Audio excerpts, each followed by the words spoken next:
What up? What up? What up? What up? What up? What up? What up? What up? What up, though? What's popping? What's happening? What's going on? You're on the road with it again with your man Martin Nash. See if I can clear that off. That's about as clear as it's gonna get. What's good though? What's popping with y'all, man? Feel good to be back. Got a lot of things to unpack in the beautiful, ugly, aka the sport we all love, boxing, baby.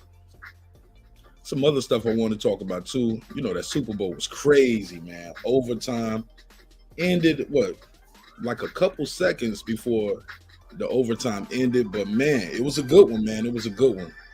Probably the best Super Bowl a lot of people told me they've seen in a long time. But we can talk about that on another episode. Might do a Patreon or something like that. But all right, man, gotta talk about it. Say Canelo got a big announcement tomorrow, huh? Is it gonna be Benavidez?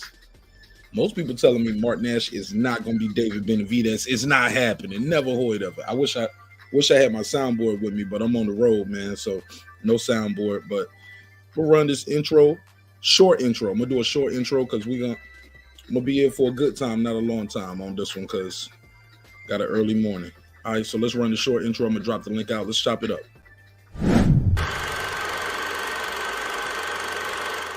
This that squad sound.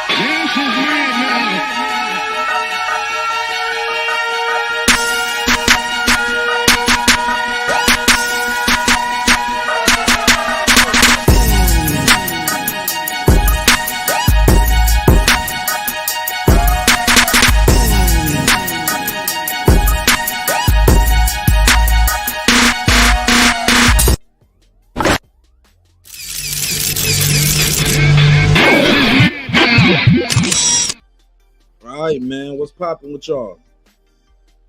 Got a good show planned for y'all. All off the top, all first verse. What up, though? Let me see who here early. Shout out to my guy Puro. What up? See Dan Tan in the building. What up? Jerry the Terror Tasker, my guy. He said spaghetti and Jerry, what you talking about with spaghetti and meatballs, dog? What we doing with that? What we doing with the spaghetti and meatballs, dog? What we doing with the spaghetti and meatballs, Jerry? What are you talking about? That looking crazy. No, we got to cock that joint. You know what I'm saying? Pause. There we go. That looking crooked. There we go.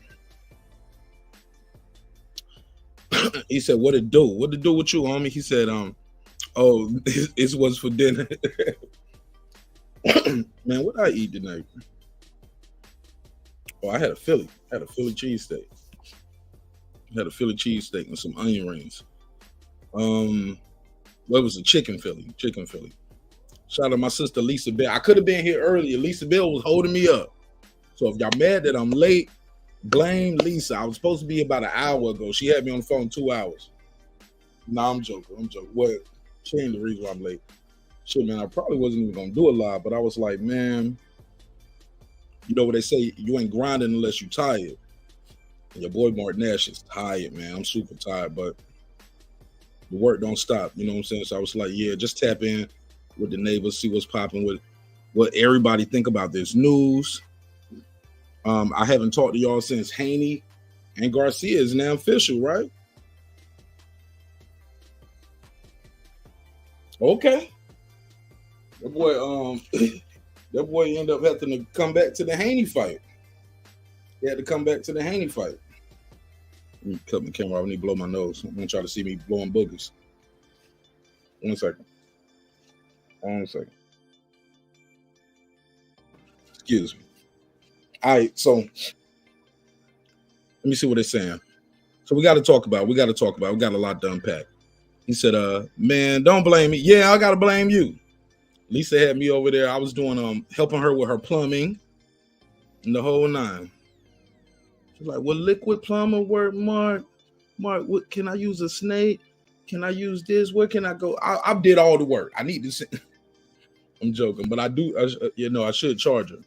Should charge her a consultation fee, but it's all good. Let's get into a little talk, though. Let's get into a little of this talk. Y'all let me know how my audio sound. Hopefully everything sound good. My guy Bronze, what's popping, my G? Jerry said today, really? Happy birthday to Jerry the Terror Tasker. Jerry the Terror Tasker. You don't have to share your age if you don't want to, but you're more than welcome to. Lisa said, subscribe and share the membership. I appreciate that, man. Let me drop the link. See what they talking about. Bronze. He said, what's up to everybody? Lisa Bells, what up? All right, let's talk about it, man. Let's get right into some of this stuff, man. Trying to get the room in a little minute to populate. He said, my sync stopped up. Right. Happy birthday to Jerry. Happy birthday to you, my brother. He said, thanks, Mark. 55 biatch. It's a blessing, man. It's a blessing. I hope I'm so lucky to see 55, man. Jerry sitting on them double nickels. Or as my boy King Agent Mav used to say, 55 sitting on 55 mil, as we all should feel. Lisa saying happy birthday to you. Man, man, absolutely. All right, let's get into a little of this. All right. So unless you've been under a rock last few days, matter of fact, where y'all want to start at? Let me read the room. Y'all want to start with the Canelo announcement? Is Teofimo delusional or promotional genius? Terence Crawford still no opponent. Why? Haney versus Garcia is official for April the 20th. Canelo versus Benavidez is unlikely. I don't think it's going to be on that matchup. I mean, on his announcement tomorrow. Let me give me a chair. Give me a chair. I'm going to sit in this chair right here. Bear with me. Sitting in this chair instead of sitting up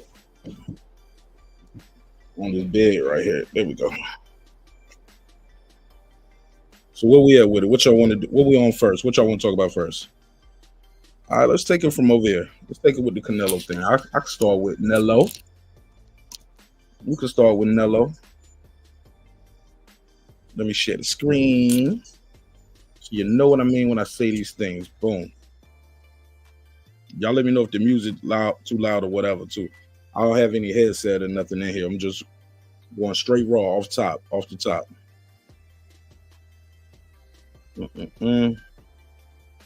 All right, so let me share the screen.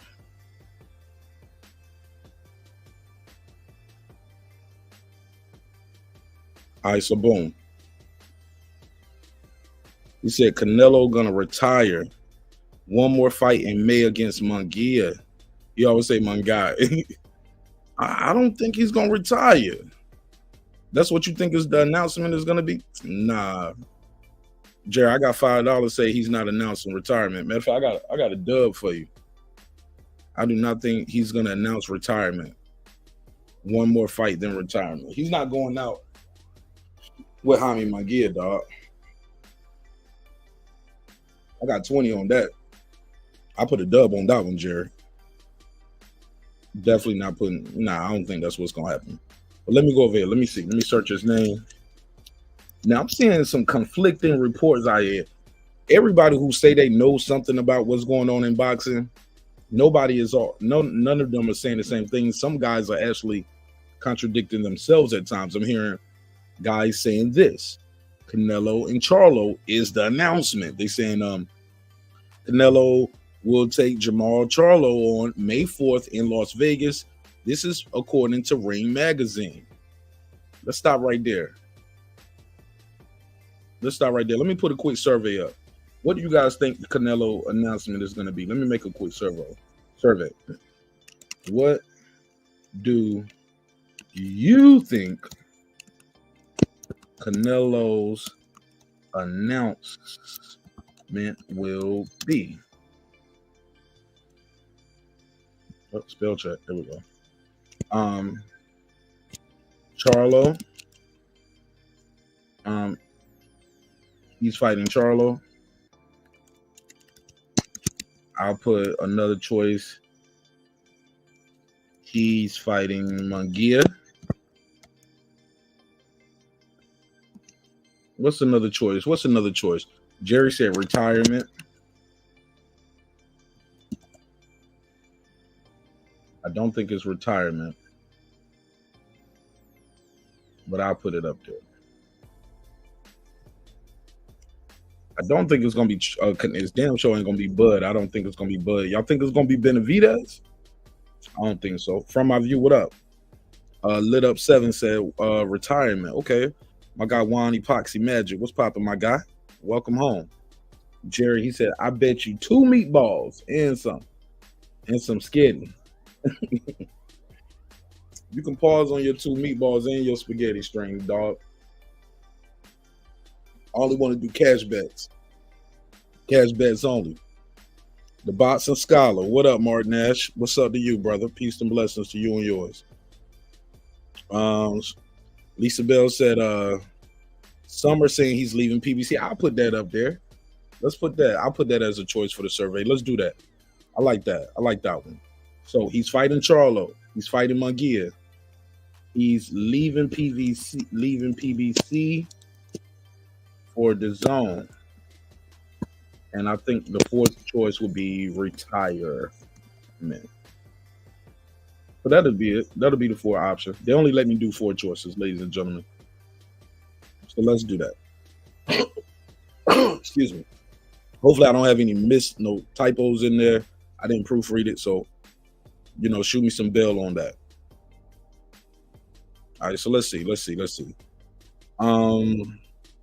Talk of San Diego say, yo, Mark, been a while. Good to see you on, man. Hey, look, I'm out of town, man. Moving and shaking, man. I'll be back in tomorrow morning, early first thing in the morning. So be moving back and forth, man. I'm gonna be doing that a lot for the foreseeable future. So I'm gonna be home, be here, be there, back and forth.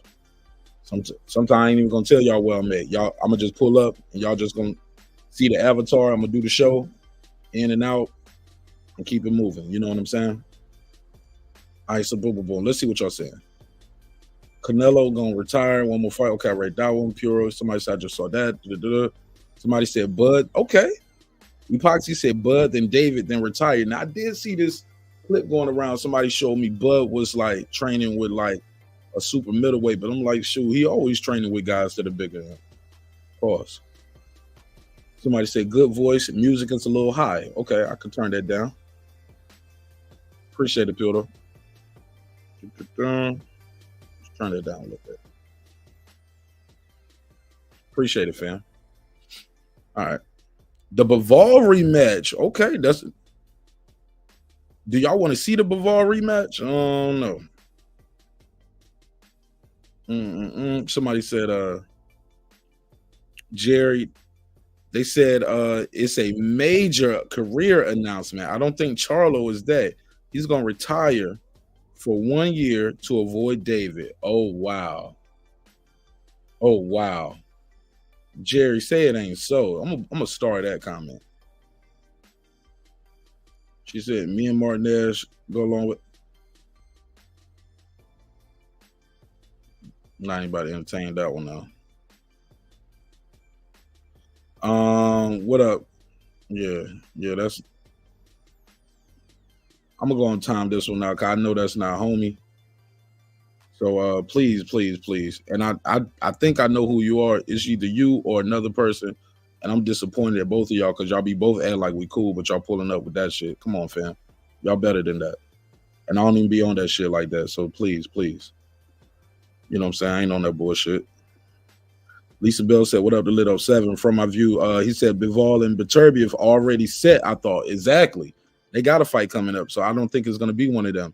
Lit Up 7 said, I want to see, he said, more than I want to see him fight Charlo. So you want to see him fight Charlo. No, you want to see that more than you want to see the Charlo. I mean, it is what it is, but I don't know if we're going to get it. Let me go over here to, we scroll through, and let's go over here. So, boom. Canelo Alvarez will take on Jamal Charlo May the 4th. Now, this is according to Ring Magazine. Let's scroll down. Can Crawford beat Canelo after amazing Spence performance? We seen that, what is this? Have very good and powerful game. The Video games, yeah. The last game, this was from 10 years. Okay, you talking about the boxing game. Okay, here we go. Here's another one. Let me switch screen back. Canelo Alvarez, big announcement on Tuesday, has been rumored that he will be retired. See, this is a different one. He will retire from boxing. If so, he's had a Hall of Fame career, went out as undisputed and a 4-division world champion with a record of 60, 2 losses, 2 draws, 39 wins by KO. One of the greatest I just can't see it. I remember it was not too long ago. Nello was talking about like, yo, I got, what do you say, 4 more years or 6 more fights. It was a lot. Even when he said it, I was like, damn, you gonna do that much? But I don't know. But people are saying he's retiring. Some people saying fighting Charlo. I see he's leaving the zone. What else they saying? Hey, Puro, did they say what time his interview is going to be on the Mexican TV channel Azteca? Did they say what time? Because here it is. It say Canelo. Let me zoom in so y'all can see it. Canelo, I know everybody out there don't have Twitter who follows the show, so I'm going to put this on the screen for those. He says, Canelo Alvarez a free agent once again, breaking another contract, this time with PBC, who is not. See, look, pause right there. And I like Jay Carter on, but you can see how it is slanting anti-Canelo already, just the way this heading is written. After breaking another contract, this time, did he break the Oscar contract, or was that contract bad business? You know, sometimes you break a contract, man, it's because it's not right. Everything ain't on the up and up. Shoot, I broke a contract a couple months back. Contract wasn't legal. It wound up on the up and up. Who is not guaranteeing Canelo 30? Basically saying PBC, who is not guaranteeing Canelo a $35 million fight guarantee against Jamal Charlo and refuses to fight. How do you know if he refuses to fight? You can't say that. And I like Jay Cutler on Boxing Talk, but you can't say he's refusing to fight David yet, right? We don't know all the dynamics that's going on in that. I get it, though. I get it. It's catchy. Canelo could be heading back to the zone for. See, you spoke all this other stuff with absolutes. Is Canelo like they're not guaranteeing that he's refusing to fight David Benavidez? You said that with absolutes, but right here now is he could be heading back to the zone. Got a problem with that, but it's okay. Shout out to my guy Cam Edwards. Let me hit the like on that one. Let me see. Anybody else? Okay. Let's hope Canelo's fully prepared. But some of you all said Canelo was. Never mind. So much for sources. But May 4th, Jamal Charlo. I hope Canelo sues Al Haymon PBC for breach of contract. Al Haymon gave Canelo that $100 million contract, and it's his job to pay Canelo that money. If you can't pay what you said you will pay the fighter in the contract, you're a piece of shit in the con art. Damn, Edgar Alvarez. Are you related? Why so much emotion? All right. No, I don't know about this right here. Here we go. Now, I thought this was funny. According to the #1 boxing insider, Rick Glacier, Canelo will be announcing his departure from PBC. And they are absolutely bro. So he said this. This is what Rick Glacier said. Canelo's big announcement Tuesday is that he's going to leave PBC. Cool. No problem. But watch this. This is what he said. This was at 1:39 a.m. early yesterday morning, depending on where you at early this morning. But if you scroll down and go to Rick Glacier, he also says he's fighting Canelo, Charlo. Blunts and Boxing says he's going to retire. Shout out to my boy Blunts. He be right a lot. Big Blunts and Boxing. I don't know. Shout out to my sister Lisa Bell for sharing the link too. Appreciate you, sis. All right, Puro, what up, man? What you got? What's up, Mark? Just let me know my audio's bad because my mic finally took a shit. Man, I don't even have no headset on there. I'm on the road with it, bro. I'm out of town, man. Cool. Talk to me. What you think? What Yeah, you think? What you think the announcement gonna be from Nello? I read well, I saw a video and I saw a tweet from a dude that I wouldn't say that like he's like like really super close with Eddie, but they've worked together in the past, And he said he's just gonna announce his fights for this year, and he's gonna announce that he re-upped with TV Azteca. What, the Mexican TV network? Yeah. So you mean Rio with them to do what? For the broadcast rights in Mexico.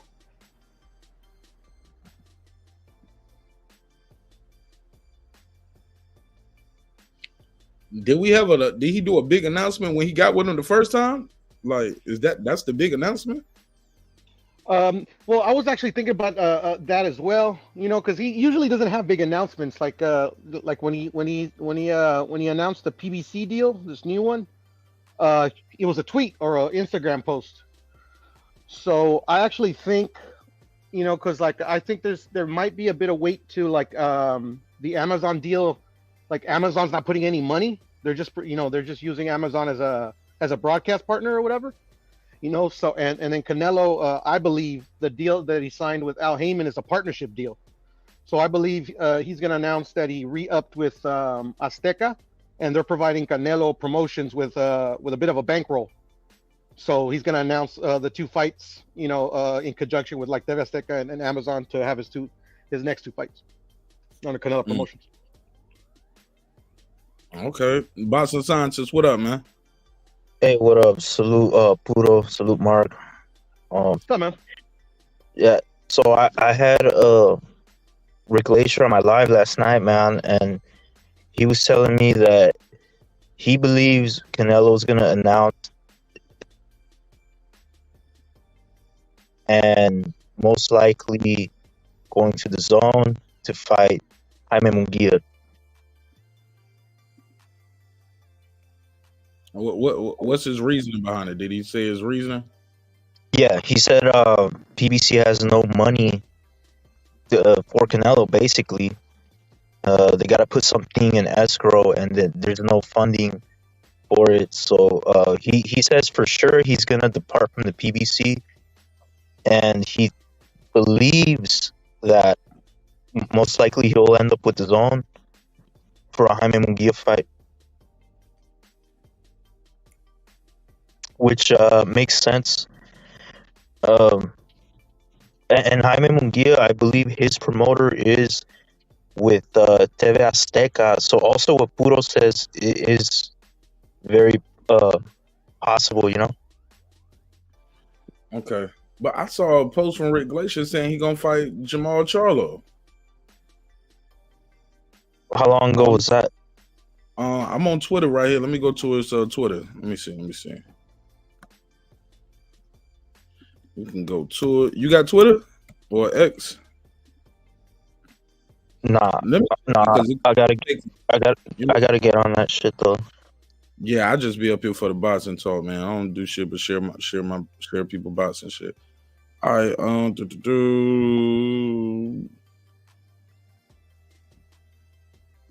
me see if he posted or if he shared it or replied to it.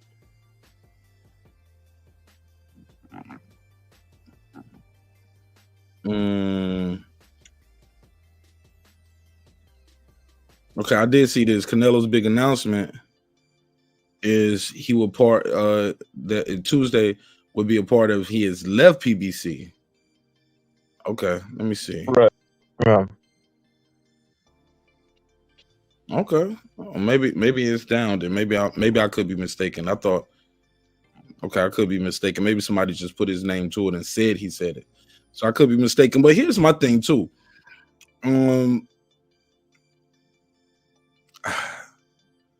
So definitely y'all agree with me. Retirement is out. He's not about to retire. Y'all agree with me. That's cap, right? Right. Yeah, I don't think he's gonna retire. Yeah, I don't think so neither. All right, go. Unbiased fan. He said we'll find out tomorrow what may happen. Yeah, Brent, but I'm probably gonna be traveling at that time. Be in the air or something or about the land. So I'm just, I want some early predictions. It's all good. We're gonna find out. Hey, look, we find out every Saturday not every Saturday. We'll find out on Saturday who's gonna win the fight. They don't stop us from talking about it Friday. But in months all the way up. Ain't that right, Puro Scientist? Yes, sir. Yeah, exactly. And I just talked to Rick, who's an insider, bro. I just talked to him on my live last night. So this is Inside of what? What is inside? Well, he's got the inside scoop, bro. You know, he brokers deals and shit, so he would know about shit like this. Well, and this ain't no diss to the gentleman. You know what I'm saying? I never met him, and whenever I asked him a question, reach out to him on Twitter. He's always fair, but I ask him about stuff I think he knows. I don't think he's in the know about PBC business. You know, he's definitely not an insider over there, correct? Well, maybe not, but he's been right about him so far. Really? When he said, you know, Showtime was gonna part ways with them, everyone said, everyone said he's just hating on PBC because he doesn't like Al Heyman. But look, he was right. He was wrong about Spencer Crawford not happening. Yeah, well, a lot of people were, man. To be fair, I mean, yeah, fair it enough. took forever, you know. It did take forever. Like a lot of people just gave up on that fight. Shout out to my guy, Unboxed Fan, Brim Reaper, Boxing Kangaroo. I see Next Generation Combat Sports TV in the building. What up, my guy? Shout out to Heavy Bad Boxing TV. What up, fam? All right. But I don't think it's retirement. And it's not, somebody said it's not a big fight announcement. If it's not a big fight announcement, I'm forever done with Canelo. I'm gonna address that. That's lit up 7. What if he's let me just say this. If it's just him leaving PBC, going back to the zone, did we need a press conference for that? No. Couldn't he just couldn't they just did the press conference with Jaime Munguia and we could have found out then? Do we need an announcement for the announcement, or is it like, hell yeah, milk this shit? What y'all think? No, I think you're right. We don't need none of that shit. It's like the decision when LeBron, I'm gonna take my talents to South Beach type shit. And they killed him. You get what I'm saying? Yeah. I don't need Canelo to do announcement for the. Now, granted, if he do that announcement tomorrow and he got Jaime Munguia on the stage right there with him on Azteca TV, like they do okay, that's big. And I changed my mind on that shit, man. As much as I want to see the Benavidez fight, because I think that's the guy who I think can probably give him the most trouble, and he's like the top guy, I think, next to Canelo. I kind of don't even care at this point. You know what I'm saying? I know he's gonna fight twice a year, May, September. Canelo's a walking Hall of Fame. He can do what the fuck he want to do, man. Like, if you're gonna buy it, you're gonna buy it. If you don't buy it, you ain't gotta buy it. It is what it is at this point. Right. I don't think he's gonna fight David. I don't think it's about to be Crawford. I just don't, I think it's gonna be Charlo or Munguia.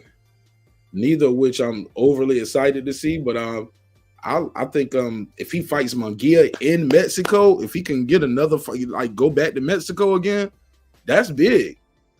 That's big for Mexico. You know what I'm saying? It's big for Mexican boxing. And I ain't no hater. You know what I'm saying? Viva la Mexico all day. Let's get it.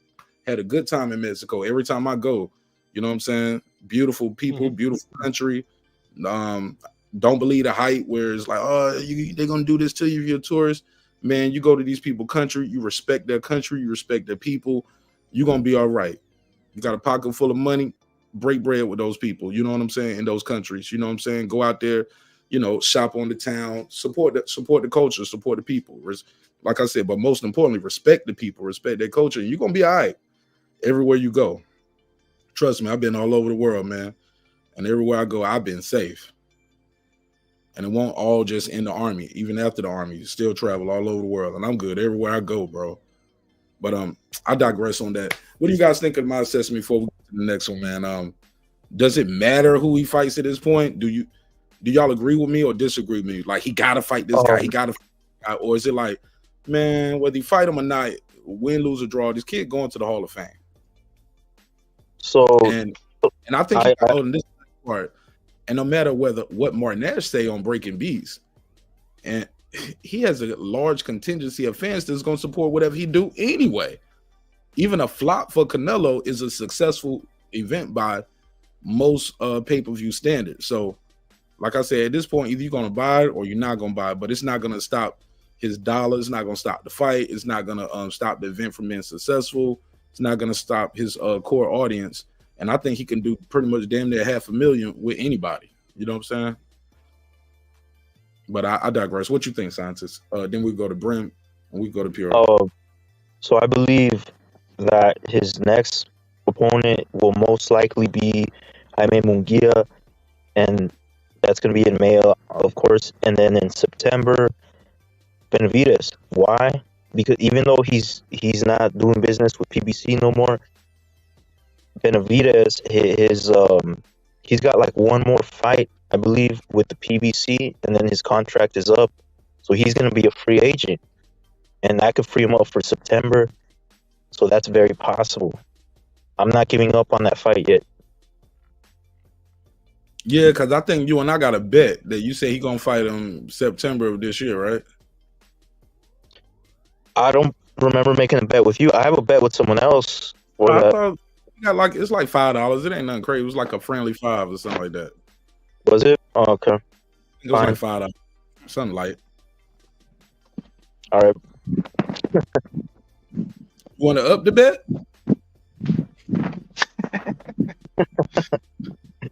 More money.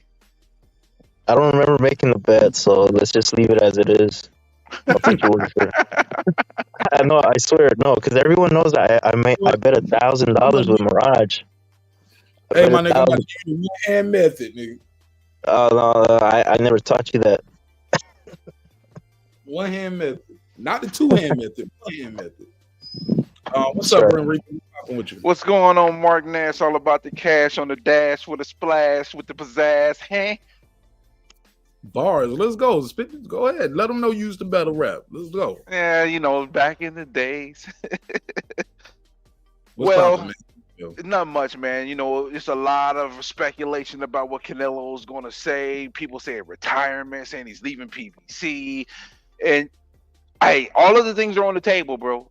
I mean, the rumors about PBC's financial troubles is the rumors are getting very heavy. Do we know it be fact? No, we don't as of right now. You know, a lot of people hate Rick, but Rick unfortunately has been right a lot of the times in the last year, you know, but we'll find out possibly tomorrow. What I do know that he's going to announce they'll continue a relationship with Azteca. That is one part of it that I know that he's going to announce. Everything else, I don't know. But if they don't got that 33.3 million or 35 million in the escrow for him, he can walk away from the PBC deal. And if he walks away from the PBC deal, I expect Munguia be the fight to be announced. But I'd rather have the Munguia fight than the Charlo fight, just to be honest. Out of all the four people that's been mentioned, Charlo was the number 4 fight. The number 3 fight is Munguia. The number 2 fight is Bud. And the number 1 fight is Benavidez. In my order, who I would want to see him fight first. Huh? Where you put David Morrell at? He's not even in the question, so I didn't put him on the list. Golly. Unfortunately, listen, think about it. We have not had one single report say Morrell was on the table. There's been 4 fighters that's been reported by ESPN Deportes, and Morrell was not one of them. So unfortunately, he's not even a question right now. He's not on the board. You know. What do you I would put Morrell above Charlo, but he's not on the table. Go ahead, Puro, and then I want y'all to address what my boy Keno right here, Next Generation, said. Yeah, I'm thinking it's either. Well, this is the thing about. I think Munguia is gonna be the next fight. I think that's. I don't know. It's like definite, but I don't know. You know, call it a hunch. The second fight. I'm sorry. In Vegas. In Vegas. No, you good, Mark. In Vegas. You going? I'm gonna try, but man, Canelo tickets are expensive, bro. But but look, it's about the atmosphere. Shit, go and shit. You can watch it in the theater at the MGM or something. That's still gonna be lit. Yeah, Piro, I'm gonna try. Try my best. I have a question for you, Piro. What up, man? What's up, Piro? If Munguia is the next fight, do you think that means that he's not gonna stay? He's leaving the PBC? Because I believe if he stays with the PBC, it's gonna either be Bud or Charlo, and if he doesn't stay with the PBC, then it's gonna be Munguia. Well, that's the thing. It's like there's too many unknowns. You know, like I mean, the only thing I think that this will fly, or like you know, they'll cover all their costs and shit, is if Canelo, you know, goes and finds his own money, or because it doesn't seem like Amazon is throwing any money into this pot. I mean, they would have done something by now. So at the end of the day, man, there's too many unknowns to know if he's. I don't even think he was from the PBC from the get. I think it's a partnership agreement, to be honest. Or co-promotional deal, excuse me. But I'm also thinking that like Al Heyman, like we all know that he likes to lock down his fighters for, you know, for more than one fight deals, and David Benavidez, I believe, already had 2 fights on his 3-fight deal. Like, to me, if I'm Al Heyman, it doesn't make sense to put him against Canelo for his 3rd fight without having him sign for more fights. So that's why I'm thinking as well that like kind of like David's in limbo, because I'm pretty sure they're probably forcing him to sign an extension and probably hanging Canelo in front of him. To be honest, I mean that's like just like a hunch on my end. But at the end of the day, yeah, I'm thinking Jaime or Bud or Benavidez for his 2 fights for 2024.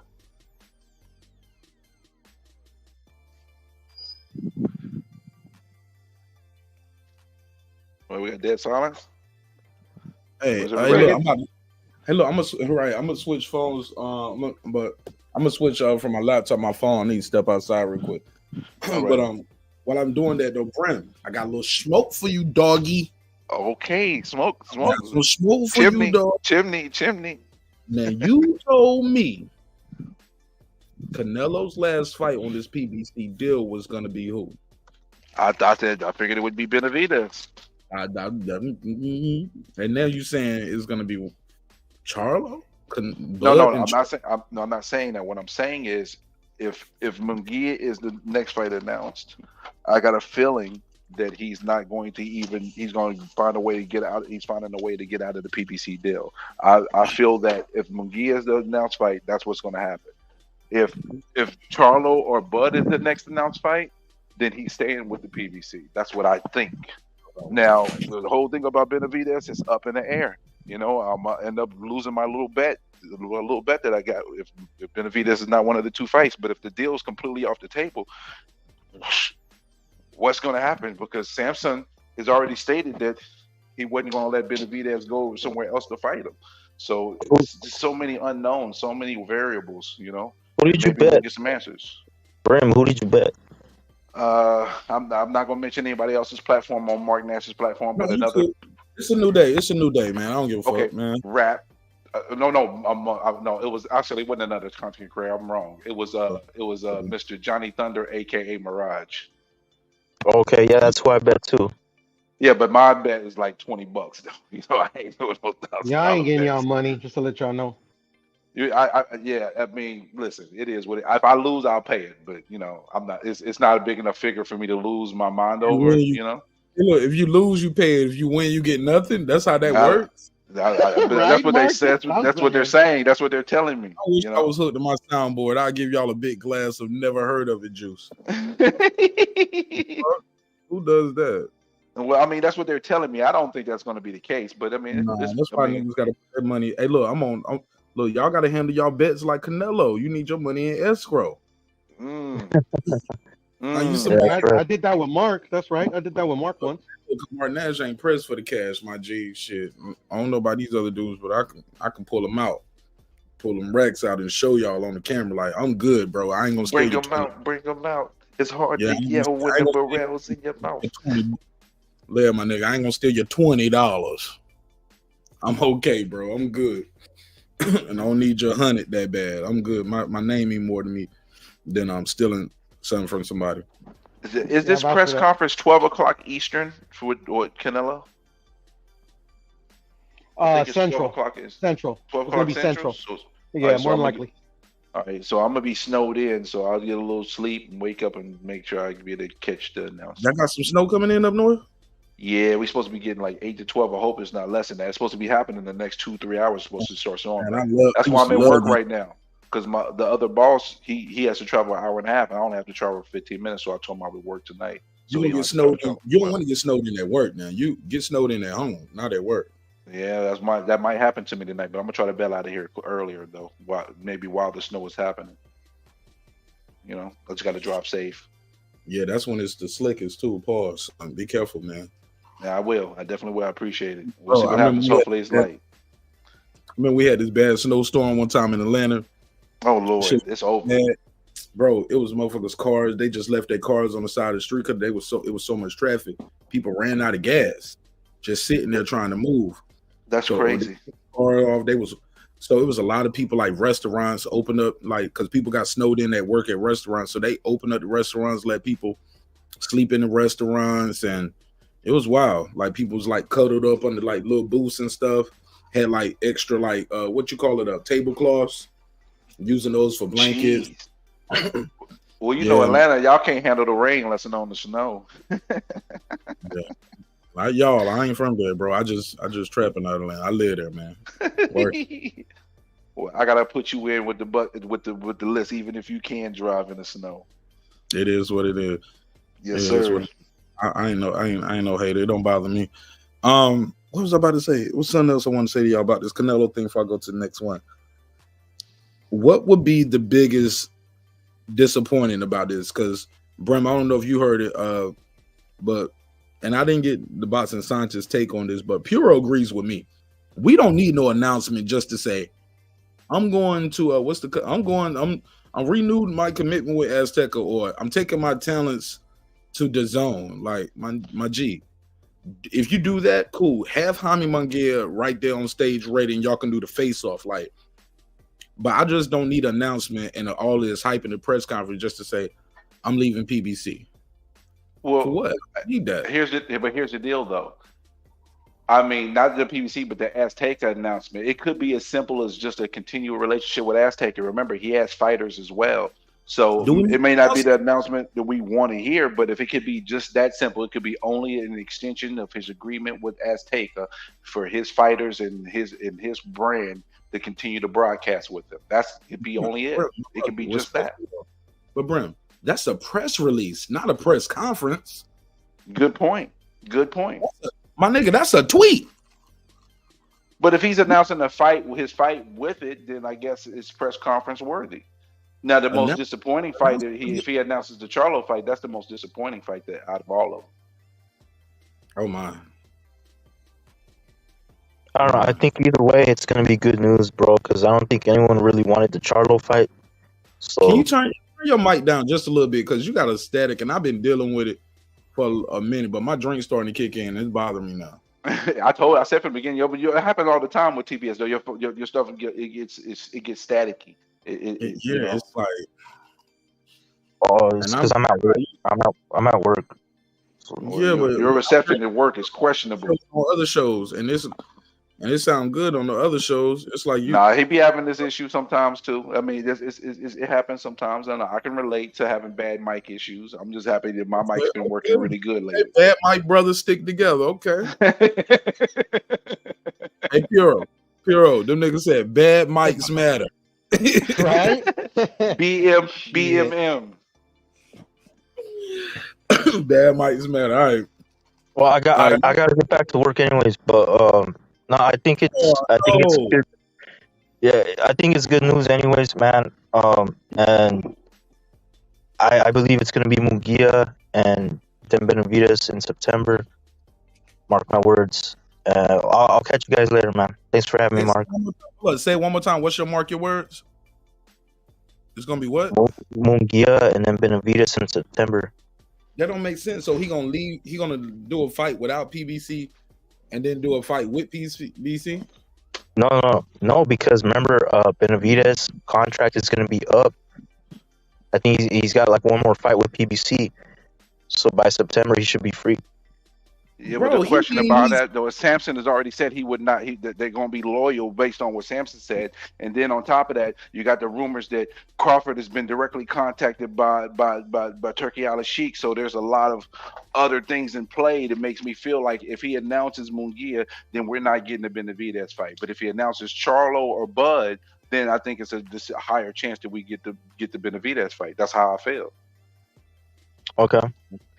Well, that's just my 2 cents. Thanks for having me, Mark. I gotta get back to work, man.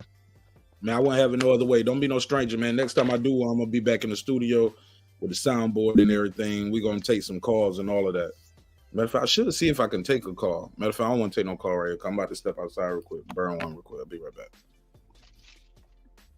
But the link is out there if you want to join the conversation. Let me see. Pure though. Yo. Fan Burn Reaper. Last time I talked to y'all, Tszyu had not fought yet, right? Yeah, that's right. Nor was Haney and Garcia official. Before we get to that, let's do this other hypothetical thing. Terence Crawford, still no opponent, no date. Why? Because he's approaching. I mean, the guy ain't getting no younger. He the oldest guy out of all of these dudes. He older than Canelo, Benavidez, all these other guys. He needs to be the most active, man. You ever heard of a guy getting old overnight? It can happen when you going this long without a fight. He's about to we in February, so we've got March, April, May, June, July. Oh, hello, what's the March, April, May? He's 8 months in. 5 months. Yeah, 5 months is gonna be a year. So keep in mind, we need 3 months for a training camp. So we need to announce from who Crawford is gonna fight within the next 6 to 8 weeks. And it doesn't even look like it. We nowhere near in sight for an opponent. What's the deal, fellas? Well, right now, based on the opponents that he wanted, if there's no Canelo, his biggest fighter that is available potentially would be Tszyu. That's what it's looking like. Because what's the name? Because Tim's in a fight. If Canelo's fighting somebody else, he's not available. The Spence rematch look like is out of the question, as we see. Unless he does something bold and say, I'm going to fight Benavidez, if Canelo fights somebody else, I mean, what else is there for him right now other than maybe making a Tszyu fight, seeing if Bob Arum will toss the money out there, Why not Boots? Huh? Huh? Oh, Boots is supposed to be on Canelo's undercard. For who? Boots is supposed to be on Canelo's undercard. They're saying because Bozy said that they was supposed to fight beforehand, but Mario Burrows wasn't ready because he was dealing with Figueroa's sister, I guess. Getting him some mushu, and I think that's who Boots is fighting based on some of the reports. Is the Boots is going to be fighting? Whoa! Who fuck with Figueroa's badass sister? Because she a little baddie. Yeah, you heard what I said? Barrios? I thought Barrios was married. Well, I don't know. There's a picture out there with him and his sister hugged up, with the booty meat out and everything. Now I gotta see it. I know she smelled good too. She just looked like she. You want some creep shit? She looked like she smelled like laundry detergent, nigga. Like she smell like Dove and Tide. Yeah, man. She cleaned up good and she cleaned good, and she know how to fry some good Mexican chicken with that sazon on it. Hey, Pure, you know how the Mexicans put that sazon on the chicken, so it got that nice, pretty orange color. Nice, yeah, boy. Mm-hmm. Cook, boy. Hey, look, matter of fact, Pure, I gotta ask you this. This is totally off topic, but I gotta ask you before I forget. I'll be watching a lot of these cooking shows, right? Or like these little reels. What is the shit the Mexicans put in the stuff when they about to, like when you guys are cleaning vegetables, like y'all put some water in there, y'all put some stuff and it suds up. And it's like, and then they rinse the vegetables off. What are y'all using to clean the vegetables and shit? Because something y'all put in the water and then the water suds it up and y'all use that to clean like the cucumbers or zucchini or when y'all cleaning fruits and vegetables. And then y'all rinse that off. What is that? I'm not gonna lie, Mark. I'm pretty sure my mom, when she was alive, used to do something like that. But yeah, it's like anybody in my family just uses regular water, man. Oh my God, you have been Americanized. You ain't La Raza. Shit, man. Oh man, you just Americanized. He's like, yeah, seriously, like I don't know what you're referring to. Damn, man, I'm gonna send you a reel on IG next time it come to my mind. But all right. So what's next for Crawford, man? Like, is it possible he can fight the Thurman, can he fight Tszyu next? Because it seems like Tszyu wants to fight him next. And I mean, would that be after the Thurman, you mean? Huh? After the Thurman, you mean? I'm sorry to cut you off. Yeah, no problem. After Thurman, like, yeah, is it possible he can fight Thurman? Let them do what they do. And would that be bad for Crawford? Like, yo, you just let Tszyu get a fight, get him a tune-up fight against Thurman, and then you fighting him coming off a long layoff. At best, they would fight this summer. They would have like Tszyu would have his fight, have a break for what, like a month and a half. I know he's known to do quick turnarounds, but even then, like what, it's like at best that fight is still like 4 or 5 months away.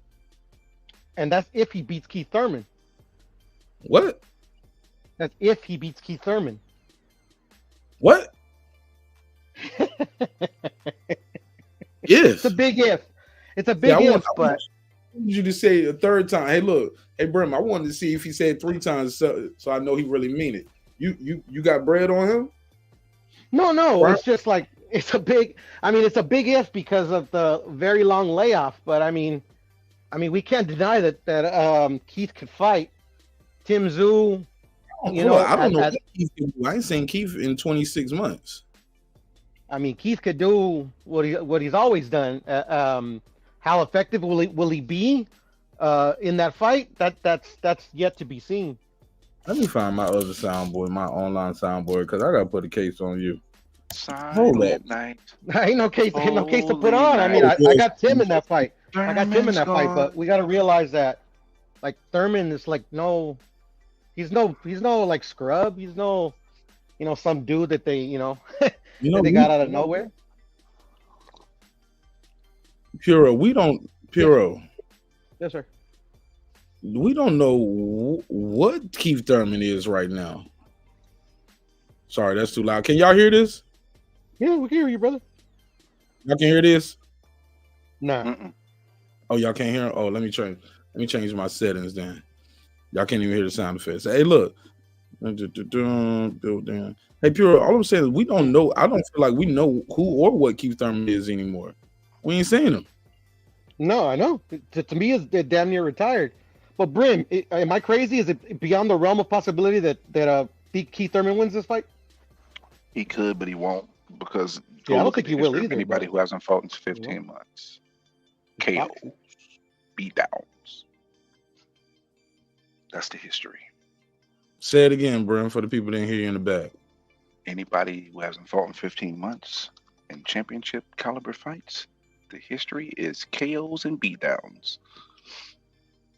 Yeah, but how championship caliber is Tszyu is my question. I believe he's more caliber enough to handle the job.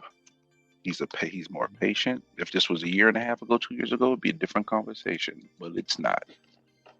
I don't know. He's a much more patient fighter. He has good timing. Tszyu. Man, Tszyu was not patient in his last fight. He was headhunting. He abandoned his jab and was looking for the knockout in his last fight. You even criticized him on that. I remember that. No, incorrect. Yes. Incorrect. All of us got on Tszyu for not using his jab in his last fight, just trying to go for the knockout. It was a very competitive fight. Oh, because early on, what's his name was doing pretty decent. You talking about Mendoza, right? But eventually he got to him. Yeah, eventually he got to him, though. Oh, I ain't knocking him winning. We're just talking about what he said about he's a patient fighter. He's more patient. And, like, man, that dude was headhunting. He barely used his jab, barely used the body shot. He was just going for the knockout. No? Y'all don't remember that? It's just me? Yeah, no, I do. Mark, you're spot on. Spot on. I'm just saying, it's just like, this is Keith Thurman's first real test, even though, like, Keith Thurman hasn't fought forever. He's never fought anybody at that with the capability that Keith Thurman has in the ring. But the thing is, though, with 26 months, no fight. 40s. What you mean, Keith? We don't know what Keith Thurman capabilities are no more after 2 and what, two years and some change. No, With no I do. fight, don't know what I he do. is. I know what his And he's capabilities older. are. I mean, No, you know what? Will he- With all due respect, my good brother, you know what his capabilities were. no, are. No, we don't know what he got now 2 years and some change later. Like you can't take a guy off the bench and like hey, look, who was I talking to the other day? Somebody was like, how about this? Tom Brady ain't threw a foot. Let's say, let me see who's been retired for a while. Drew Brees, Drew Brees. How long he been retired? 3 years. Would you let him start? Would you let him start in the Super Bowl Yes. against Patrick Mahomes? You get what I'm saying? Like, No. probably, His Yeah, arthritis in his arm is somebody gone. His arthritis in his arm is kicking in crazy now. come on, man. Keith Thurman got bad shoulder, bad knee, bad hairline, bad flute playing. Like, there's a lot of things going bad with Keith Thurman. Other than his personal life is great, beautiful family. But That bad hairline, you petty as hell. I mean, I know injuries have derailed his, kept him inactive for a long time. But at the end of the day, I don't know his medical history. I mean, I'm sure he's not coming into the fight, without the ability of protecting himself at least. Yeah, but can he run around for 12 rounds and avoid getting popped? I don't think so. You don't know his medical history. He put it out there. We all know. He had shoulder surgery and all of that stuff. He needed shoulder surgery before the Pacquiao fight, but he knew he was getting a Pacquiao fight, so he said, "Fuck it, I'm not getting the shoulder surgery now." That's public knowledge, right? Or am I tripping? No, you're not tripping. I'm just saying. They have to go through He got in a car accident right before the Sean Porter fight. He did. Yeah, remember Kenny Porter was doubting that the car accident was real. Keith Thurman said, "I had bad whiplash, suffering succotash." Sounds vaguely familiar. Yeah, but at the end of the day, I'm just talking about I know what he's capable of. Will he execute that in that fight? I don't know. I will say the odds is going to be no. But we've seen it before. Is all I'm saying.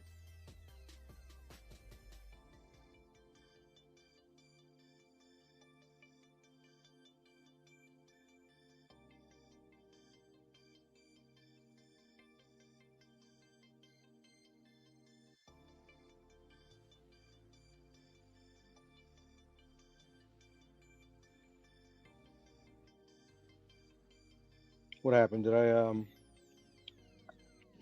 No, Mark's on mute, and I'm multitasking. Oh, Mark, yeah, you went outside. You went to go light up light something up. Yo, y'all hear me? Yes, sir. Yo, Yes, sir. You Gucci?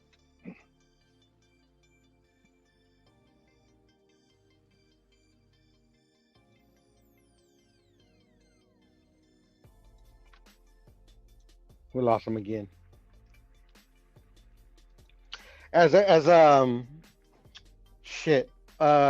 Marcellus Wallace would say, I'm just contemplating the ifs. If was the fifth, we all be drunk. I don't want to hear no ifs. I can't hear.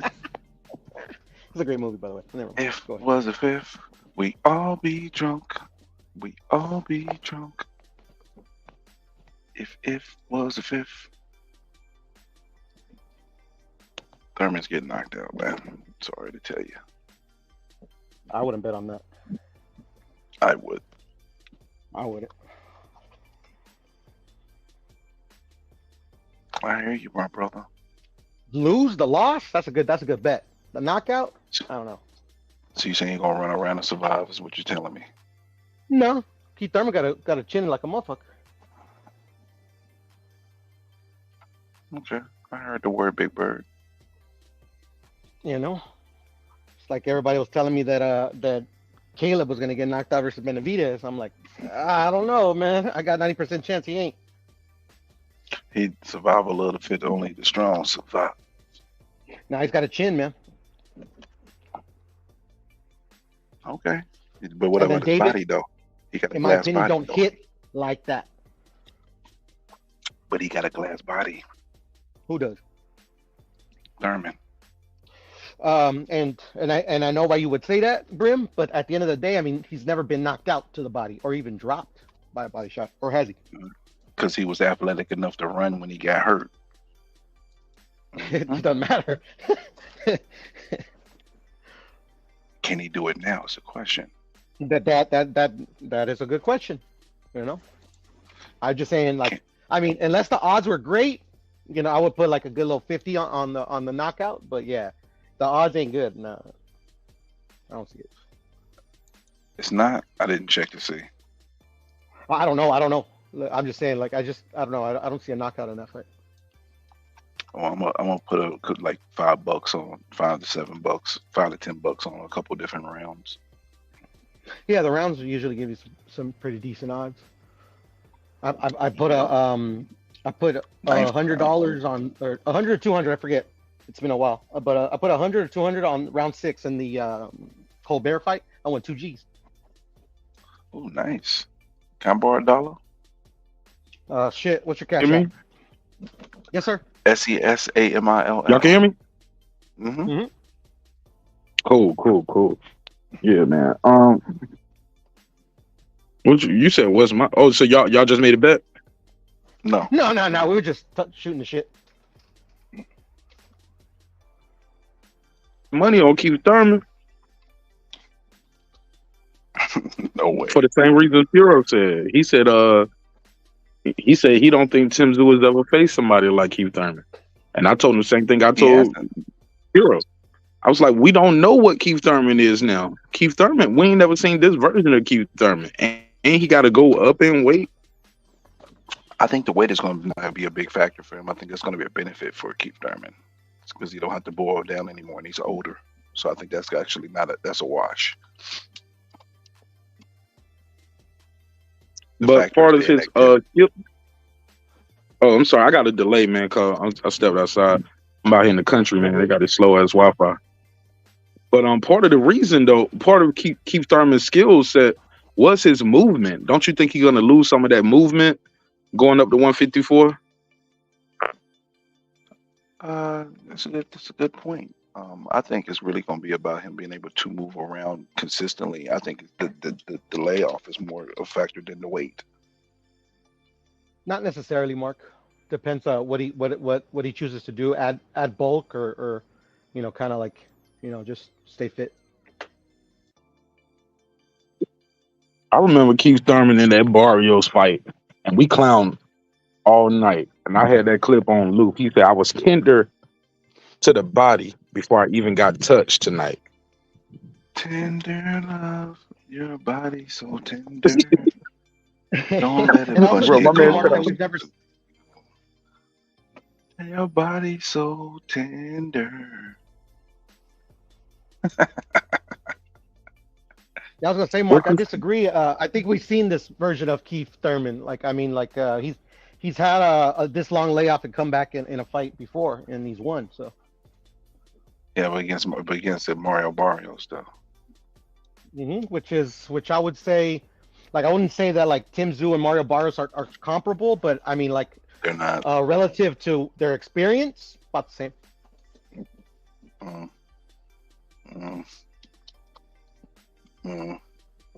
It appears a couple of people agree with you, Puro, that going up in weight is going to help Keith Thurman. I don't know if it's going to help him. I'm just saying.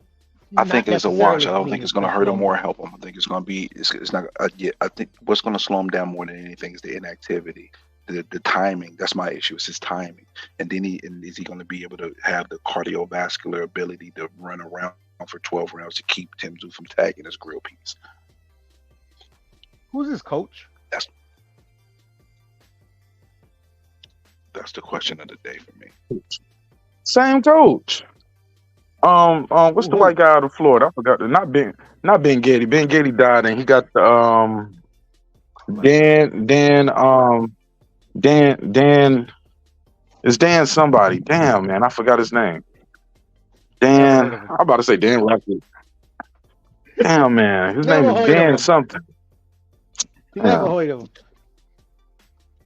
Now I feel bad. Somebody in chat let me know Keith Thurman coach. His name is Dan something. Yeah, never heard of him. And the only reason I ask is, especially like off a long layoff, and so like the coach is going to be key because he's going to have to devise a game plan around how he feels. Because like obviously he's in camp right now, and so I would assume the first day in camp, well, I don't say the first day in camp, but the first day of sparring, it's gonna show him how he feels like at this moment in time. Can I take a lot of rounds and still feel fresh, like after 6, after 8, whatever, and depending on like how he feels, they could tailor a game plan around that. So at the end of the day, that's what I'm saying, man. I mean, like, yeah, I got Tim. I think the smart money's on Tim because of the long layoff and stuff, and we don't, like you said, we don't know what Keith Thurman's gonna look like on the day of the fight. But I mean, like, to like make it a foregone conclusion that Tim Tszyu's gonna win this fight, I'm not gonna take that. I'm not gonna go that far. Just me. Oh wow! So you gonna put money on the underdog? You gonna put a couple dollars on the underdog because Tim Tszyu is gonna be a huge underdog. I mean, a huge favorite. Depending on the odds. I gotta calculate. The odds are crazy. It's like 7-1, I think, right now. 7-1. Then yeah, I'm gonna put 50 for fun, like I always do. Oh my God! You have a lot of fun with $50, man. You could have snorted that, Hero. Hey man, I was just telling Brim when you cut off a little bit, bro. Like literally, like it's for fun, bro. Like I put $100 on the 6th round for Jose. The guy that beat Colbert. Got me 2 G's out of that. Ryo. Yeah, Ryo. There you go. Thank you. You bet. How much you bet for the under 6? No, not under 6. Round 6. Oh, you picked a round. Oh, picking that round shit is hard, bro. Nah, it's a. How much you put on the round? 100. A hundo? Yeah, 200. I forget. 100. Yeah. Damn, that's crazy. Yeah. Salute to you. Somebody said, yeah, but it's Dan Birmingham. Thank you, Dan Birmingham. There you go, Puro. Oh, okay. I think I know that guy. I'm about to switch back to the other phone, man. I mean to the laptop. Handle it.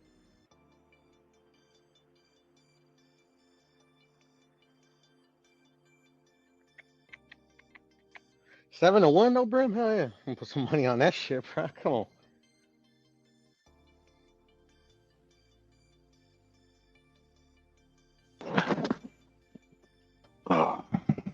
And I have to put some money on that, bro. I mean, like, bro, that's a value bet if there's ever been one. Yeah, I mean, listen, I mean, if you got to throw it away, sure, because if you win, it's big money coming back. But $50 will get you back $350, if not more, depending on if the odds increase.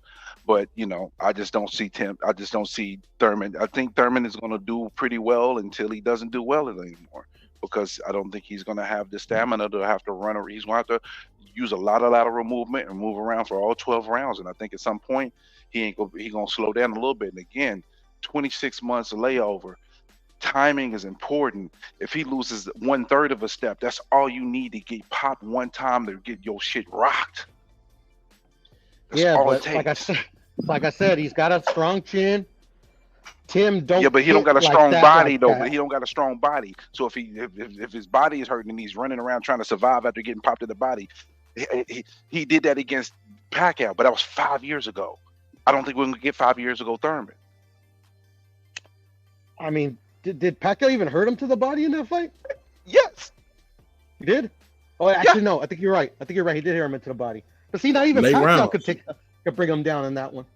Yeah, but that was 5 years ago. See, the thing is Thurman. Thurman's not first, girl. I'm sorry, buddy? You said Pacquiao couldn't put him down. Pacquiao dropped him in the first. No, I'm talking about because this is a little like mini debate that me and Brim were having, is that like I don't see the knockout happening. Like I can see, definitely I think the odds are in favor of Tim winning, but by knockout I don't see it. Because the reason why you think that Thurman's going to be able to survive. That's what you're banking on, that Thurman will be able to survive. But my problem is I think Thurman's going to be a step slower, and that step is going to be the difference from him dodging that punch that'll knock him out and not dodging the punch that'll knock him out. Yeah, but the thing is like there's been situations where he doesn't dodge, even in his prime, where he hasn't dodged that shot, and he hasn't been knocked out. Is what I'm saying. Is what I'm saying. I mean, hey, I listen. I'm not saying what you're saying is completely outrageous and outside of the rim, but I wouldn't put money. I just wouldn't put money on it. I just, but I don't know where Mark's at. But Mark didn't get a chance to talk about the TO and Ortiz running phase. Running phase. Y'all can hear me? Yeah, we can see you. I can hear you. Okay. We can do that. Before we get to there, we got a question from the chat for the panel. Maximus 1318 said, do you think we will get the Bud versus Canelo fight? Fellas, what y'all think?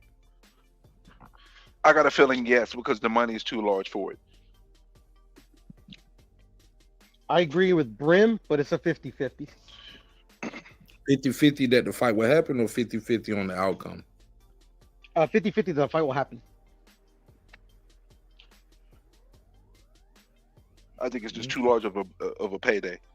Go ahead, bro. No, you go ahead. I'm sorry. What do you guys think more is like? What's more likely? Bud is gonna fight Spence in a rematch, or Canelo? What's more likely to happen? Canelo. Spence. Canelo. PBC is not gonna want to pay for that fight. There's not enough value in that fight for them to pay for it. I've always thought since that fight ended, I didn't think PBC wanted to do the rematch because they didn't see it being financially viable. Crawford has a contract, though.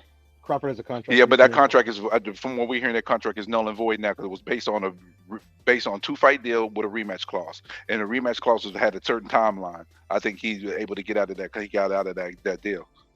Well, what does he get out of Errol Spence? He's not at fault. They can't get out of that contract without fault, though, right? Fact. But there's already fault involved, though. He got a surgery.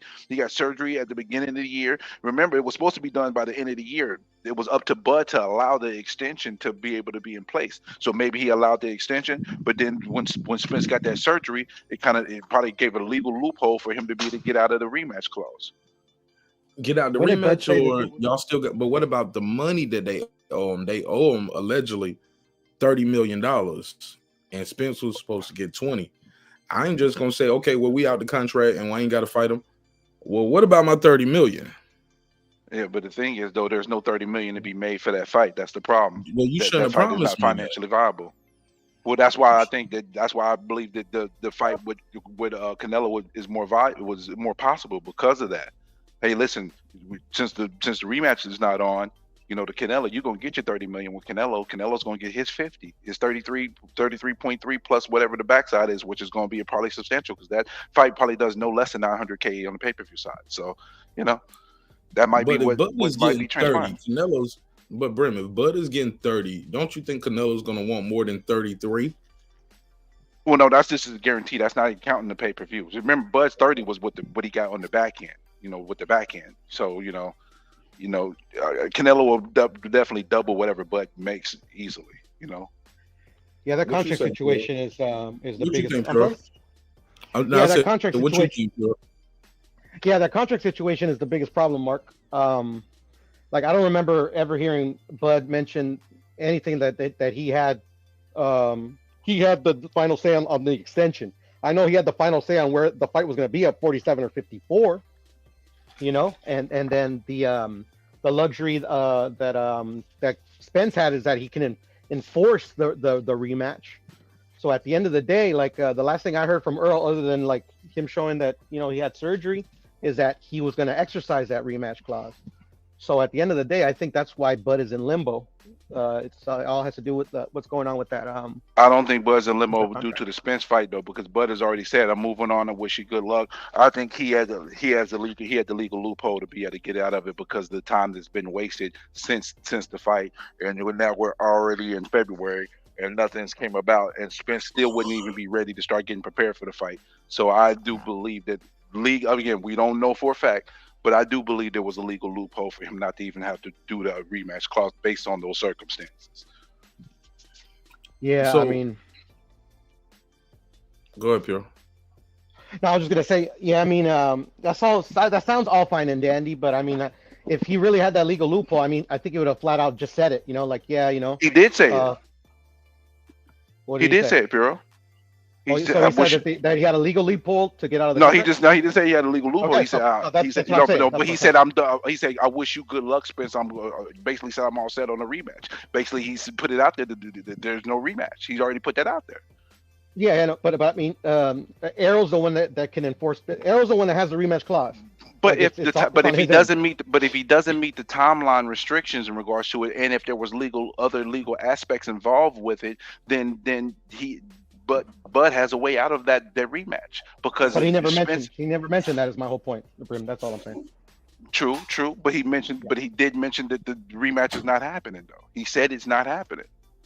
He said that he wishes Errol Spence good luck, but he never mentioned that, you know, he had he never mentioned the contract's null and void, or he just said, you know, I'm moving on, you know. But he can say what he wants, like it's Errol's decision if he lets him move on or not. It's not Errol's decision if he doesn't meet the timeline. Remember, the initial timeline was supposed to be by the end of the year. But he's already blew that. Exactly, and it was up to Bud to give him that grace to be able to do that. And maybe Bud had initially gave him grace, but because of the eye surgery, further delaying it's a good chance that gave him a legal out. Yeah, but at the end of the day, go ahead. Go ahead, Piro. No. I was just going. Mark, you've been trying to get it out. You've been trying to get it out. Go ahead, man. Go ahead, brother. No. I just got a delay on this slow internet, and I got to switch back to my mobile hotspot so I can catch up with y'all. Okay. I will say this. And I don't know how this works because, like I said, for us, all of this is speculation, right? Because none of us have seen the contract, and we don't know. And also, we only know one version of the side of the contract, right? We heard what Bud said, but as far as the rematch clause, it's bilateral, and it has to happen by the end of the year, and it has to get activated within 30 days. But once you change some shit in a contract, or you go, example, here's and I'll keep it short. You ever heard of somebody like stealing at Walmart? You know how Walmart say you got caught stealing here, you can't come back here, you been for life, right? Once they allow you to come back and shop in Walmart, that shit is null and void. You can't say, well, I'll let you come and buy this TV on Black Friday sale, but now it's back to you being banned. No, you broke that contract. That person is back shopping there. You're going to have to go through the whole process again. Yeah, I got caught stealing here back in 2005, but y'all let me come in and shop 2006, and I've been shopping here ever since. You can't say, well, you was blah, but man, I've been shopping here. Y'all let me shop here. I don't did returns, exchanges. Once you null and void that contract, I mean, once you allow me to break it, it's broken. Another example, Airbnb. When your Airbnb shit ends and that person lets you stay there an extra night, like, man, I'm gonna just look out for you, man, blah, blah, blah. Airbnb is out of it now. Like that, you gonna have to go through a whole legal process to get these people out your house. Airbnb ain't got nothing to do with it because you went outside the scope of what you, them, and Airbnb agreed to. I knew that for some shit my sister was dealing with. But I'm just letting y'all know, like, once you go outside the scope and the parameters of a contract, that shit is out the scope. Am I making sense, or was that a bad analogy? It could be. Look, I'm here making. It was good enough for me to understand. It was good enough for me to understand exactly. I mean, that's what I'm, because that's my mindset in regards to what's going on here. You know. Yeah. So it made enough sense for me to understand it. I understood you, Mark. The only thing is that I mean, like, this is the thing. Like, there's just too many factors that we don't know. One, that, you know, neither of these guys have even hinted at an opponent, and that's what was left off. Like, what if this rematch is going to happen? It's not going to happen. It's just too many unknowns without knowing like a specific detail. You know, it's too vague. So at the end of the day, I don't know what's going on with them. Yeah, I think that shit still might happen, bro. That's where I'm at with it. Believe it or not, I think that fight still probably gonna happen. Me too. But it just might happen in June or July. I had a theory. I can't remember who I was talking to about. I said, And then we can go to the next topic. And I got one more after that, and I'll let y'all go, man. I appreciate y'all kicking with me. Cam, what up, though? Cam, you had a good show earlier too. It was a good show, man. And I sent you a Cash App too, man. Support you guys on what you do, man. You ain't read my Cash App on the screen, motherfucker, but it's all good.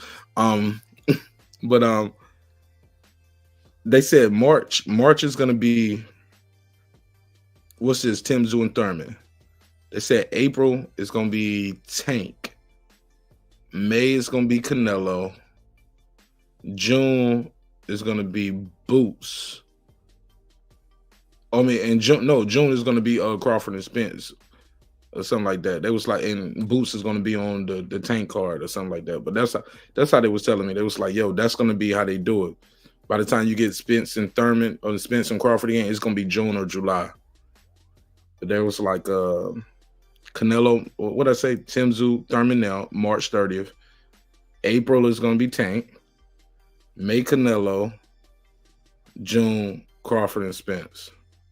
What y'all think of that?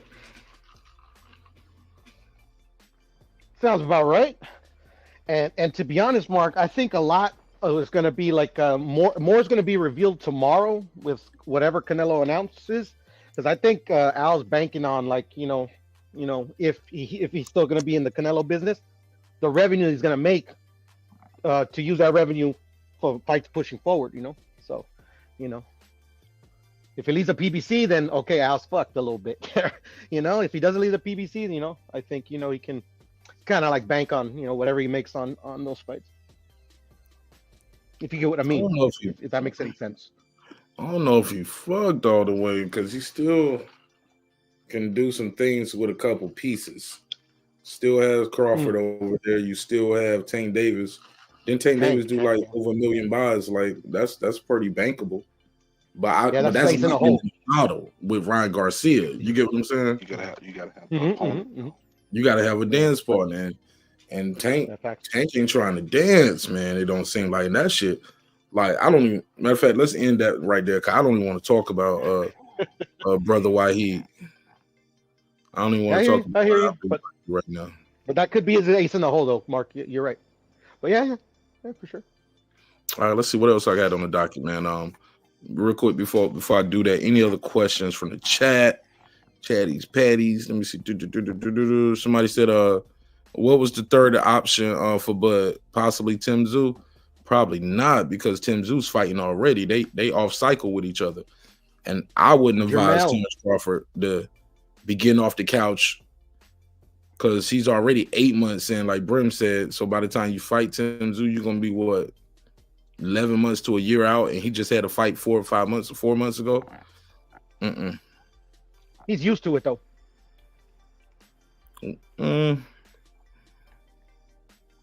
Yeah. But not going up in weight. But not going up in weight. That's true. Not going up in. I'm sorry. Let me go and switch this shit over. I'm still getting. No, you good, Mark. But that is true. Oh, that is true. Not moving up in weight. That's a factor. But Jermel's in play as well, because that's a fight I'm very interested in. Jamel. No, Jermell. Oh, Jamel. Oh, now you know what? I'm very interested in that fight. I still want to see that fight. Man, that was my only issue with Bud, too. Well, not my only issue. I had a couple issues with Bud, but y'all know I'm a Crawford fan. But people think just because I'm a Crawford fan, that means he can do no wrong. And nah, man, I don't like how the homie always talk about who he's not gonna fight. Not fighting Thurman. Not fighting Danny Garcia. Jamil, you blew it. Keith Thurman, you know what I'm saying? What I say? Keith Thurman. No. Danny, no. Boots, no.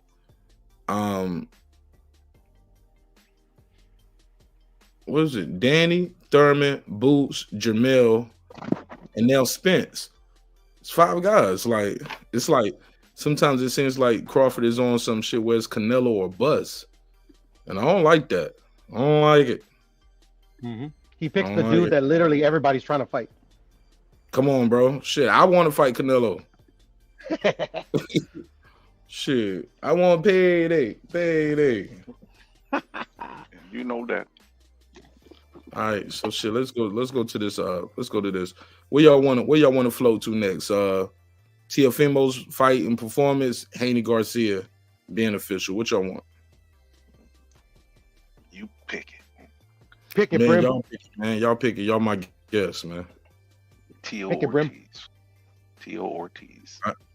All right, Teo Ortiz. Is Teofimo delusional or is he a promotional genius? Both. Let's talk about it. Tell me why. He's trying to keep his name involved, but his performance doesn't warrant the Terence Crawford fight.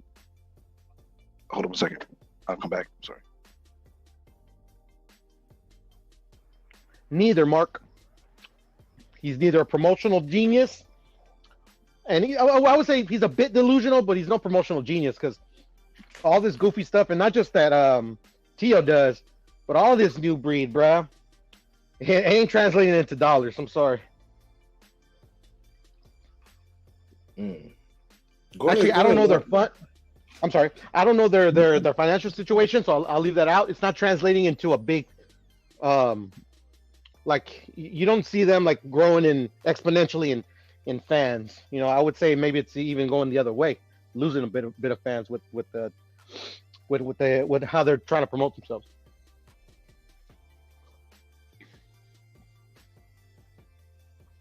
Almost like, especially like in a few of these fighters' cases, it's like they concentrate more on promoting themselves on social media than they do on honing their craft in the gym.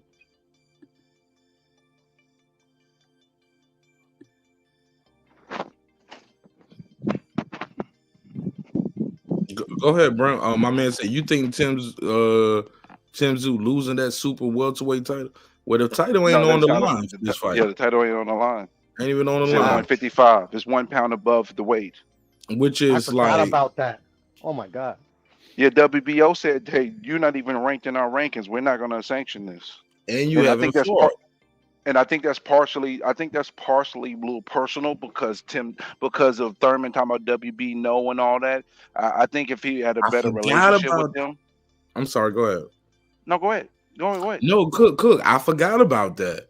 And think he if he had a left better- to go, and he was in position in the WBO rankings for a Crawford welterweight fight. And they kept him in those rankings for the longest when he shouldn't have been there. And when it was time for him to put up a shut up, he fought Mario Barrios, put on that WBO t-shirt and hat, and he said, well, obviously I'm going the WBC route. He was the first one to start talking about routes. I'm going this route. And this guy, like we playing football, but you're right. WB no, remember? I thought it was a little personal with the WBO. They probably was like, okay, you've been shitting on us, talking about WB no. Nah, we're not sanctioning this. You're not even ranked. We're not doing you no favors. You might be right about that, Brim. I forgot about that. Go ahead, Pura. What you think? I mean, yeah, I totally forgot that because I actually thought that the fight was going to be sanctioned. I mean, it's just like I don't know why they wouldn't make it a title fight. To me, it helps in the promotion, to be honest. But That ain't their job to promote it. I'm sorry. That's not the sanctioning body's job to do promotion or No, help I know. promotion the event. They No, I said, know hey, that. look, you're not ranked. Plus, but more important, where they started off with, it's like he hasn't fought in over 2 years, and he's not even ranked. It makes no sense for him to get a title shot. But shit, that's nothing new. Shit, ain't Fundora about to fight for a title, and he got Yeah, that's knocked but that's WBC. exactly. It's WBC, though. uniform body, but they uniform though.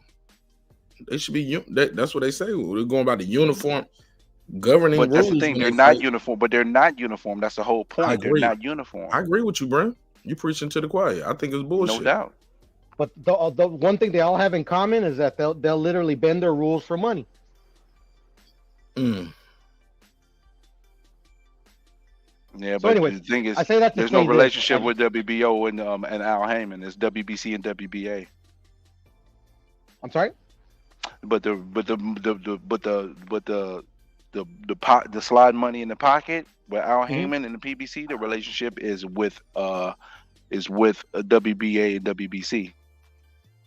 I mean, you keep telling yourself that. I mean, if that makes you feel better, but I don't. I mean, I don't, that's I the don't history. like yourself. That's the history. That's not by me telling myself anything. That's just based on the history of what's transpired with the sanctioning bodies. We have history to go by, not what I feel. Yeah. That's what I'm going by history as well. I mean, like money is green. All across the board. Remember, they called WBO whatever Bob ordered. Mm-hmm.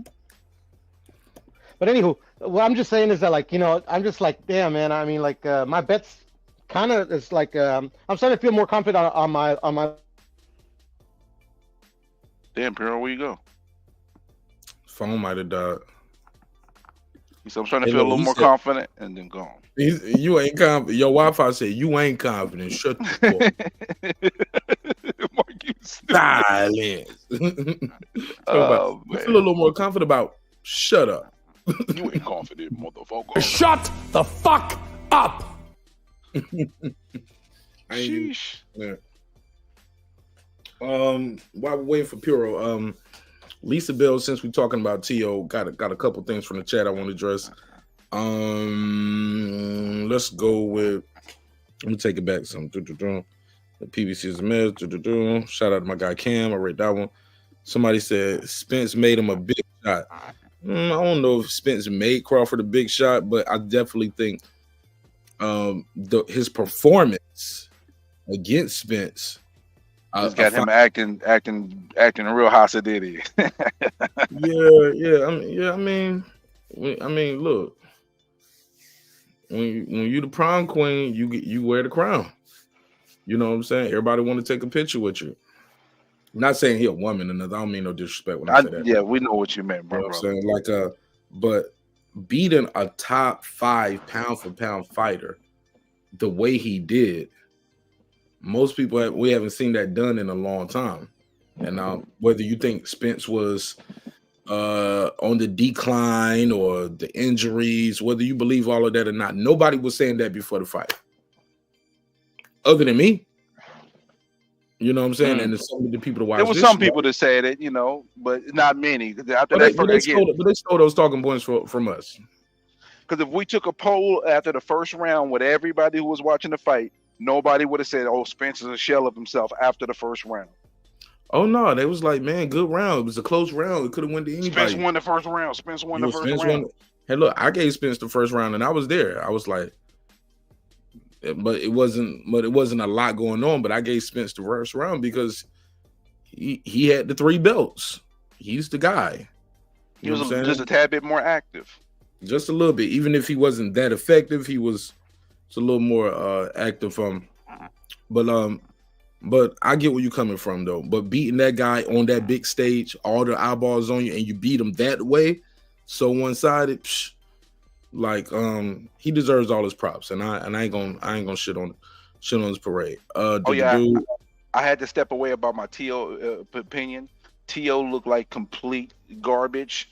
He can't cut off a ring. He can't fight on the front foot. He has the same issues that him and Regis Prograis have the same type of issues. The difference is Tio is much more athletic, but neither one of them fight well on the front foot. Neither one of them cut off a ring very well. And if they have to be the lead, they struggle.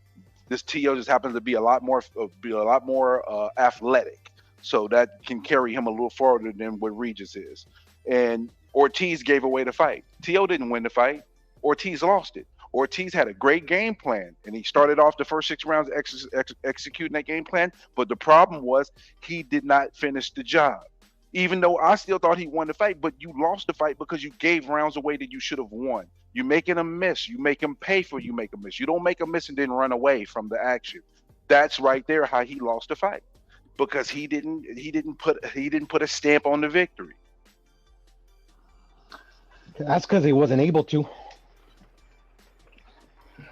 Was he Maybe not? he have the capability. Not willing, because he was right there, and I seen some clips, man. I watched the fight, but even when I see the highlights of people trying to slant it certain ways, saying he was running, I'm like, I don't know if he was running, but it was times Tio was in the kill zone, and Jermaine Ortiz would make him miss, but not make him pay. Exactly.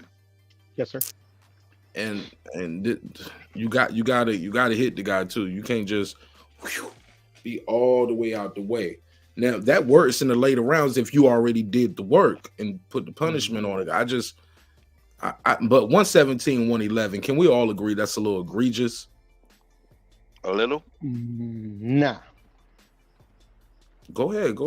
Talk to me, Puro. You said no. That's a perfect score, 117, 111. No, I wouldn't call it a perfect score. I just think the fight that we saw is a nightmare to score for any, for you, for me, if you could think of the perfect judge. I was about to say you ain't professional, and we ain't professionals. no, I'm just gonna say you professional shit talkers on YouTube. Yeah, right. I mean, you can build the perfect judge. It's just that particular fight is horrendous to score, because at the end of the day, I think it's common knowledge, but I could be wrong. The scoring is literally the essence of the essence of the scoring is to hit and not be hit with a focus on clean and effective punching. That was literally what they did was literally the opposite of that. So like how you score that and appease everybody or anybody is beyond me. At the end of the day, in this particular situation, I think the judges are off the hook. It's all the crux to me is all on both those two fighters that fought like shit. I can't beef with Puro too heavy on that. I can't. I mean, I could give a little pushback, but it's a waste of oxygen because at the end of the day, both. I want to hear it. Go ahead. They were so both of them were so hot dog water that I can't. It's hard for me to give pushback on it. It is because they were hot dog water. What the fuck does that even mean? What that means? Hot dog water? Well, it's useless. Like, what is hot dog water? There you go. Just garbo. You pour it out. You pour it in the sink. You don't keep your hot dog water. It's garbage. Mark, if we sparred and we both pretended to, like, in our head fight like Pernell Whitaker, that's probably how we would look. You get what I'm saying? That's how we would look. Where did you get that from? You did not make that up right now on the spot. Where did you steal that from? I made it up on the spot. That was good. That was classic. Yeah, it was. It was good. quality. That was quality. That was funny. That for me, we both spar in our mind. We think we Pernell Whitaker, but we look like that. Yeah, but for me, Tszyu getting a Bud fight, he needed to knock him out and put on a great show. And Who? To me, Tszyu. Because right now, Tszyu is the most popular name that is currently available for Bud to fight right now as we speak. Outside, if there's no Canelo. Let me see. Most popular name. Outside of Canelo. Out of the people that's been listed for potential Bud Crawford opponents, Tszyu not available. People don't think the Spence rematch is happening. Jermaine Charlo. A lot of people feel like Mel's stock is down, right? You know, and I'm sure he's spending his money and not really fighting right now, right? Danny Garcia. No, does anybody think Danny Garcia is a bigger fight than Tszyu right now? Jermell is definitely bigger than Tszyu. I'm sorry. I don't think so. Jermell doesn't have a fan base. His fan base is probably less than Tszyu's. Neither than Tszyu. Damn. Even being on that Canelo card, all them people saw him. Yeah, but now the people that saw him had a bad experience when it comes to him. They look at him in a negative light, not a positive light. So what really did that do for him if he had showed up and showed out in a win, lose, or draw situation, then it might be different. But when we walked away that fight, we was like lions only, gazelles only. I don't know. So man. he didn't leave a positive impression. I don't think Bud and Mel does more than 250,000, bro. Neither did Errol Spence, but Errol didn't get that much shit. What you talking about? Obviously Errol, like I wouldn't say that. Like obviously, I think Errol tried, and Errol I think tried Jermell the entire fight. Well. No, Errol went out Errol tried the entire fight, even though he was getting his ass kicked. Mel got popped, and he said, "Oh no, I'm not gonna get popped like this again. I'm gonna survive. I will survive." And he's got enough skills to survive, and that's what he did. Just survive. It didn't leave a positive impression on the majority of casual fight fans. Nobody, I don't think anybody that's casual fight fan saw that fight and said, "Oh, I want to see Jermell again." No.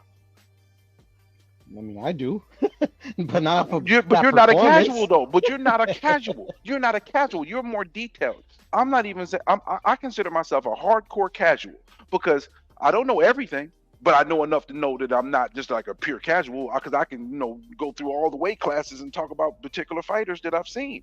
But anybody that's below us in our fight fandom, those people are not looking for Jermell Charlo fight. They're not. And before that fight happened, people wasn't checking for him. But before then, he wasn't no big time guy. He had the accolades and the skills to us as boxing fans. But past the surface of where we at, there was no name recognition for him.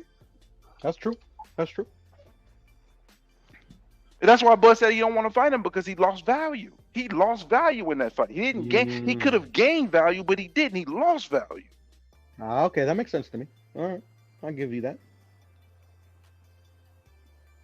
I appreciate it. I try to make sense. I don't always make sense, but I try to.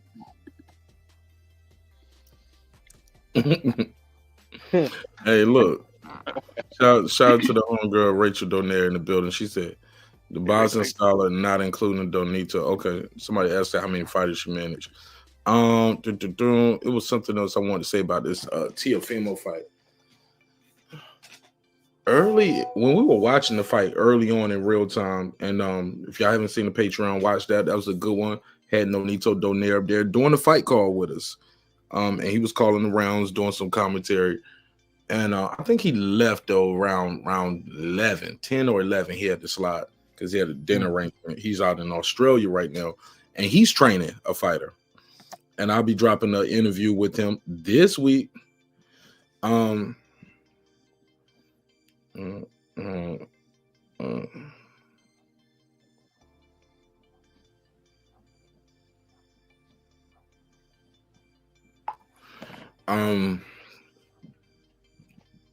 But it was a point early on we was like, okay, Teo's winning. Then in the mid rounds we was like, Jermaine Ortiz is winning his fight. Teo got to do more, like, because Teo would seem like he was getting frustrated.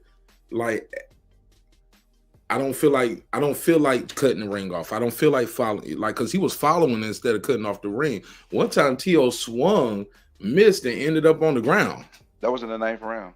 Yeah, he was doing like all kind of goofy shit like that. So it was one point we was like, well, Teo is, he's walking towards him, but is it effective aggressiveness? And a lot of us, it was ineffective, but also we were like, Jermaine Ortiz, you got to do, like, right there, I think it was round 8 or 9, we was like, okay, well, you're doing good winning so many rounds, but you got to, this is where we separate ourselves. This is where we separate. This is where I say, hey, look, I'm not gonna make these rounds that close. It was times where I was like, man, it's a close round right here. You did a little bit, but it looks good in the corner right here. The other judge over here and the other judge over there can't see your work. You got to spin them. You got to work over here. Work the whole ring.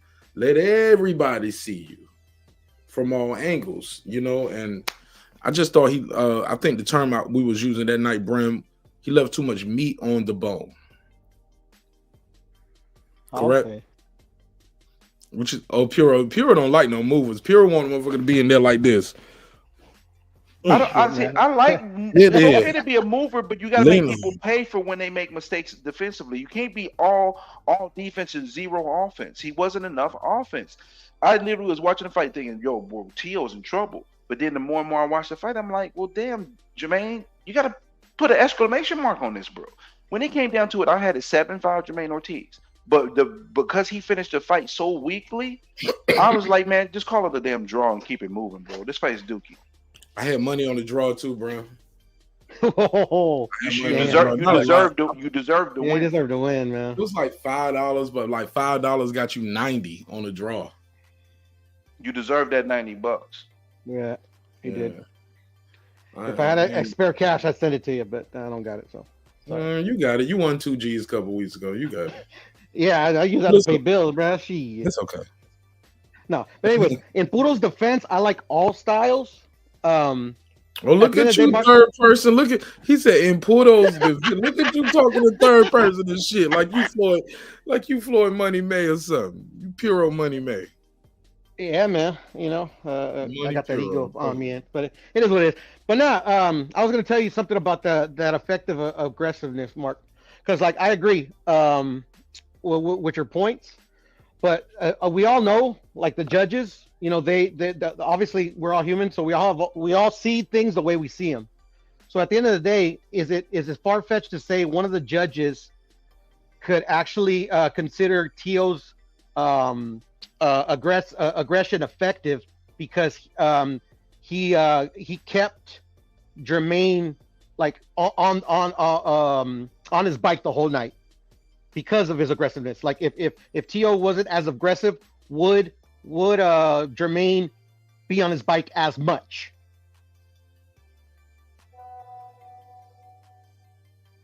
What you mean? Like, I understand okay, exactly so, what you mean. Go ahead. Re-explain it to him. yeah, so like Mark, so me and you were fighting, and you know I was doing what Teo was Beat doing. your ass, Puro.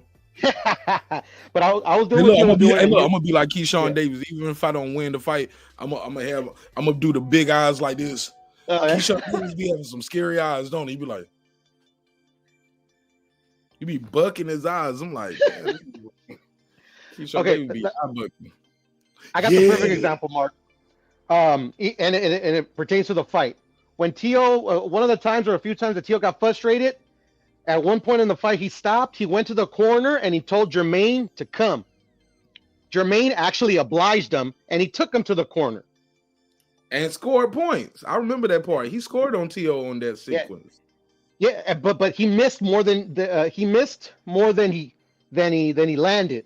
But Teo what I remember seeing either though. Like Jermaine, he went over and Jermaine was the aggressor and won that sequence, if I'm not mistaken. Yeah, I would agree that he won that sequence, but that's my point though. Like seriously, when Teo stopped with the pressure, that's when like literally like he made Jermaine make a decision. Like, what am I gonna do? Okay, he's not pressuring me no more, so I'm not gonna be on my bike. And then he waved him in and he actually obliged him. So you get what I'm saying? Like when Teo was pressuring him, even if we think in our head it's not effective, like it did make Jermaine be on his bike more than not. This is what I'm trying to say.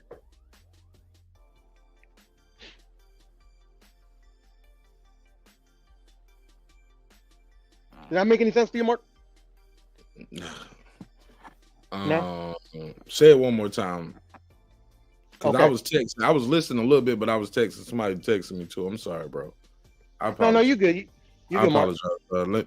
Apologies. I'm on my Doug right side shit. Apologies. Respectfully. Yeah, out of order. I'm out of order.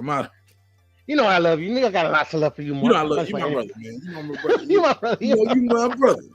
You know I fuck with you nice. Yeah, man. That was fun. You for y'all fool. Yeah. But go ahead. Say it again to me. So, Mark, my whole point is like, is it beyond the realm of possibility that one of these judges, they perceived Teo's aggression to be effective because he kept Jermaine on his bike for the majority of the fight?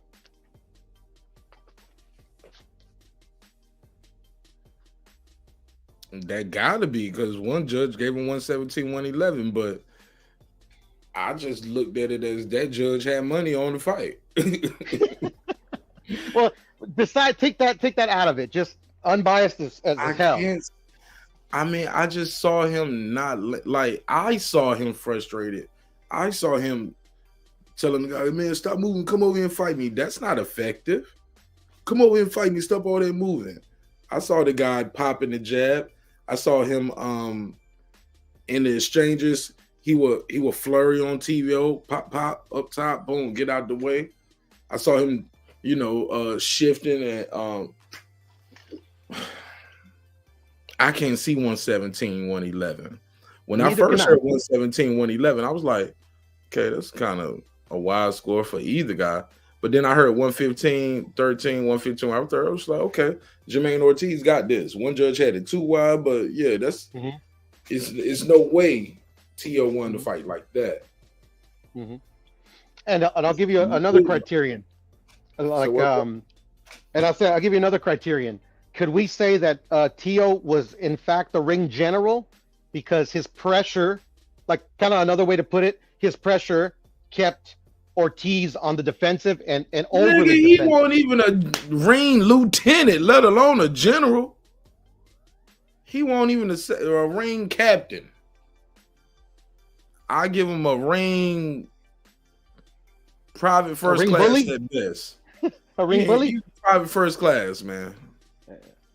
He won't know. I'm just saying. He won't know sergeant. He won't know special. Private first class. Damn sure ain't no ring general. Not no lieutenant, no captain, no colonel, major, none of that. He's a ring private first class. No, I hear you. I was just giving another perspective. I don't agree with the scorecard. That was very wide. At the end of the day, I think a draw is warranted because out of all the criteria I gave you, the one that weighs the most is clean and effective punching. That's what counts the most.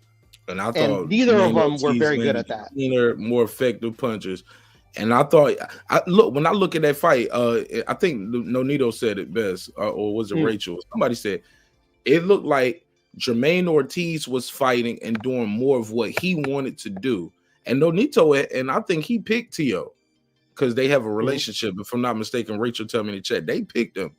Well, I know Nonito did. He was like, yeah, I'm going with the guy I got a relationship with. You know, Tio's my guy. I got a relationship with him. I'm riding with him.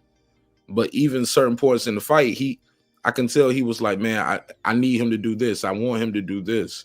But looking at the fight, it looked like Jermaine Ortiz was doing more of what he wanted to do.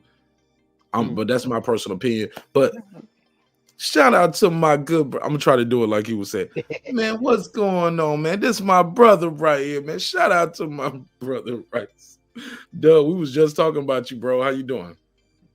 I hope it was something good. I hope, I don't know what it might have been, but bro, it can't be nothing bad. It can't be nothing bad. It's all love on this side, bro.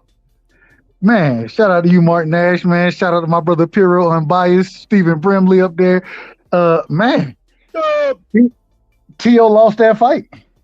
And everything, I say this respectfully, but Mark, you can call me a liar if I'm lying. I said it was going to happen exactly how it happened.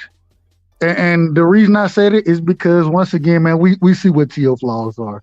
And it is one or two things now. Either you start fighting flat-footed come-forward fighters, or you go fix your game. That's what it comes down to for Tszyu now. And I hope he go fix his game, because I still want to see him in there with Devin. I want to see him in there with Tank, SHAKUR, Matias. I want to see him still continuously fight the best. And so, but I think he's gonna have to fix his game, really, to be effective against those type of fighters. Jermaine Ortiz, I heard you, my brother Piro. I heard you, Piro. But I thought Jermaine Ortiz won that fight. He did what he wanted to do, and he stopped Tszyu from doing what Tszyu wanted to do. So he landed more punches. I thought the 117, 111 card was absolutely ridiculous. But outside of that, man, hey, I ain't mad at Tszyu for winning. And once again, I thought it was a robbery, but I ain't mad at him. And so, hey, I hope he come for or continue to fight the best, man. That's what I look forward for, or I look forward to seeing from him. I'm gonna say it again, man. The only people that got robbed were the fans in that fight. But anyways, continue.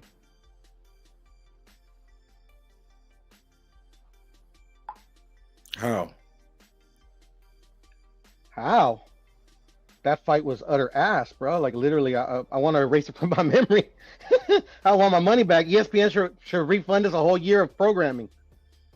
I've seen worse. Shit, the SHAKUR fight was worse than that. Yeah, but that's expected from SHAKUR. Sir? That's expected from SHAKUR. Oh, wow. SHAKUR don't have boring fights like that. Okay. That man he had two fights. But outside of Nakatilia and what's the brother name? De Los Santos. Outside of those two fights, SHAKUR, he ain't in boring fights. He put hands on Robinson Casasiao. He put hands on oh man, what's the Oscar Valdez? He put hands on Jamel Herring. I mean, he don't have boring fights just on a regular basis, but he has had 2 boring fights. I agree with that. But at the same time, I don't think that's expected from him. Hey, man. All right. All right.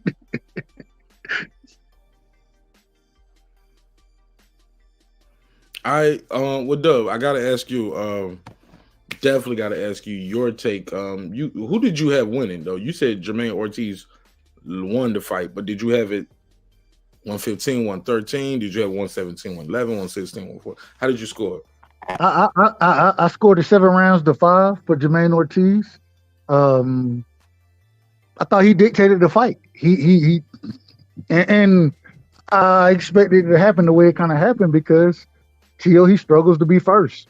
Shout out to BBO Boxing. I lost $100 to him on the robbery, so it is what it is. But I expect it to happen how it happened. I just, like I say, Tszyu got to fix certain things, and it was interesting. The really interesting thing to me was how Tszyu spoke after the fight, and when he done told everybody, all the crowd, the SSD, and I mean, just kind of getting out of control. And he reminded me a lot of Anthony Joshua when Anthony Joshua lost against Usyk, and so I think he need to rein it in just a tad, but it is what it is.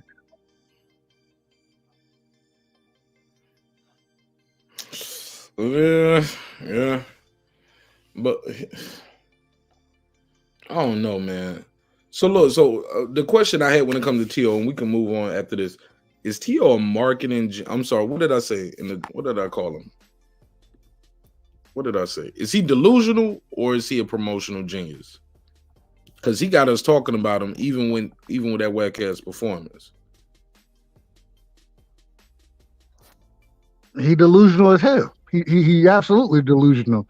The man think he can read a Bruce Lee book and spit those quotes right after reading them and be a philosopher. So he's delusional.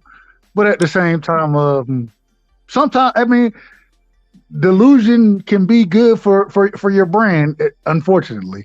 Delusion can be good for your brand. We got to see where things go for him.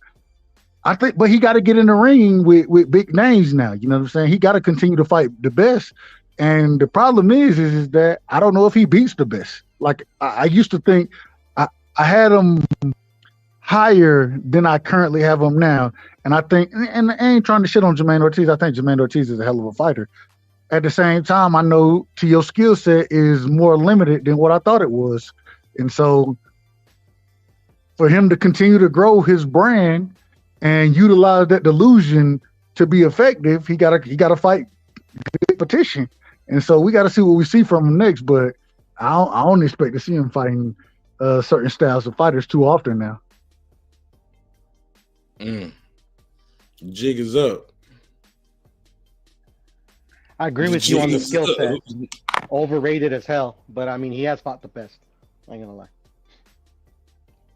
Who overrated as hell? Tszyu. Did he though fight the bit like Josh Taylor was? I mean, he said Terence Crawford fight the guys that I mean, fighting the guys on paper. They say they the best, but they were the best at the time, Mark. I mean, Josh was the best at 140 at the time. Loma best at the time. So I mean, like, is he as advertised, or is he what they're trying to sell us? In my humble opinion, hell no. But he's good enough to beat the best at the time.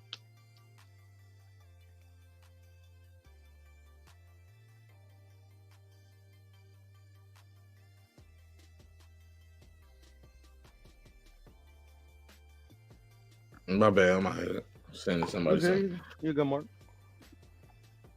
All right, so look, that guy I saw Thursday, man. Oh, and I gotta address this. Lisa Bell said this too. She was like, basically, she said these Thursday shows are getting low viewership. Me personally, I don't mind seeing boxing on Thursday, but she's right. But these fighters don't have a say so in that, right? Man, if you're gonna put, but my thing is, if you're gonna give us Thursday boxing, and I do understand, trying to capitalize off of the big things that's going on in Vegas at that time, the F1 series, in Shakur's case, Super Bowl, and Teo's case. So you want that live gate. It's not; these aren't pay-per-view fights, so you're not really getting too much off pay-per-view. At the same time, I don't think you put your biggest stars on Thursdays. And correct me if I'm wrong, but Teofimo Lopez, Shakur Stevenson, these are the biggest stars that Top Rank got right now. So I wouldn't put them in. Hey, I'm gonna find them a weekend date. I'm gonna find them a weekend date, and then try to make sure that not too much competing with what we're trying to put on as a product. If I think a Thursday day, man, if you put and I know this sounds crazy, but put somebody like Abdullah Mason on as the headliner for Thursday. Let the prospects run that Thursday card. Have Abdullah Mason, and you start to build brands over there. But when you putting your stars on over there and you're getting what you're getting, it's not a good look. Respectfully.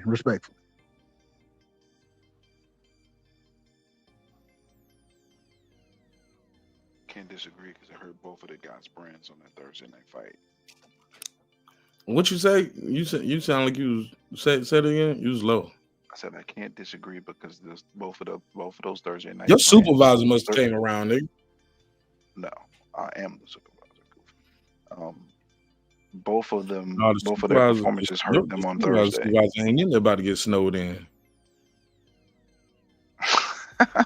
The real boss at home under the fireplace. Both of their performances hurt them. Okay, before I go to my guy Clips, I'm gonna just say this.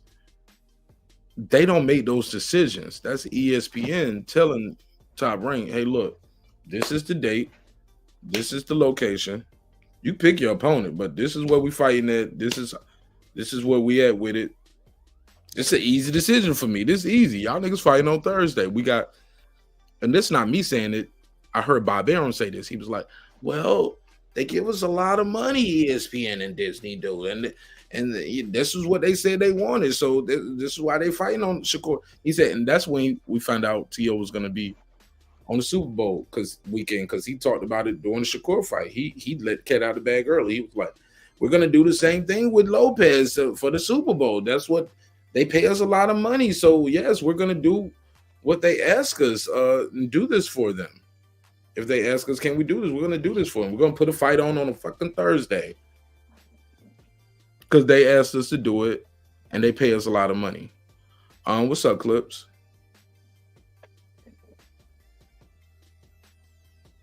Clips, your mic muted, big dog.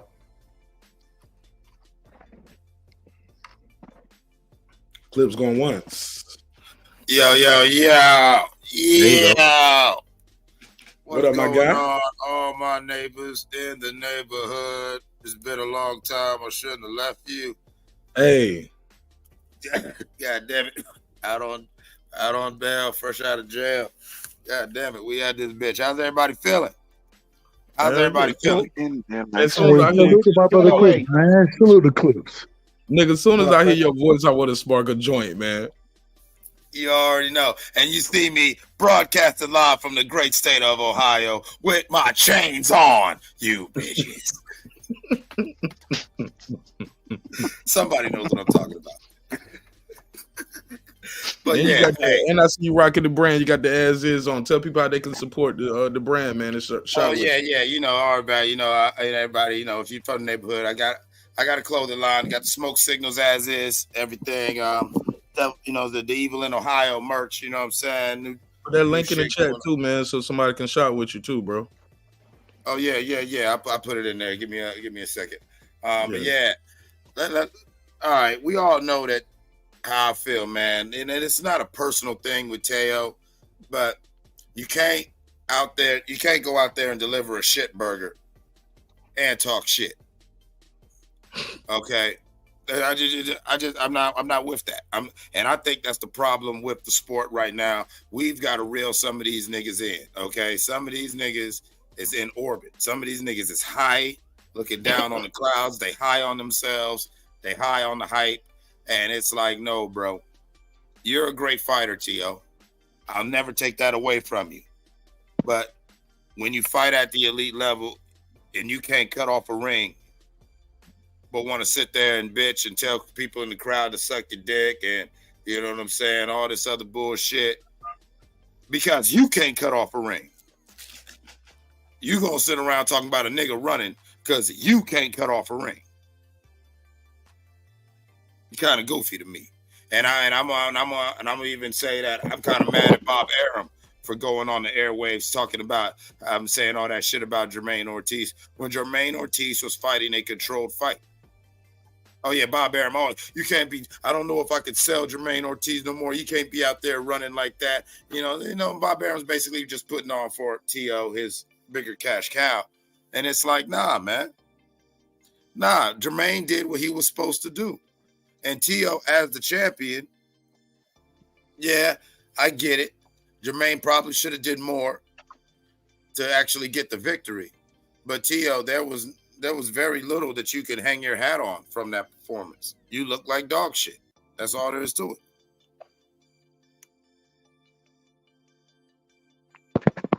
Facts on facts on facts. Hey, Brim, are you safe, Brim? You sound like you in the basement right now. Blink twice if you safe. I got you, though. I got you. I'll send somebody. I got you. Pass it around, man. Everybody get involved. I still got my boy Puro here, Dub right side. Puro, that guy Clips, Unbiased Fan, Bring Reaper here as well. I'm being respectful to my coworkers. That's what it is. I don't want to be loud with my coworkers, so I have to get up and move around. I am the overnight supervisor, but yes, the boss is probably somewhere sitting where laying comfortably. But I am the supervisor for the entire company at this time of night. Yes, but niggas, you and two motherfuckers. Say what?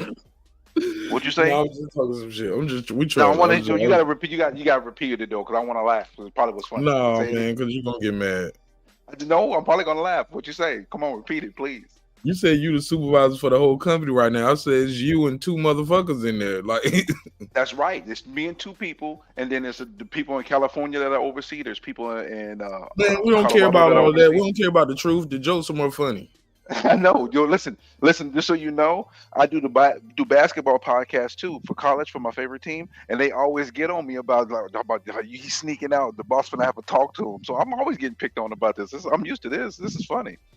Right, because your two employees know you be on YouTube. They don't give a damn. They over there. They playing real fancy to be a night manager at Costco. They over there playing Candy Crush. I'm not at Costco, man. I'm not at Costco. I'm a logistics. I'm a programs. Don't tell niggas what you do. I am an operations manager for a logistics company. He mails out toenail clippings. He already told us, y'all. But anytime toenail clippings is one of them. My homeboy, that nigga be holding cups of pee all day. Like it's warm. Nah. He worked for LabCorp. He worked for LabCorp. You a piss holder. LabCorp is one of my clients in Texas. We have LabCorp in Dallas. That's one of my clients. Pissy hands, smelling ass nigga. Stop. Hey, when a nigga tell you they do logistics, it mean they do a whole lot of nothing. That's what they really telling you when they tell you they do logistics. No, I be working over here now. Don't get it fucked up now. I tell about anywhere between 9 to 15 reports a night. That was supply, man. That's some warehouse shit. No, I don't do the warehouse. All the niggas I know who get logistics in the army, them niggas got good ass jobs too. Them niggas like warehouse managers all over the world, man. Oh yeah. I got a homie that's like doing warehouse management, like in somewhere in Japan right now. This nigga was like, really? Like, yeah, nigga, they paying me good in Japan. He said, if I was in America, I'd just be a forklift nigga like the rest of y'all. Over here in Japan, I'm the boss. I was like, damn, nigga, I said, you went all the way to Japan for the boss. He was like, yeah. And he said, I'm gonna retire early on y'all niggas too. But go ahead. Let everybody get back into this boxing talk, man. Because like I said, I love y'all, man. I ain't gonna hold y'all here all night. But I missed a little bit. I came late, so where are we at with it now? Have we gotten to this 420 smoke? Mark, you got my song. The theme for April 20th will be pre-order. What are we smoking on for 420? Is it a Smoking Ryan on a Ryan pack? pack. It's a We Ryan got a pack. Haney pack in the air. Is there going to be a Haney pack? What are we smoking on? Because this is the battle of Cali, and they say Cali got the best weed. So we got Southern Cali right outside of San Diego with Ryan Garcia. We're going to see what that SoCal smoke like. Or we're going to find out what that northern Cali, that Oakland, Humboldt County smoke like. We're going to have a little good old Cali smoke session. And I want to know, you know what I'm saying, what pack are we going to have on the motherfucking plate for 420? Good timing, bro, because we have not talked about that. Great timing, bro. So let me. I'm sorry, Mark. I don't want to play host, but let me start with you, Brim, and we gonna go around. What pack do you think we got rolled up on 420? What pack? We rolling up a big strand of some Ryan Garcia, bro. I wonder what that smoke like, I don't know, because we got a little taste of that. Devontae gave us a little sample of that Ryan pack. I don't know how'd that hit for you. Hey, it was kind of a cheap smoke, but it still smoked nevertheless. Though, but this one might be a little bit, be a little more potent. Okay, yeah, because Devontae only gave us that 3.5. You know what I'm saying? Like you saying Devin's gonna give you the whole zipper. Yeah, I think he's gonna give us the whole zip. Because Ryan gonna try to prove a point here. I don't think Ryan's gonna be cautious. I think Ryan's gonna go for it all. But that Ryan smoke, that good Ryan smoke, gonna give us a slight bit of a head high off that left hook. You know what I'm saying? It'll be a nice left hook in that smoke, and so we look forward to seeing it. At the same time, that's gonna be a stoppage pack. That's what we're gonna call it. The Ryan pack gonna be a stoppage pack. Yeah. It's gonna be a stoppage pack because he's gonna be getting stopped in that fight. I'm calling it now. I'm calling it right now. Devin stops Ryan in that fight. Ooh, that's crazy. Kill him. Devin's gonna stop Ryan. I mean, I don't know. I think the one thing that's interesting and I'm really excited about with this matchup is you forget that Ryan did beat Devin's ass before. You can say anything about amateurs or whatever like that. And I think that is the one thing that's going for Ryan is he knows he could get it done. Now, can he get it done at this level? Devin beat his ass too. Yeah, exactly. That's what I'm saying. In the amateurs, they don't went back and forth. Here's the difference, though. Here's the difference, though. In the amateurs, they were on the same level. Since they went pro, Devin has improved his game, and Ryan has been still doing the same mistakes as an amateur. And I said this earlier. Don't forget the booty roll. He had the booty roll. I don't mean to be disrespectful to any fighter, but as far if Ryan was as disciplined as Devin, and I put Devin's discipline up there with Bud Crawford's. That's why I put his discipline up there. If Ryan had that same discipline, I think it'll be a true 50-50 fight, and they'll be right there with each other. The difference is that man ain't showed the discipline that Devin ain't showed, and I think that's going to be the overall difference in the fight. And if Devin put Regis down, Ryan ain't got the chin that Regis has, in my opinion. And so I got Devin stopping him.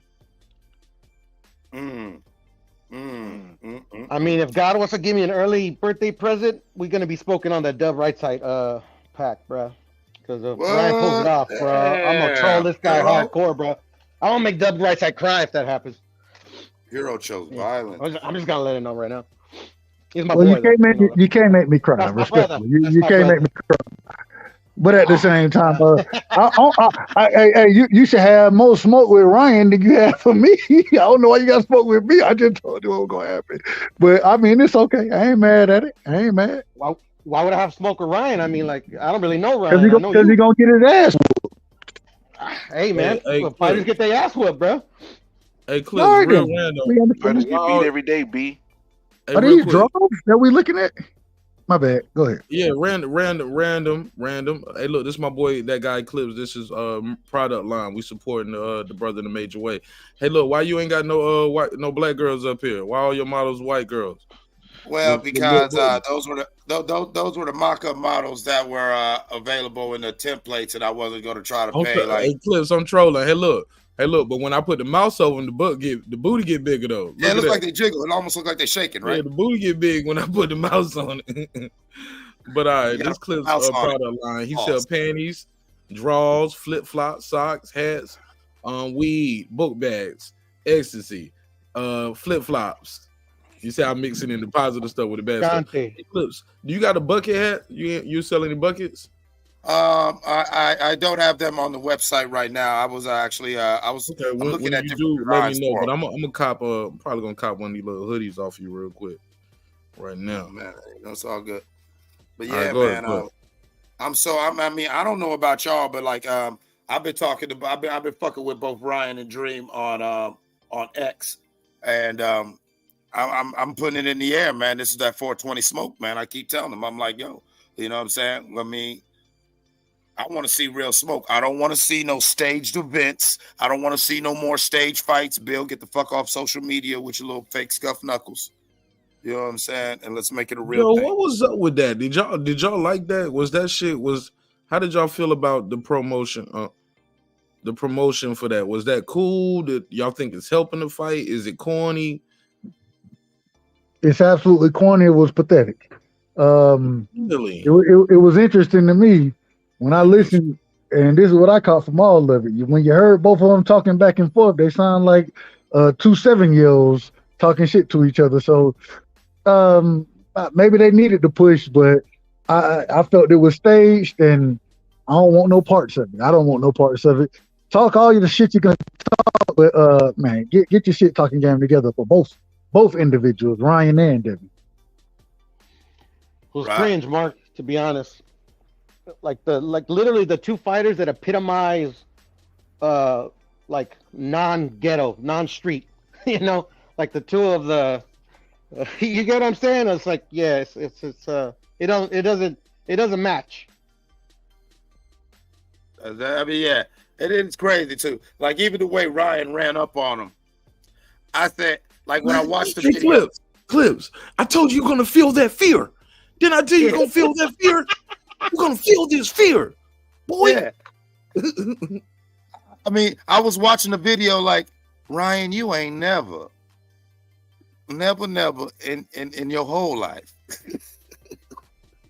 Who gave this man thug cookies? I told you gonna feel that fear, Right. boy. That's you.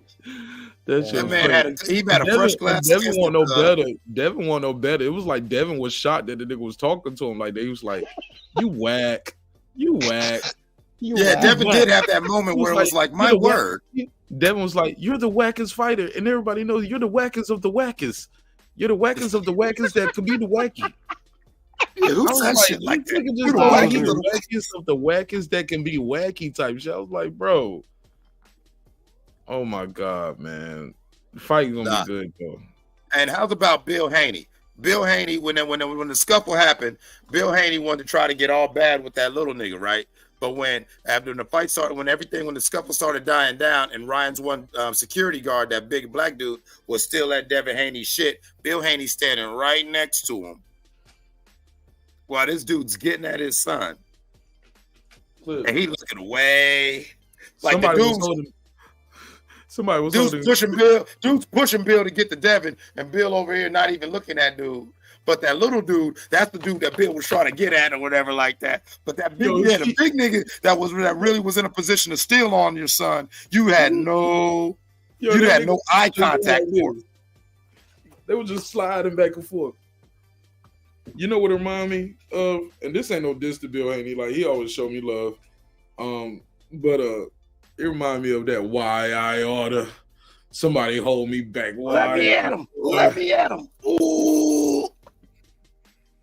Clips, what's the best way? Real quick, before I push the button on this, what's the best way for you to maximize your money and for me to get my merch in a timely manner? Should I send it to you or order it from here offline? The time it doesn't matter. So you can order it offline. The time it doesn't matter because they still got to manufacture it over there and everything. Okay, all right, cool. I think I'm gonna get this one right here. I'm gonna wear this one. Get this one. I'm gonna wear it on the show and shit. I'm probably get this one right here. That's what's up, man. All love is appreciated. All love matters. You know what I'm saying? I'm not really. You know what I'm saying? I appreciate the shout out. I appreciate you. You know what I'm saying? I fuck with you, dog. You always support me in a major way. I'm gonna support you too. All right, go ahead. Let's get back to it. Stop all that soft shit. There you go. Let's get back to these goddamn smoke. Because this 420, like, here's my thing. We can't have no fight on April the 20th. And it can't be this. Here's my thing. It can't be a shit burger. We either going to have an upset, and as far as we going to have a Devin Haney pack in the air, and yes, that would be an upset. Or we're going to get that. We're going to get a full zip of that Garcia pack this time. Because I agree with, I believe it was Dub Ripeside. I agree with you that, if Dev could, put Regis on his ass and keep Regis humble, he's got enough pop to definitely, put Riot in his place. My only problem, my path to victory for Garcia is if Devin is too busy trying to prove he's a thug, trying to get in there, and he sits there and he's traded shots and he stays in that bad neighborhood a little too long. Let's not dismiss Ryan's left hook, and the fact that Ryan is Ryan, to where he's not utter fucking dog shit on these streets, to where if Devin goes in there playing with him a little too overconfident, we could get a Haney back. What's the bet, Puro, Dub, Brim, Clips, Neighborhood? Y'all think this fight gonna get postponed for some reason? No. Injury, mental health reasons, anything? No. Nah, I think it's definitely happened. Puro said that shit confidently. What makes you so confident, Puro? They've been planning for this fight since they were kids. Since they were fighting amateurs, bro. It just doesn't make sense for any of these guys to pull out, unless it's like an injury, like a valid injury happens. Yeah, I mean, I don't. Right, you can get cut in sparring like Tyson Fury. Yeah, something like that. Okay, I could see it. Hopefully not, but nah. Anything else? No, I don't think so. I was joking when I said that. You think the Tyson Fury cut is real? Yes. Okay. Nick, bro, I don't see motherfuckers like tell me all kind of shit. Like, man, I seen niggas get hit with an axe in the head on Walking Dead and it look real. Of course you can make that cut look real, Yeah, I know it. Yeah, I'm still skeptical about that cut and the timing of it. I really think that Fury Clips is one of them, Puro. I know. I mean, I've heard a lot of people say that to me, bro. I ain't gonna lie, Man, I think that cut was just Fury just, opening up the little door so we could kind of sneak out, buy himself some time, because I really do think that Fury is very self-conscious after that Ngannou fight. He knows he got his ass whooped and everything, and he's like, damn, I've got to work on some things, and I think he was probably getting touched up and possibly dropped in sparring, but I think the cut really was just like, yeah, I need some time. Yeah, this cut's bad. I got a cut on my eye. Yeah, we got to postpone it. I really do think that. And shout out to Usyk. I saw a report that Usyk will still fight like in May. He ain't sitting around just waiting on Tyson Fury. And I think that's a great thing, regardless of Fury. What you mean? He's still gonna fight in May? I saw an announcement that they said that he still intends to fight. He's not waiting, and they didn't announce who he's going to fight. That's going to be interesting. No, hold on. Is that a confirmed rumor, like Brim would say? Well, I heard this fight was rescheduled. Yeah, it already has a fight date and everything. And what's the rescheduled date? I'll tell you right now. May. Okay, so yeah, that might be so they fight in May. So there's this May. Said, okay, if somebody postpones again, correct me if I'm wrong, but they're gonna lose like 10 million of their purse and it goes to the opponent. Right. And so that could be the point of the article that I was looking at was that Usyk's like doubling down, like, no, I'm going to fight in May. That's what he I know the headline was Usyk's like, I'm fighting in May regardless. And that's why I was like, shout out to him. He's not sitting there waiting on Fury. Like, no, I want to make my day. Yeah, it's not a rumor though, Mark. Usyk is fighting in May and he's fighting Tyson Fury May 18th. Watch your mouth. Talking to my boy. I'm talking to my boy Clips like that. Oh, no, it's all good. No, I'm gonna keep it real. Like I had to get you on that one. I saw an article. I half read it while I was at work, and the main headline, and from what I read, was Usyk being very adamant about he is fighting in May, and he is not caring whether or not Fury pulls out or not. Okay, there you go. Now I like that wording better, Clips. That makes more sense. P.O. Box. Yeah, he's like, yeah, I'm fighting in May. Fuck that. To where I'm like, yo, shout out to Usyk. You know what I'm saying? Because we've seen too many fighters now. Look at what's going on. I don't like what's happening with my man Bud, because I wish Bud had that, you know what I'm saying, had that same approach. Like, look, my next fight is happening XYZ and ZYX. I don't give a damn if it's Spence, if it's Canelo. I you know what I'm saying? I got so many fights left in me before I retire. I want to get this bag, but you know what? You niggas is not going to hold me hostage. And it's not just Usyk and Fury. That card is a full too. So you know it's going on in May. Yeah. Right, and yeah, I don't think that Turkey I don't think that Sheik is going to allow too many people to keep fucking with his dates. And so yeah, I think you're right, Piro.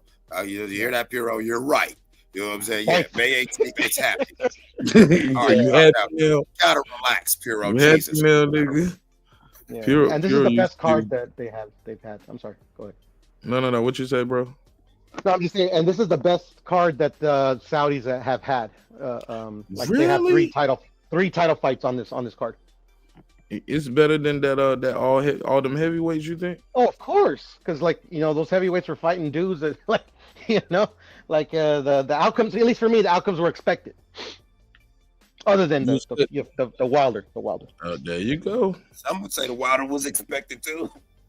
Yep, some would say that. There y'all go with that bullshit. No, it ain't a Wilder.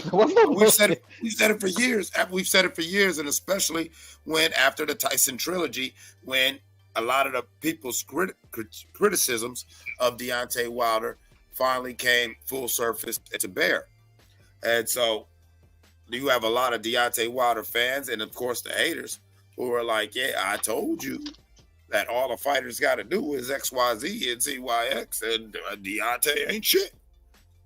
And I'm not saying Wilder ain't shit. I'm just saying that I just watched in 3 fights with Tyson Fury and this 1 fight with Joseph Parker, a lot of that negative criticism get proven 100% right. You know what I'm saying? He can't handle movement, and he can't handle somebody who's going to stay on his ass, or a bigger fighter who can actually take his punch and lean on him and take advantage of the fact that he has them. He has, you know, he doesn't have that. His power doesn't come from his legs. Yep. And so if your power doesn't come from your legs, you could easily take it from somebody. You know, if you're all arm and upper body, I could just lean on you, or I could just move a lot and keep you tired and confused. And especially if I'm hitting you, you can't do shit. I don't even got to knock you out. I could just beat your ass. Mm-hmm. And Joseph Parker fought AJ and Andy, and he's 1-1 with those dudes. So he got experience. He could fight. So. Man, y'all pardon me. I'm over here trying to buy this hoodie real quick. So I'm trying to multitask, and I'm not good at it. So y'all please carry on. Nah, it's a beautiful thing, man. It's a beautiful thing. I want to know, Puro, help me out now. So who else is on this 420 card? Because we cannot have a 420 card with just one main course. Like, you know what I'm saying? This is kind of like the cannabis cup. You know what I'm saying? Like, I need different strands on my menu.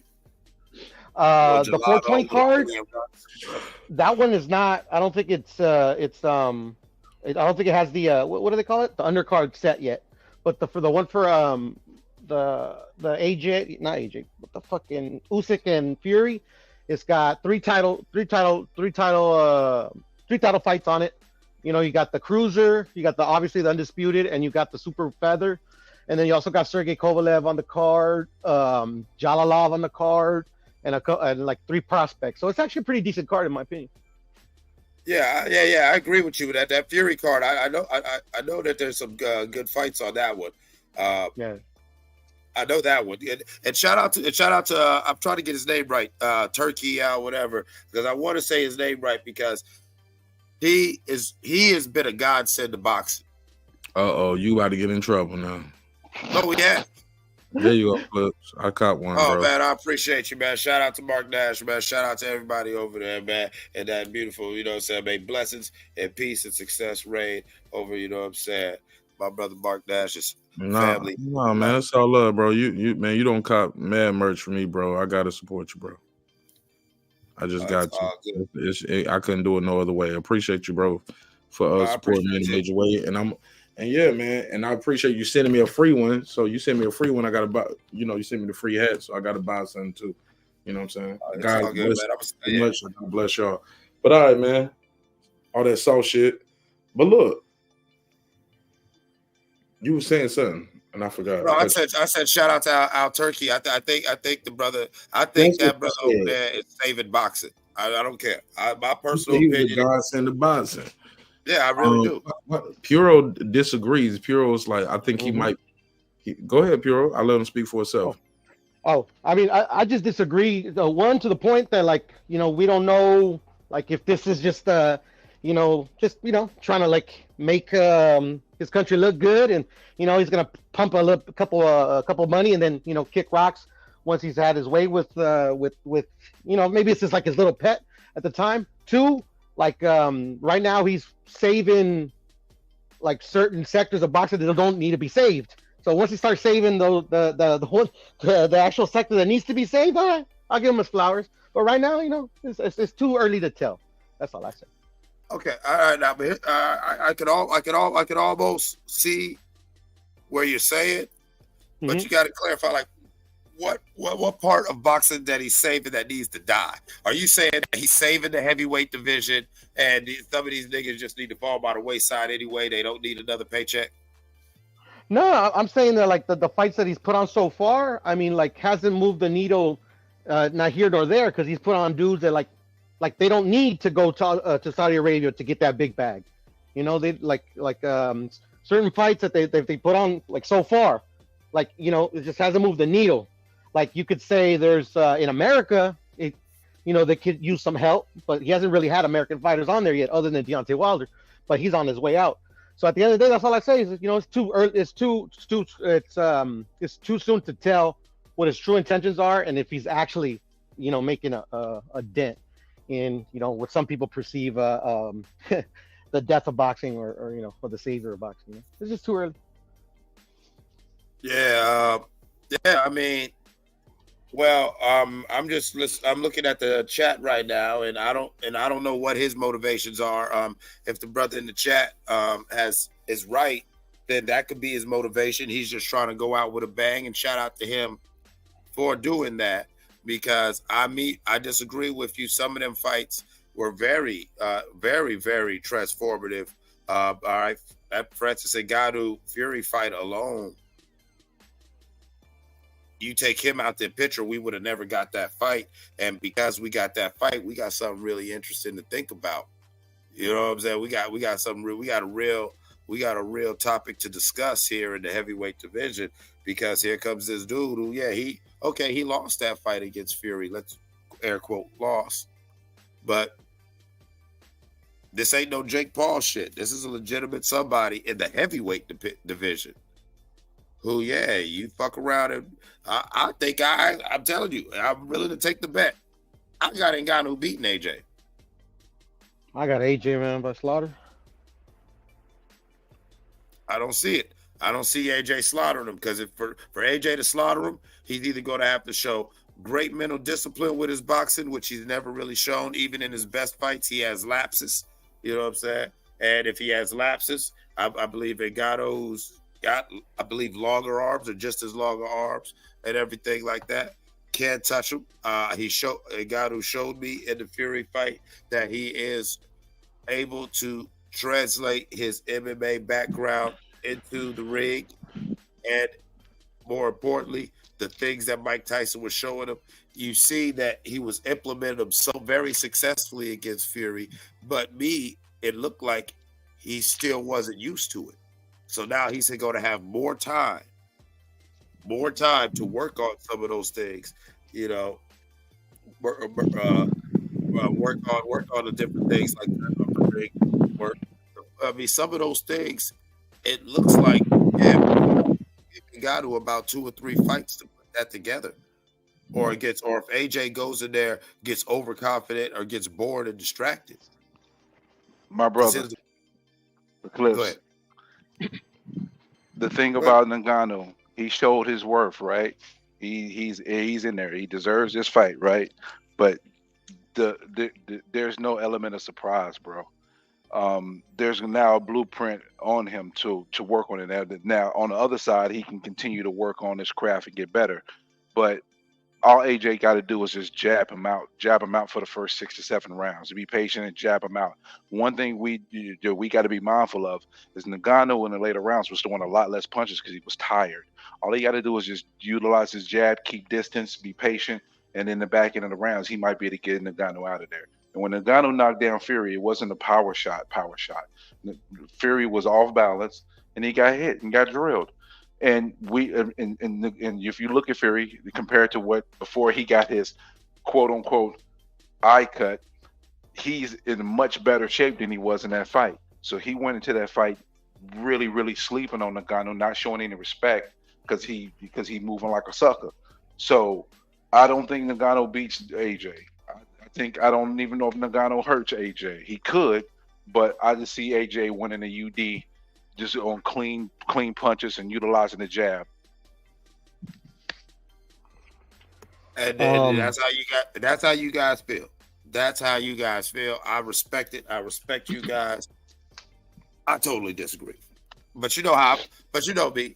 I don't think I'm nobody's friend or anything until we can agree or disagree in a civil matter. And so that's how I know, I'm your brother and you're my brother. Is because, yes, we're having a civil disagreement right now because I got Frankie baby.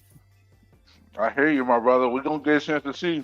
We know what. I don't think neither one of these guys are going to get a cut to get out the fight and postpone it. I'm gonna tell you what. Yeah. Thank you. I don't think nobody's going to try to duck out this fight. Nobody's looking for a back door. 100%. I agree with you on that, Brip. Nobody's looking for an exit. Nobody's hiding behind security talking about ooh. No, you know what I'm saying? No, niggas need this. You know what I'm saying? Niggas need this and niggas want this, and that's what we want the sport. And yeah. And if that's the case, what you're saying, Giovanni, in the chat.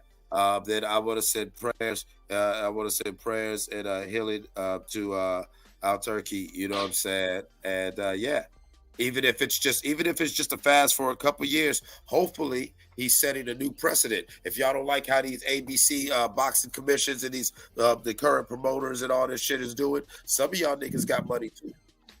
Yeah, join Death Row, man. If you don't want to see them dancing all in your thing, come to Death Row. Come on, that's what I'm saying. That's what I said. Them Imperial. Come on, you can't hate on Turkey like that. That's a boss. No, I'm not hating on him. But check this out. Some people think that some of these current fighters, why they're not challenging themselves is because they're getting paid way too much. I don't understand how somebody that comes in and starts paying fighters more fighters way too much, how it's gonna help it. That's all I'm saying, But I just watch boxing. It ain't my money, so fuck it. Puro, I will tell you like that. I love everything you're saying. I love it, but I heard it before. Because believe it or not, I'm also a fan of baseball, and I remember there was a time where everyone said George Steinbrenner was fucking up the league, and this is all a distraction, paying all these motherfuckers that ridiculous money to go wear fucking pinstripes in New York. And what did it do? It solidified a brand. I'm old enough to remember when they said Jerry Buck's out of his motherfucking mind for making a brand and making it like, nah, man, you want to get this money? You want to motherfucking be in some excitement? You want to wear purple and gold? Come on over here. Nigga, they can't match our contract. To where now, because George Steinbrenner and Jerry Buss and people like that came into the sport with that attitude, till this day, both these motherfuckers is dead, but till this day, when you think of the sport of baseball, you think of that Yankee motherfucking hat and them goddamn pinstripes. And when you think of basketball, you think of purple and gold, whether you an LA fan or not. You know what I'm saying? can't talk about the NBA without talking about the Lakers' legacy, and you can't talk about baseball without talking about the Yankees. So maybe it's a good thing that we get a new promoter in here who's showing that balls and just wants to put on a show. To be fair, the Lakers just caught up with the Celtics. I mean, I get it. The Lakers is 50s and 60s. California. So. That's Hollywood. So it's pretty. You know what I'm saying? It's pretty. But shit, the Celtics.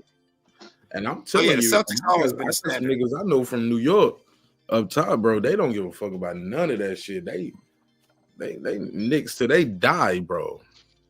Even when the Knicks are actually finally doing a little something. But quick question for y'all. They die. Quick question for y'all. How happy are y'all about Bivol and Beterbiev being on ESPN Plus with no additional charges for us to watch the undisputed light heavyweight fight? Oh, really? Is that a fact, though? Yes, I am so excited. Thank you for bringing that up, Brim, because I wasn't sure about it. Brim, you're my nigga. Oh, my God. I am so excited. You know I pay attention, bro. I be paying deep attention. Y'all cook up and step outside. If my connection break, y'all just keep going. I might beam out and beam back in, but go ahead. I want to talk about that. Scotty. Okie dokie. Scotty, help me. I'm going to die. Beam me in. So why they call it the Enterprise? Because, man, it'd be like you talking to Scotty. Yes. Now, so let's talk about this undisputed light heavyweight fight that cost us no more than our ESPN subscription. Yes, I'm so happy. In boxing we need more of that. You know, what was it? My Monday night fight, Tuesday night fights when we was younger. I'm high right now. I don't know exactly which one it was. Well, it's Friday night fights. So Friday night fights. But remember they had for a minute. That was on USA. That was on USA. Yeah. I forget what day it was. USA used to have Monday night fights on USA, and it was Friday night fights with ESPN. Exactly, to where you would get boxing twice in the week. Not only would I get my big event on the weekend, but I would get something during the weekday. And if it was a real heavy week, like it was sometime in September or May, I would get my ESPN Friday night fights. And then once that was over around 8, 9 o'clock, then you went into pay-per-view. Well, remember, we wasn't getting pay-per-view every month. We was only getting like 4 pay-per-views for the whole year throughout all the boxing maximum. And that's why you paid for those pay-per-views, because they was worth it. Because you saw these, because it would be that fighter who was kicking ass. No, I've really seen this in real time. You would see a prospect do a Monday night fight at the beginning of the year. You know what I'm saying? Probably in a couple months, you'd see him again on a Monday night again, or maybe a Friday night. And then you would see them if they was doing a job and making an impressive showing up of themselves, they would go Monday, Friday, maybe another Friday, and then they was on a pay-per-view because the fan base was ready to watch them. Yeah, because they had seen them and was impressed by them. So you could take a 1 to 2 year path to take somebody who's actually, got that eye appeal and it's delivering. If they could deliver and they got the eye appeal, it would, in less than a year to 2 years, you could truly have a brand that you could sell a pay-per-view. Now, fast forward to the year of our Lord 2024, we have fighters who've been fighters and been out here, been known for years, but they still can't cross that threshold to make us give a fuck about paying for their fight. I think PBC need to go to Pro Box. Good shit. PBC should go to Pro Box to get some more fight dates for all these 150 fighters. Just leave. Well, did you hear about what's happening though? Ortiz, big. I forgot his nickname, but Ortiz, heavyweight Ortiz. He's fighting King Kong. King Kong's fighting. What's it? How you pronounce his name? But Jagba. Jagba. Efe Jagba. Yep, they're fighting. Who? Efe and who? King Kong. Oh, okay. They're fighting on ESPN. I saw what you did there, Piero. I saw what you did. They are fighting on ESPN. Where they should be. Thank you. Yeah, you got a couple. Well, we got uncles fighting. We got 2 old ass uncles fighting just because they was head busters and said triple OGs back in '88. Jagba ain't old yet. we know their name because they did some documentaries about them, and you know what I'm saying, and everything like that. But at the end of the day, man, it's two 60-year-olds. You know what I'm saying, arguing over some Jaffa's only Hennessy. 30 to 31, bro. I'm fucking around, man. You come on, man. Come on. Come on, man. I'm gonna keep it a buck. The best thing PBC could do and Al Heyman is release every single fighter out of their contracts. Wow. That's how you really feel. Tell me why, Piero. Break that down. So they can go wherever they can get a fight, you know? So, like, because he does have some fighters and some fighters that people want to see fight. And if they're not tied to any contract, they can go and try to make the most best fight possible, which I believe would be the most lucrative for them. Yo, we keep saying that, but Piero, these niggas are happy with Al Heyman, dog. They are naming their kids after him and shit. I agree with Mark, but at the end of the day, like, they could be happy with them, but they could also be unhappy with their current situation. All I I'm feel where saying you're coming from, but both things can't be true. Where they happy like that, but we just release me so I can go fight on Pro Box, nigga. No, so I can go fight wherever, DAZN, ESPN, in Europe, anywhere. Just be free to make the best fight possible for that particular fighter. I'll let y'all reply to that. I'm stepping outside. I don't understand. I mean, you would think that making the best fight possible is also the plan of Al Heyman and, you know, whatever like that. Like you would think that that's his business model. Like he wants to do. He's trying to get him the best fight possible, but you know, I don't think they'd get a better bag. I don't think that they would get better exposure by you know what I'm saying, by trying to you know, go the independent route, because I don't think that boxing is truly 100% groomed for the independent, you know, market. You know, Floyd's the anomaly, and like we keep talking about in the post Mayweather era, is we see all these fighters try to find some way to get themselves in a Floyd-ish position. The closest we've seen is Canelo, but don't get mad, Piero. Don't freak out. Canelo's still not no Floyd. Yeah, I mean, he did it better than Floyd, but that's just because. Oh, yeah, this motherfucker go. No, he's not. He did it a sheer happenstance clips, and that's only because Oscar, you know, did the bad business practices. He took him to court, and he was able to get out of his contract. But Floyd, like his first 10 fights after he got out of top rank, those rights don't even belong to him. They belong to Oscar. Right now, ever since Canelo left Oscar, that's all his. Here's the thing, though. Okay, that's beautiful, but which is good. It's just happenstance, though, you know. I mean, it's happenstance, but you know, at the end of the day, you know, Canelo's still moving in Floyd's model. As far as Floyd is the blueprint in this sport. As far as, you know what, fuck y'all.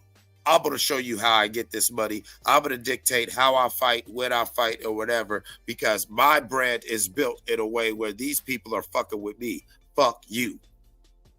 And I see where you're coming from that. And yeah, you are correct. I would think so.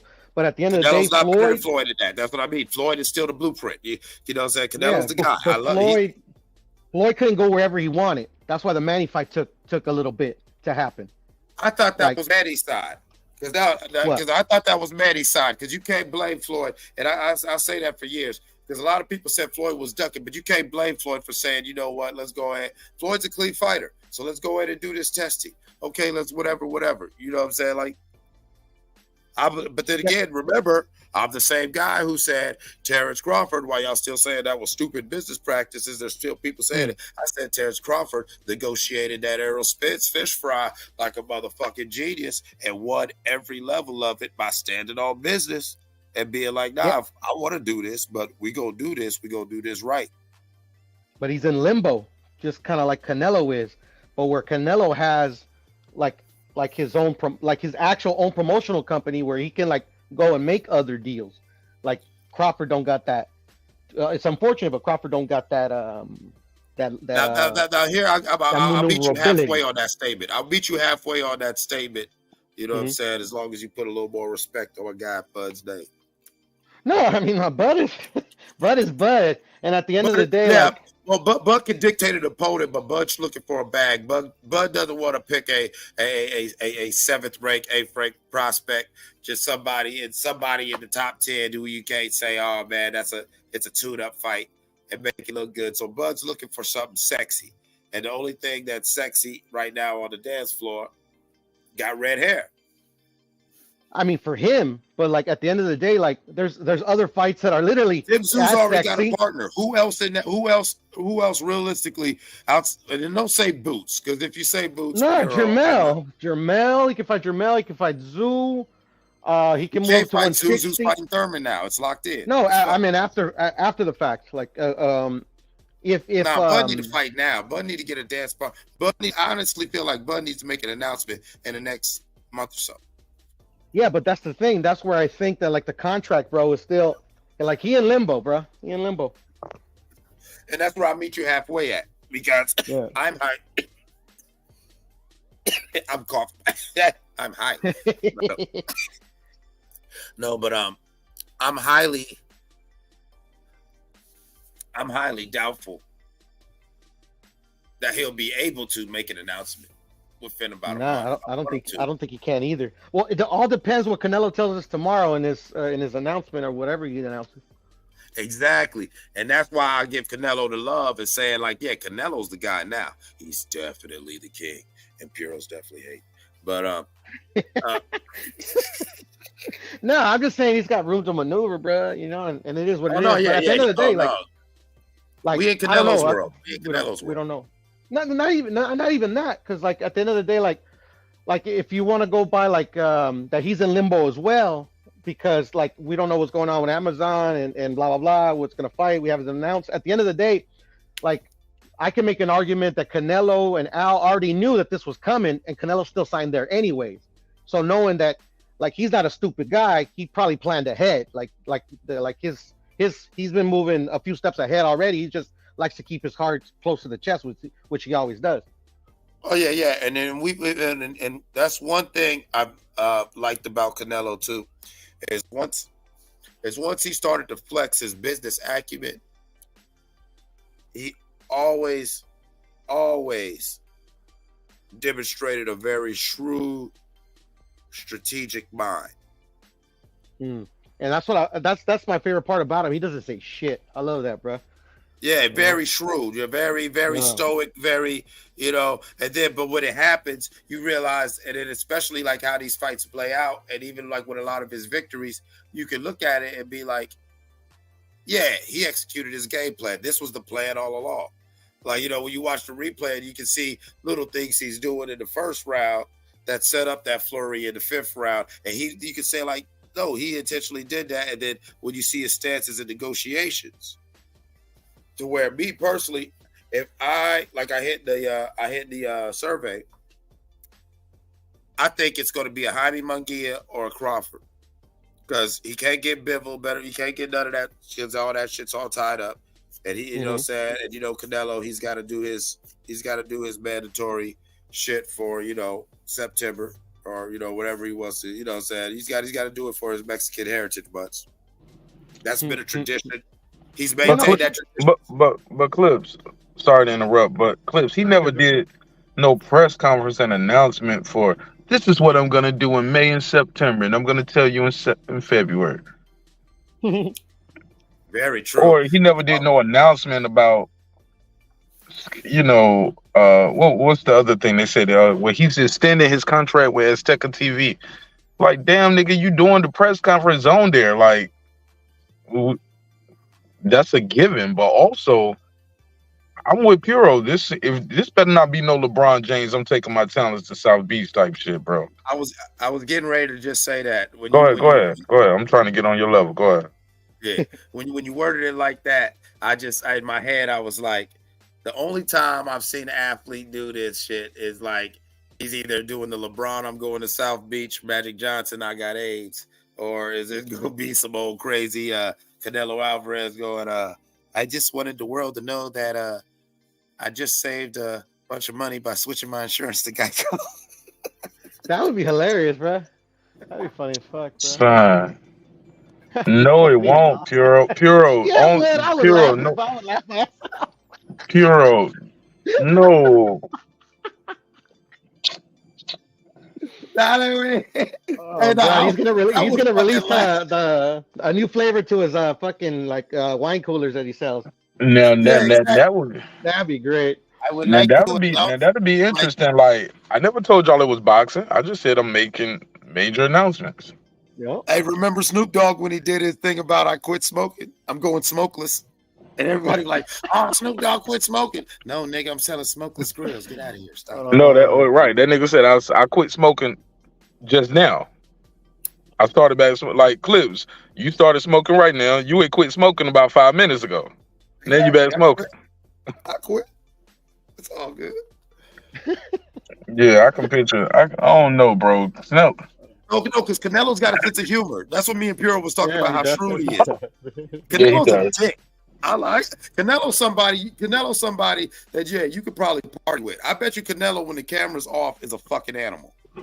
Bro, we just now starting to see some of his personality. Now he speak English now. Right, exactly. He been killing that shit. He been killing it since the Boo Boo Andre. You're a horrible fighter. Get the fuck out of here. You want payday. You want all of that shit. I was like, oh man, this motherfucker's funny. That's when all the haters become like Canelo dick riders, bro. When he makes those jokes, bro. Everybody loves him. Is it a dick rider or is it the fan now? Like, come on, why? Like, can we have a middle ground? That's what they say. That's the only reason I bring it up. No, you said it. I don't know what they say because they ain't here. You said it. I hear Canelo dick riders or Canelo or Canelo or the opposite. You know, I don't hear anything. There is no middle ground. That's what I'm trying to. The point I'm trying to make. Really? Yeah, for me, it's a lot of middle ground. You either fuck with Canelo, truly, or you're just like, there is no, you either like fucking there or the other way. Because you know what? I've been fucking with Cinnamon before. Yeah, I don't think that's true, Puro, because I'm right there. Nah, I don't hate Canelo, but I'm not a fanboy neither. Thank you. I've literally followed him since before he was anything, because the goddamn redheaded Mexican who could whoop ass. Motherfucker look Irish, don't he? Thank you. Will stand out. I never forgot him. You know what I'm saying? I remember it was years where I just called him the redheaded Mexican because I couldn't remember his name. And this is like when he's like 10-0, 12-0, and you know what I'm saying, and shit like that. You would see, because I'm a nigga who watches amateur fights every now and then. I do goofy shit. I like boxing. You know what I'm saying? I watch D-League basketball because I like basketball. Yeah, if I'm bored at the crib and it's on ESPN Plus, I might put it on and watch it. And he's not the only redheaded boxer at the time, too. It was pretty funny. No, but he's a redheaded Mexican. That shit crazy. I've seen that before. No, redheaded Mexican as well. Redheaded Mexican as well. Name the other one that's good, man. Name another one. Exactly. Archie Solis. When was he fighting? When? I never heard of him. And what you do? Around the time, he was a champion in in the lower weights. He fought Manny Pacquiao. Man, you got to give me facts. I remember Canelo. I remember and they called him El Archie Solis because of the Archie comics. Oh wow! You know what, Archie? Yeah. I do remember a Mexican named Archie. Yeah. But I don't remember him being a champion. I don't remember him fighting Manny Pacquiao. And I don't remember him. Period. Was it like a secondary title or something? My point, Puro. I don't want to get sidetracked. My point, Puro, is I remember Canelo. I followed him. I am a big fan of Canelo. I am a big fan of Canelo the man. Like, I was just giving him his props. Like, like Mark was saying, now that he's speaking English more and you're getting more of his personality, different things, the way he moved as I've watched his career, I started suspecting, hey, yo, I think that dude. You know what I'm saying? Like, I like that way. You know what I'm saying? I like the way, but you know what I'm saying? And, you know, I understand a little bit of Spanish to where I'm like, you know what I'm saying? I could get what he was saying sometimes, and how the interpreters, before he would speak for himself, how the interpreters are trying to make it very PC. And he's kind of like saying, you know, hey, you know what I'm saying? He's basically speaking like, you know, like from his heart. And I'm like, okay. So you saying, because I remember having people on the channel back then. Well, not even on the channel. I would just remember being on other people's channels and stuff, and they'd be like, "That's not what he said." Exactly. That's not what he really said. He was talking that. He might say, "These guys can't fuck with me, man. I'm the best." They'll translate to, These guys, I'm the best. They'll just say that. They'll just cut the other part off. Yeah, but he was hound talking. Yeah, man, he a fighter, bro. He got a mean streak, bro. That's what I was getting at. Thank you, Mark. Thank you. That's exactly what I'm getting at, Piro. And I'm somebody who always acknowledged that about him. But I am not no dick rider. Bivol beat his ass. Bivol beat his ass. Say it again. Say it again. Bivol beat his ass. In the rewatch, that's all I gotta say. I gave him 2 extra rounds. That gave him a total of 4 rounds, Piro. Stop rewriting history. You cannot win a boxing match that goes to the card. Only winning 4 rounds. Hey, I never said he won, but it's all good. It's all good. I mean, like, all right. Piro, you know, I retracted. You are a huge Canelo. Piro, you know, my bad, Piro, my bad. you know, you my man, 50 pesos, man. But I'm just saying, bro. He lost, bro. I know he lost. Okay. Yeah, no, okay. All right. Okay. Now that we got that established, let's move on. Because other than that's that, been established, bro. But y'all always forget. Conveniently, but it's okay. It's okay. Let's move on. No, we don't forget nothing. I just think that sometimes when it comes to Canelo, and I love that about your culture, not just you individually, because they ride for their guy. Thank you, man. They motherfuckers black out and have a seizure. Well, I'm trying to tell you, man. But I ain't with that shit though, man. Does that make me a bad guy? Like, I don't care if you black or not, bro. If you got your ass whooped, you lost, bro. Yeah, I'm like that too. What are you talking about? No, but you want to know something deep? Nah, I ain't gonna say it was close. Like bro, what you say with Canelo, and I ain't trying to pile on Piro Pause because he the homie, but that is the equivalent. Cause Canelo losing to Bivol might be right there with Wilder and Joseph Parker. What? Yeah, bro, he lost. Like, it's like, you know who won the fight before they announced the cards. Like, yeah, bro. Like, you were sitting there like, yeah, bro. Like, bro, we stopped Bureau in the live fight. Me, Mark, and you stopped even counting rounds and just started clowning and talking shit about how he's getting his ass whooped by round 5. You was there. No, I wasn't there. I wasn't there for that live. Maybe it was HLD, but somebody else was with it. We had a nice little fight. I got sick, Mark. I got sick. I didn't even watch the fight until the next day. I bet you were sick watching it. I swear to God, I was at a bar. I even ordered the pay-per-view, and then when I got home, I felt like shit, bro. I fell asleep, and when I woke up, it was 2 in the morning. I'm like, oh shit, the Canelo fight. I saw that he lost, and I'm like, oh shit, I'll watch it in the morning. You see that he is so in tune with his guy. That's a Clips, you stole it, but go ahead. I was just about He's so in tune with his guy that he had a premonition of that ass whooping. He said, yeah, maybe. He said, maybe. Clip, that's telepathy. He said, Errol Dios, he's going to lose. You know what I mean? I just got sick. He said, I can't do it. Oh, God. I can't watch this shit. What's that shit called? Is it telepathy? Okay, telekinesis is when you can move objects. Telepathy is when you can read minds. What's it called when you can feel what somebody else is feeling? Empathy. No, I was talking about a supernatural power. Like intuition. No. It's like no. It's like a supernatural power. Like yes, it's your empathy. You have the ability to sense ability. You have the ability to sense others. Somebody, a high level empath is somebody who's called a Heyoka. It's ESP. It's extrasensory perception. That's just being able to sense things outside the realm, like cats and snakes. You know but basically, Pure saying the Mexicans, they like twins, nigga. When he got hit, he felt it. He said no. Well, hey, like the twins on G.I. Joe, Tomas and Zayma. I love it.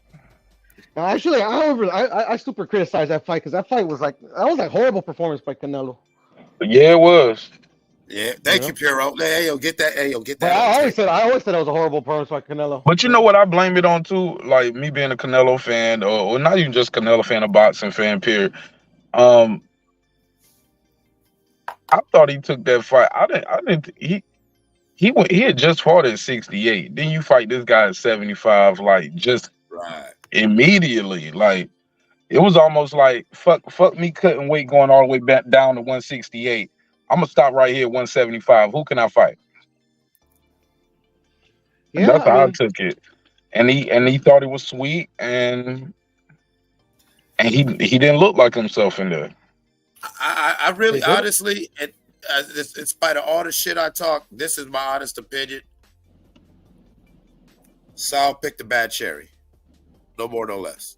Uh-oh. Get him, Puro. Cherry, man. Get him, I think it Puro. was a cherry. No, it's not about No, that. he looked at Bivol. A lot of people He think looked at Bivol like another notch on the belt.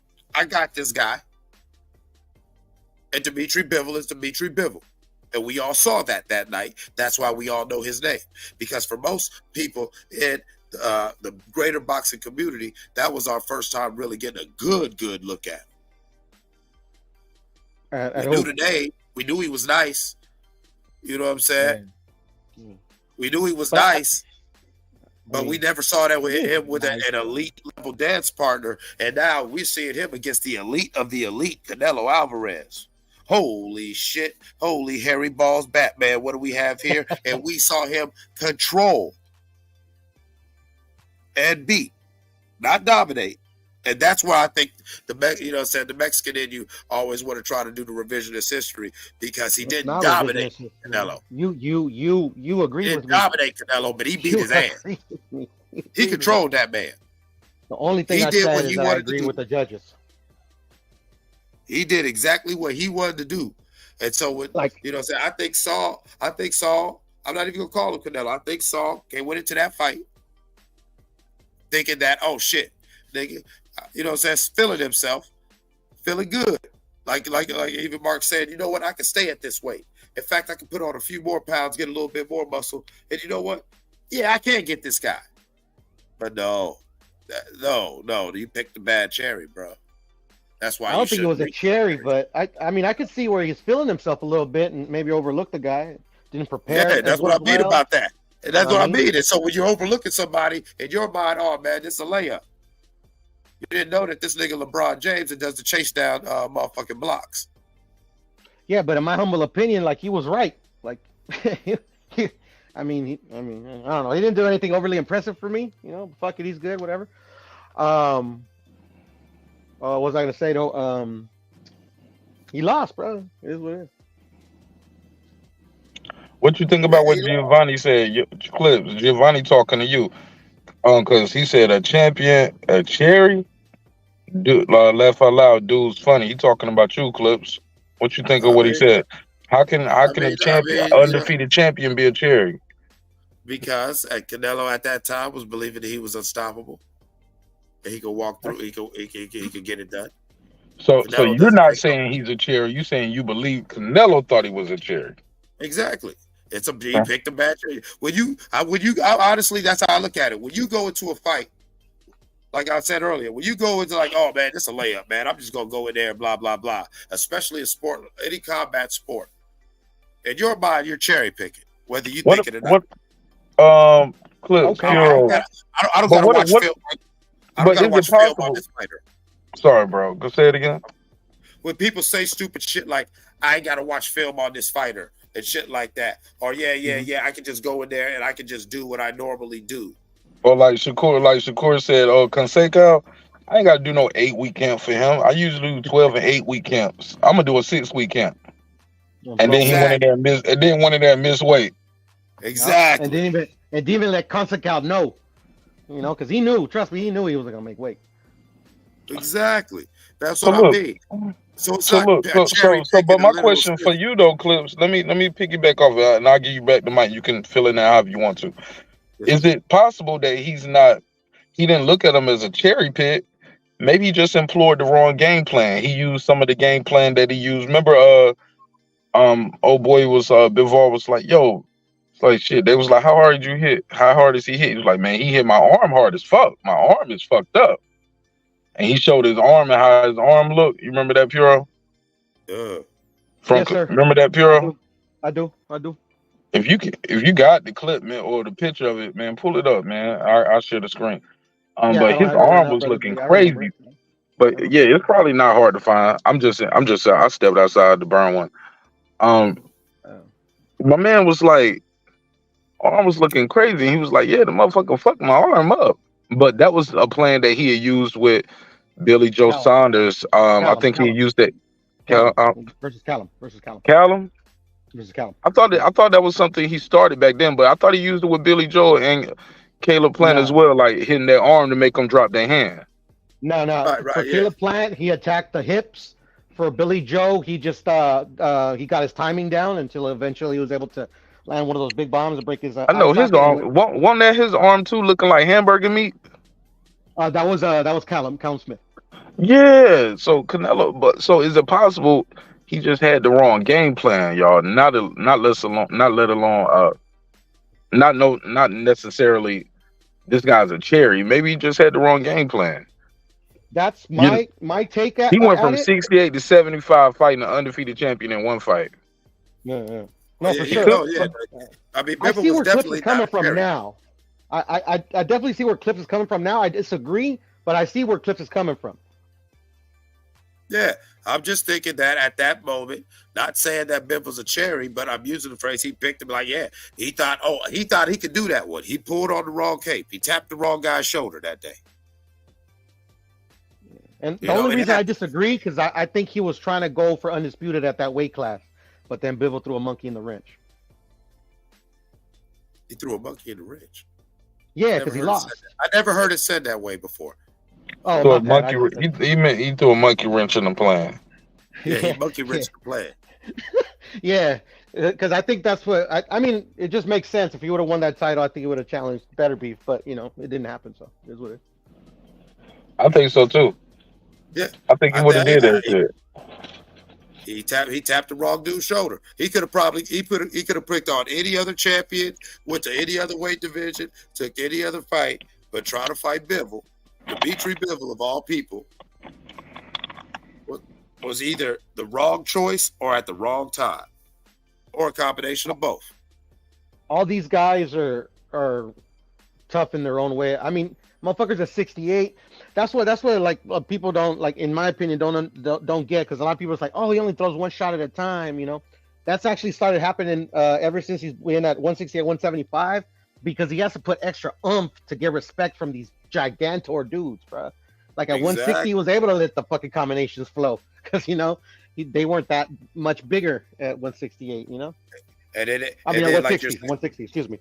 Exactly, and like you're alluded to, Piro, believe it or not, that little 8 to 5 pounds and up, if you start letting go with a combination against this guy who can take that, yeah, you're going to get caught in between your punches. And yeah, this is somebody who, if it ain't their power or the precision of the punch, it's now that weight, that extra 8 to 10 pounds that can put you on your ass or to sleep. Yeah, it's accumulation. It's going to be for Canelo, it's got to get respect from these dudes.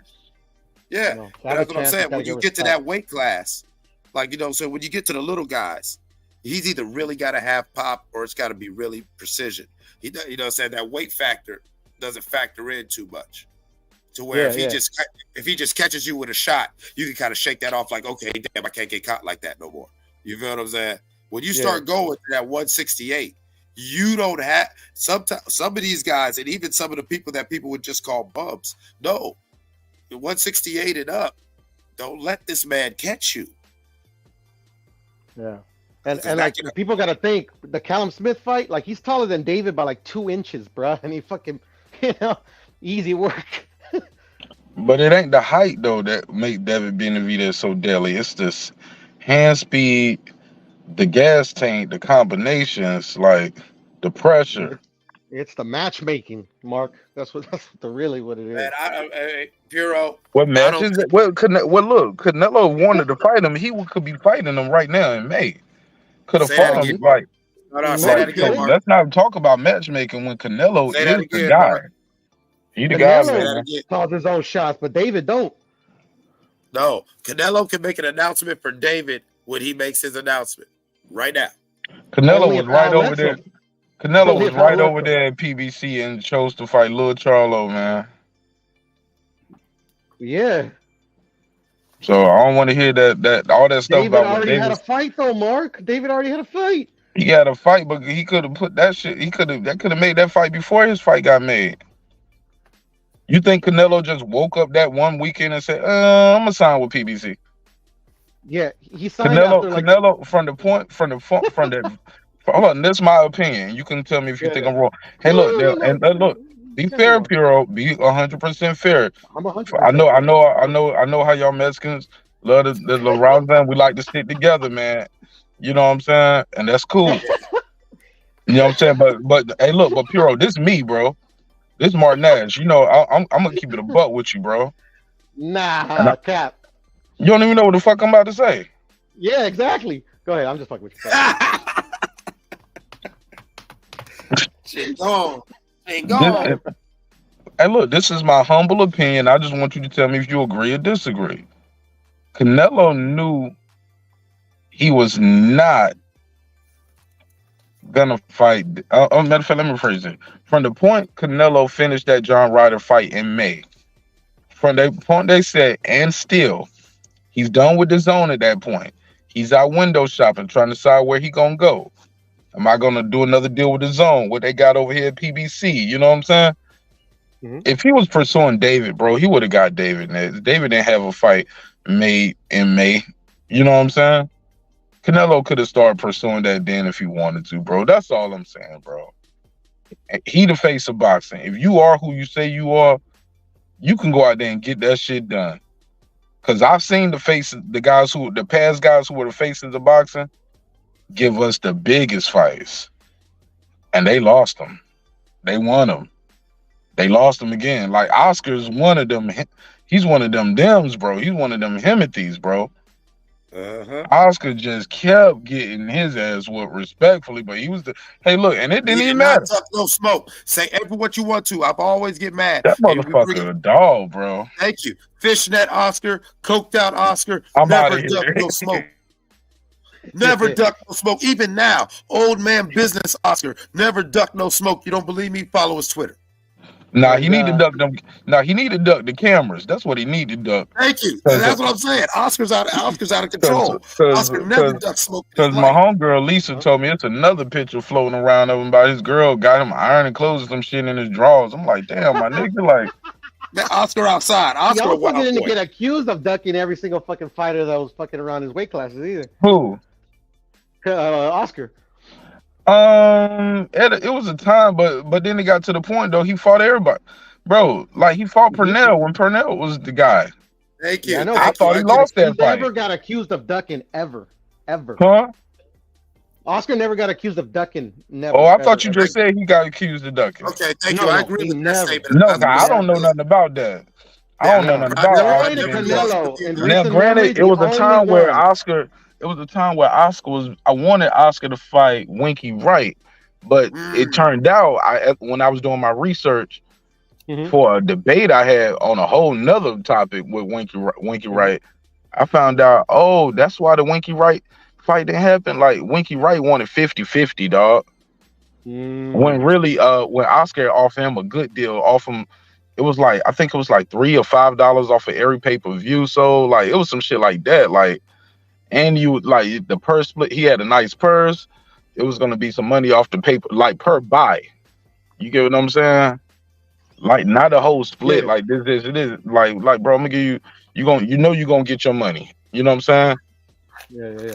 But I gotta keep your right. And we can do the splits. It was just like they gave him a good. Well, I thought it was a good deal, but keep in mind, I ain't in there throwing no punches or getting hit with no punches, neither. So I got to be respectful to the fighters, but 50-50, I'm like, you're not going to get that. And I get it. At that point in his career, Winky Wright had beat Trinidad twice, had beat, who else he had beat? Shane Mosley. Was it Mosley twice, too? Twice. I believe so. It was Mosley twice. He had beat Trinidad twice. Like, he was the guy. And all these guys, he keep beating them and keep beating them, then keep beating them, then keep beating them. And he's still coming in the B-side, and not only B-side, super B-side, like my boy Brim would say. Like, bro, I'm taking all the shorts, and I'm the champ, and I'm whipping everybody's ass. But he didn't have the most fan-friendly exciting style neither. Well, like I liked it, but keep in mind, this is Larry Merchant calling the fight. Larry Merchant don't want to keep seeing you jab all night. Yep. And he used to talk shit about this guy. Why he whipping these guys' ass? So that hurt his stock too. HBO was notorious for that too. A lot of these commentary guys are notorious for that too. Y'all destroying these fighters' brands with your large platform while you saying they ain't doing shit. You know what I'm saying? And Well, they yeah, I are, mean, the whole and HBO era was they as big as fucking and they beating the biggest guys like that. Like I can't imagine like just bashing Winky Wright in both of those trains, and he was whipping them easily. That ain't my fault. You can't get past my jab. The Right? fuck? And that was the It thing ain't with like he Winky. running. Yeah, no, Winky wasn't a runner. Winky was just that much better than any of the dudes that he fought. And bro, So he'll it walk looked him very and look, fast. and will walk him down behind the high Yeah. guard and keep popping him with that Yeah. southpaw stand. Walk him down behind the high guard. Jab, jab, jab. Left hand, jab, jab, jab, jab, jab. Left hand. Yeah, He they couldn't weren't get him exciting all. fights because He couldn't get him out of there. There were mismatches. Yeah, but he couldn't get him out of there. But bro, he was beating the top guys. So when it was time for the Oscar fight, that nigga was like 50-50, bro. Same thing with the Floyd fight. It was a toss him fighting Floyd. That nigga said 50-50. Yeah, he's like And both Devin of them was like, Haney's, nah. Teo's patron saint and shit. So what? He's like Devin Haney's and Teo's and all these little young crappy youngsters, a patron saint. They wish they could be him. Bro, I don't even know what a patron saint is. This is my first time ever hearing that in my life. It's What does just that the way even of saying mean? that, like they You wish don't know they. That's like patron the. saints like That's Saint their. Michael, Saint Christopher. Hold on, Cliff. So you know I'm gonna give it to you. Pause. Hold on. Go ahead and say that first, Piro. Watch out. It No, means it's what? just like they hold them in veneration, like they You said they hold in them in high vinegar? regard. Veneration. I don't know if you Invitation. know what that was. Okay. I don't know if you know Okay. that word. Now, Clips. Now, what is a patron saint, Clips? I know you know. Tell All us. right. I know. An I example know of a patron saint on the Catholic side would be like Saint Michael, Saint Christopher. If Ifa culture, the patron saints would be like, your Orishas, a shoe, or your goddesses. But patron saint, somebody that you, like he said, venerate, somebody, and after maybe say your ancestors, if whatever, you know what I'm saying? Like, somebody that, they look over you, your guardian angel, if you will. Yeah. It's like for the cartel, the fucking that one guy. That's their patron saint. Uh, The Malboro, whatever his name is, I forget his name. El Chapo? No, not Chapo. He's an actual saint. What's his name? Oh, Clips, you know? shit. I know the name, man, but it's different. Malverde. Jesus Malverde. Jesus Malverde. Oh, I don't sell drugs. I use Jesus Malverde. I know, but that's an example of a patron saint. It's Jesus Malverde. Right, basically, for translated hustler god. He's like a Robin Hood, the drug dealer Robin Hood. Yeah, hustler god. Yeah. Yeah. But anyways, he's basically the patron saint of thieves. Said thieves and criminals. What's his name again? Jesus Malverde. I got to do some research on him. That sounds like a good song. Jesus Who did a Malverde. song about it, or a good story, or a movie? Is it a movie Jesus, about him? bad money. Basically, There's look at movies about him, yes. in Spanish. Jesus Malverde. Bad greed. The god of bad money. I don't get it, even though you said it like this. I don't get it. Jesus, or Jesus, bad money. Jesus. That nigga Cliff said it like I was gonna get it when he said it. Jesus. Hey, look, I never thought of Jesus and bad money, Clips. Cliff said, Jesus, bad money. Nigga, I don't get it, Clips. I'm sorry. No, I get it. You're smarter than me. Clips, you're smarter than me. You happy now? You know more. You know more stuff about history. Okay. Damn. No, that ain't history. No, I'm fucking. I'm trolling. Yeah, I know. But it's just. I'm just trying to just translate. In basic concept of what Piro's saying. How Zeus Malverde. Santo. Santo Malverde or whatever like that. However you want to say it. There's all different types of nicknames for him. You know what I'm saying? Jesus. Am I right, Piro? Jesus. Jesus, or your God, you know what I'm saying? You can say it in other ways in Spanish, Deus, you know what I'm saying, all that sorts of things. But Baal in Spanish means bad. Okay. Yes. Okay. Verde is greed. Or money. Prosperity. You know what I'm saying? Prosperity, wealth. You know what I'm saying? And so the bad prosper. The God of the bad prospers. The God of the bad money. The God, you know what I'm saying? When you getting it from the bad shit. Okay. He's the God of the criminals. I got it now. And what's the name of the movie? No, it's not a movie. He's a patron. They have movies about him. They have movies about him. There's a bunch of them. Puro, please send me a link on that. I want to see that, man. Okay. And it's about how he became. I'll send it to your phone or to your Instagram, whatever. I'll send it to you. No, I blocked you on my phone. Like, you probably got to send on IG. Mark funny and shit. Yeah, I don't fuck with you like that no more, nigga. You better say. Matter of fact, I think I got you blocked on IG too, nigga. You gotta hit the smoke signals, nigga. You gotta go outside. Well, shit, I guess I ain't sending that link to Mark, bro. Send me that shit in Morse code. Matter of fact, just hey, look, send that shit in Morse code. Just go. Nigga, send that shit by passing the picture. Mark is gone 1 month and shit. He stopped fucking with me, man. That's fucked up. But man, I'm going through a lot, Piero. Believe it or not, bro. It's all good. That's cool. That's cool, brother. No, who that? Juan Valdez? Who the fuck is that? No, that's him. That's him. This is the dude. Nigga, what you doing? That's Jesus Malverde. Hold on, let me see. Man, Piero, that look like nigga. That look like a bowling pin or something right there. Oh no, that's the angle. It's a statue. That's a little statue. Yeah, that's it. Yeah, that's his. Nigga, that's a bobblehead. Nigga, there you go. Hold it up like that. Yeah, okay, I got you.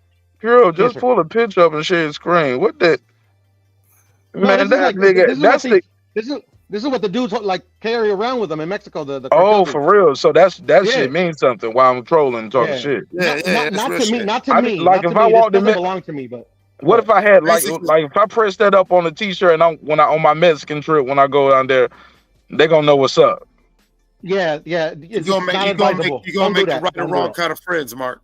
Not right. When I ask them where the weed at and I got that shirt on, they be like, all right, we can trust them. Or am I gonna look like? Or it's gonna be like that nigga trying too hard.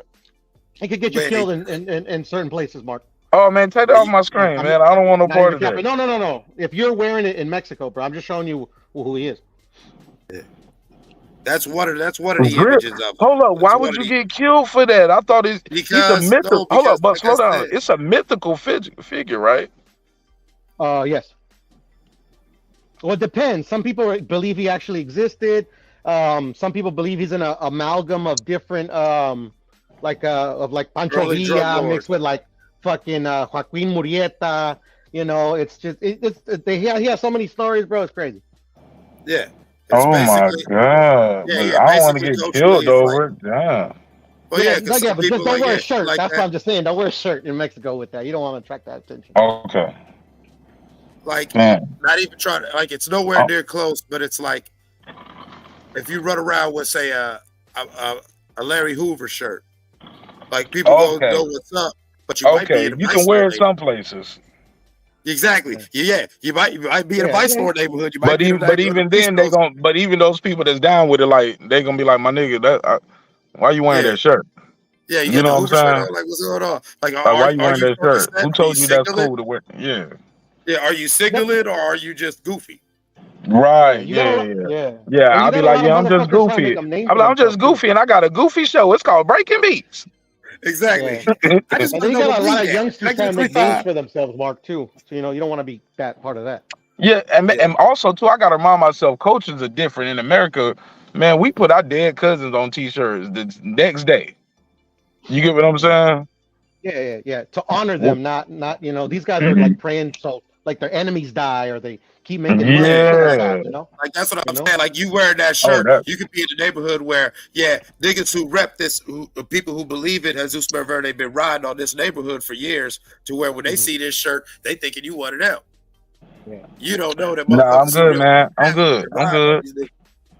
It's all good. Hey, look, it was just a little. It was a little idea, and went too far. Shout out to all the La Raza out there. When I come to Mexico, I will not wear that. Just like I won't wear a sombrero. You know what I'm saying? Just be walking around. Yeah, I'm wearing a sombrero, bitch. Yeah, I'm mocking your culture and shit. Like, nah, man, I'm gonna dress how I dress. I'm gonna be respectful. You know what I'm saying? And I'm gonna Man, why not, man? I'm a Why can't I shot. dress up like the Three Amigos, man? I want to wear, Man. I wear fly shit like that, man. I wear cowboy boots, nigga. I wear Oh. cowboy boots. Big crazy. I'm gonna tell you Oh this, my Mark. God. Like Mexicans in Mexico, they ain't overly sensitive, bro. Like if you wear a hat, a I have seen sombrero, it. I know of you it. good, bro. Since I've been on YouTube. I learned. Yeah. I learned since I've been on YouTube. And I see how things can get misconstrued and people I used to, there's sombrero boxers wearing, I ain't think nothing of it, but I see guys be like, yo, that shit ain't what's up, man. Like, I feel like y'all playing with me. You know what I'm saying? And I heard somebody say one time, they was like, yeah, imagine Canelo about to fight an African and he come out that bitch wearing a dashiki. Y'all would lose y'all fucking and hey, look, with a Jamaican band playing and shit. Like, I would laugh my ass off. Canelo better. Like, he better this do nigga's like, he talking Jamaica. Matter of fact, let's say he fighting Jamaican, that nigga came out there, you know what I'm saying? throwing fucking beef patties and yeah, I'm gonna jerk this chicken this weekend. You're gonna see. The niggas gonna be like, Mexico, yo, Jamaica, first man, of all, niggas gonna be like, first of all, pause on jerking the chicken. Second of all, stop playing with my culture. You know what I'm saying? So I get it, man. I get it. Hey, nah, you gotta I would love to see motherfucking it. culture. I would love to see it. Me personally, I would love to see it. As much as I think Tio a goofy because how he go with it, I do like the fact that, you know what I'm saying? Nah, like, pop some shit if you go pop some shit. You feel what I'm saying? Yeah, like, but he ain't popping shit. Like, he keep bringing in, like, this nigga done brought in Rosa Parks. He said, that nigga said, Tio was mixed using, same words that mean this. He was saying the same word that mean different things. Like, he was like, and I believe, and their grandmother is Rosa Parks. I'm like, who is they? My grandmama name was Mary Lee, nigga. Mary Lee. But in the country, Waffle. Hey, look, but in the country we call her Merle, but her name was Mary Lee. I don't know. I never met Miss Rosa Parks, but she ain't their grandmama. She's somebody's grandmama, I think. But and then he was like, and she, hey Clips, he was like, she believed like it's not one race, it's the human race, but also it's not a race, it's a marathon, not a sprint. I was like, what the fuck are you talking? I was like, cut his mic off, yo. That's why the Honorable Elijah Muhammad Ali floats like a butterfly. He's like a bee. One fish, two fish. Red fish, blue fish. Break a cardiac number 9. Out of sight. My bacon smelling fine. What the fuck? Oh man, fair convict, right? Man, that was straight out of, I remember that when you started doing that. I remember that was straight out of Don't Be a Menace. Like, what the fuck, Tio? Like, somebody check his meds, man. Somebody check his meds, man. Tio been up too long. Take a nap, puppy. Less talking, more fighting, bro. Yeah, take a nap, man. It's all right. It's okay. Shit. Man, that shit working for T.O., man. It's working because it's keeping people name in his mouth, but that shit don't work in real life. Like, but here's the thing. You got to go in there and perform, though. Like, no, because I mean, I hate to say it. I hate to say it, Cliff, but let me say it. Hold up, Cliff. Somebody give you an example. All of us know somebody that can talk a good fight. You know what I'm saying? About anything. And I ain't talking about fighting, literally. A nigga can talk about how he can ball all day, and you see him on the court, he trash. Some of these you know what I'm saying? Some of these dudes think they all of that when it, like, yeah, nigga, I get all the hoes. Like, nigga, look at you, nigga. Like, like, I see the bitch you with. You know what I'm saying? Every day. Talking about you get all the bitches. Like, no, you got the bitch you with because that's what you get. You know what I'm saying? Respectfully. So Tio, like, and another example, just to use boxing, keep it all boxing, Chris Colbert, talk a good fight, go in there and get his ass knocked out.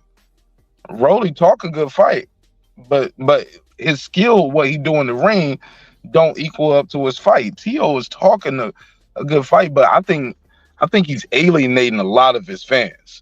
Like, the black guys that was with him, he was like, ESPN keep they black fighters. All right, cool. We was like, all right, well, and I'm gonna keep my black dollars too. But when he started talking about the Puerto Ricans, I'm like, damn, what does that mean for my good brother HLD? He love T.O., but that gotta affect him in some way. When you hear, man, I need to reach out to HLD, man. I ain't talked to him in a minute. I hope he's well. And I saw, You know, I He's hope his good. family's I well talked to him too. 2 days ago. I talked to him 2 He days good? ago. Everybody good? Yeah. Cool. Yeah. Tell him Martin said what up. Cool. But I want to know how he feel about Tio saying little stuff like, and Puerto Ricans, man, they easy to beat. Like, I would feel some way if I was Puerto Rican. And the mother was like, yeah, them Puerto Rican fighters, they style easy to beat. He gave his go ahead. opinion. Yeah, I'm sorry, Mark. He gave his opinion a couple days ago, but I had to jump off the panel, so I didn't hear. But go to Shadow's channel. He gives his opinion if you really want to know. On what channel? Shadow Ghost. Shadow Ghost. Damn, I ain't seen Shadow Ghost in a minute. But shout out my guy Ghost. Bro, he's been on like this last week. He's been on like 5 times every day live and shit. I ain't really been up there, bro. I've been. I know you've been doing your thing. I know it, bro. Yeah, I'm disconnected right now, bro. All good, man. I'm glad you're back though. Look, I'm looking at different type of videos on YouTube, trying to learn some stuff for what I got to do. You know what I'm saying? God damn it, man. Gotta do what you gotta do, homie. Gotta do what you gotta do. What's necessary is never secondary. There's nothing to know with. Damn it. But I still think Bud needs to fight. You know what I'm saying? Keeping it back on boxing. Bud needs to fight. And let's not distract from the fact that we know that on the holiday, one of my favorite holidays, right up there with Halloween and New Year's. 420. 420? There you go. And I believe that, you know what I'm saying, this holiday is like Black History Month. You know what I'm saying? It's not just, for one month. It's 365. You know what I'm saying? I'm 365 black and I'm 365 420. 366 on a leap year. We gonna get a pack. I don't want this fight to go to the card, y'all. I don't even know what you're talking about. I lost y'all. What? I just came back. What I missed? I don't want Ryan Garcia versus Devin Haney to go to the cards. Oh, you got Dev for the stop? I don't care who stops. I want a pack. I want definition. I want one of these young proud lions not to quit. Not to get but you already seen Devin. You already seen old boy Ryan get stopped. All right, you seen him get dropped. You seen him drop twice. Nah, but we seen him drop twice. We seen him stop. We seen him look bad. No, I want to see him a lot. I mean, the stoppage is going to come from Ryan if it comes from anybody. It's going to go to decision because I think that's the most likely scenario is Devin by decision. I don't know. Yeah, but shit, the last time I saw Dev, he put Regis' ass on the canvas. You know what I'm saying? Last time I saw Dev, look. And K, I'm about to call you KP. Shout out to my homie KP. He must be talking shit about me. Or just tune into the show.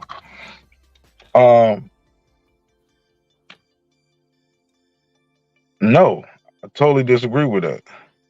Because I think he could have stopped Regis if he pressed the action just a little bit more. But he stayed in that third gear. I think if he would have went to 4th and 5th, because the referee was already going to Regis' corner saying, hey, man, you got to show me something. I ain't going to let you keep taking punishment like that. Yeah, but that's Devin's problem, though, Mark. I don't think he had no problem. That nigga's winning. And all his wins are either knockout or unanimous decision. He ain't had no majority decision, no split decision. It's either unanimous or I knocked you out. And even then, it's 50-50 when you look at his record. 15 and 30. What I'm trying to say is that that's Devin's problem about like if you would have pressed it more. Yeah, I mean like if you would have pressed it more, especially how you said the ref was already going to the corner saying, "Come on, give me something more," you know. But that's the thing though. Ever since that Linares fight, that's been the difference between him putting his punches together and getting a stoppage and not. Yeah, don't take. But look, is that a bad thing though? That a young fighter learns from his mistakes and realize, hey, look, I got a long career in boxing. No, I don't need to win. Hey, look, because I don't need to win every round. Try to please some fans that don't even fuck with me anyway, and fuck around and get knocked out. Because he was winning every round in that Linares fight until he got clipped in the 10th, in the final second. When you had already won every round, you weren't about to knock him out at the last second. Just do what you do. Bop, bop, bop. 10, 9, 8, 7, like that last 10, 5, 4, 3, 2, bang, bang, got clipped. Mm-hmm. Yeah, If it was 30 more seconds, bro, if that shit was at the beginning of the round, he would have made it. It was a wrap. But that's the thing, though. Like the whole rest of the fight, Devin ran for his life. At the end of the day, like I'm not mad at him for doing that because he was hurt. You know, he didn't want to get knocked out. You know, but I think he was shot. Hey, look, but that's okay. That's being young, bro. He didn't know. He's learning. No. He's learning. That's a. I don't agree with that. Look, Linares was way more decorated than Devin. Linares had been there before. Devin fought smart. If he went in there and just stood toe to toe, we would be like, loser. You know what I'm saying? Got your ass whooped, got knocked out. He would have been Mickey Bay. Remember Mickey Bay was winning? He won every fucking. Remember Mickey Bay first loss? Mickey Bay won every minute of every round except round 12. He got hurt bad and it was about 2 minutes, maybe a minute left to go. Floyd and Leonard screaming at the top of their lungs. I think Leonard had a white suit on and everything. Because I remember I was like, that nigga stand out like a sore thumb because he was jumping up and his arms was saying, hold him, hug him, hold him, hug him. Floyd is telling him to hold and hug him. And I was just remember, the motherfucker got knocked out in the last minute of the last round after winning everything. Yeah. Yeah. In Mickey Bay's defense, though, Mark, he was fucking exhausted, bro. And that's what. That's the fight game, though. That's what led to it. That's no defense. Like, I mean, I get it. Shit, I would have been exhausted too. I just probably would have been exhausted in the second round. You get what I'm saying? Yeah, but that's the thing. That's why he couldn't effectively clinch him. And But that's how why he did was he able get to there? break the clinch. But also too, he didn't have his legs, couldn't move no more. Maybe the punch hurt him that bad. He actually went down, got up. Yeah. Had time. You know what I'm saying? Yeah. Did he get dropped twice before he got stopped or once? I think it's once. Yeah. Should have took another knee. You could afford to take another knee, man. You had won every round. Take another knee. But that's the thing, though, Mark. In my opinion, when they're that hurt, they get up on instinct, bro. I don't think they're like all there. He knocked out on his feet. You think? Yeah, exactly. Yeah, I can agree. I can agree to that. I can understand that too. But I can respect that on both sides. I'm just saying, you can't knock a young fighter from learning from his mistakes and saying, you know what, this older fighter can still have some power left in his tank. He do knock motherfuckers out. That's what he do. No, I want him to learn from the mistakes. But no, you want him to risk it all. You want to risk it all. No, I want to see a good fight. I want to see a good fight. Hey, look, on your stolen pay-per-view and shit. I ain't talking about you. I'm just saying the fans. Risk it all for me while I'm stealing your pay-per-view. I don't steal it. I mean, I think that's y'all. But you know the majority. You know majority of them fans stealing his fights because the Loma and look, everybody saw the Regis and Loma fight, but the numbers don't reflect that. But everybody talked about it and everybody know about it. Everybody seen it. Yeah, but this is the thing. Regis couldn't get a fight because people didn't know who he was. Like he literally had to go to Marv Nation, like literally like Bob dropped him because like he wasn't making any money from him, and he was a former unified champion. You know, so at the end of the day, it's just these guys are so not known in their own like sphere. It's just like it is what it is, bro. What two belts did Regis unify again? Yeah, WBA and WBC. I think. Was he unified or did he have one? I think he unified. Might have had one. No, he didn't unify. You're right. He won one belt and lost it to Josh Taylor. Then he won again to Zepeda. Yeah, the ones that were unified was Ramirez. And when Bob dropped him, he wasn't a champion either, though. No, he wasn't. Yeah, and so you get what I'm saying. So you get what I'm saying. Like I ain't trying to be. No, I got you. Like a boxing nerd and nothing like that, but I think those details matter. You get what I'm saying? The way you framed it. If I didn't say that, people are like, damn, he got dropped as a unified champion. No, he wasn't a champion, and he's never been unified. No, for sure. That's not. No, for sure. Yeah, I'm just trying to be fair to Regis. Shout out to Regis program. But I think those caveats matter. But even still, though, like he just started talking. This Devin fight, this the most I ever heard him talk some shit. Yeah, and he went in there and lost. He needs to shut his ass up again. Right, and he went in there and lost. Like, damn, nigga, the most you ever talk some shit, you went in there and lost. Yeah, but And that's lost the thing though badly. too. Zorrilla Huh? beat his ass before Devin. Really? You thought he lost that fight? I thought Zorrilla got robbed like a motherfucker. I thought he lost the fight on some cards, but then I can see how some people say it's almost like, you know what it remind me of? Shit, Mike, you could say, would you say T.O. in this other fight right here? Yeah, it was very similar. Yeah, it was very, very Or similar. remember I how got people you, were Mark. saying That's a Karen goal. Kuka John beat Boots, or like Sando Martin and T.O.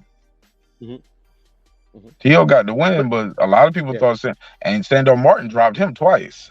I think Zorrilla dropped, but they didn't give Zorrilla, if I'm not mistaken, they didn't give Zorrilla credit for the knockdown, correct? Or am I mistaken? They didn't. No, And that's you're the spot problem. on. You're spot on. And yeah. there I would say lies the they're damn near problem. identical. I said they're damn near identical, but this is the difference. Zorrilla actually landed on Regis. Like literally, Tszyu and Ortiz were missing badly. I mean, Yeah, what about Sando Martin? Sando Martin was a better fight, even though it was like frustrating to watch. But I don't like that one. I didn't want to blow my brains out. You know, Man, I thought it was more competitive. I thought that was a good fight, man. Because I could say I was like, because I was in shock what I was saying. I was like, yo, T.O. about to lose again, yo. Exactly. I thought I think he has a trouble with that style, and that's why I believe everything they said about what happened with him and Devin and sparring. When he was like, T.O. was like, you couldn't touch me. He was like, you was running. I was like, and that's why we got to see the fight some more, because now we have a basis to go by. Like, okay, yeah, maybe this guy will give us some problems, you know. Maybe what guy give who the problems? Like since we got to see like the style twice against Tszyu, now we know that style would give him that style gives him problems. So now, like before, I never gave Devin. But he won both. Give him a chance, but now I would favor Devin in that fight. Right, but yet and still, Tszyu won both of those fights. Yeah, but those dudes and if I'm not mistaken, both unanimous, right? Was Sando Martin unanimous too? No, I think it was. I don't remember, to be honest, Mark. I ain't gonna lie. Yeah, he might have won that shit unanimous too, even with the knockdown. Yeah, but that's damn though. Devin is Devin, you know. Yeah. Oh yeah, I got Dev, man. I got Dev beating a lot of these dudes, man. I got Dev beating a lot of these dudes. My only thing with Dev that worries me about him, well, I couldn't say worry me because you know what I'm saying, he ain't my son. You know what I'm saying, respectfully. Yeah, I got you. You know what I'm saying? I mean, but he is one of those guys that I plan on winning a lot of money on in the future. I'm like, yeah, I'm gonna win some money off this kid. Like, this kid is good. It's his blowing up and how big he gets in between fights. That shit makes me nervous. I'm like, is that discipline?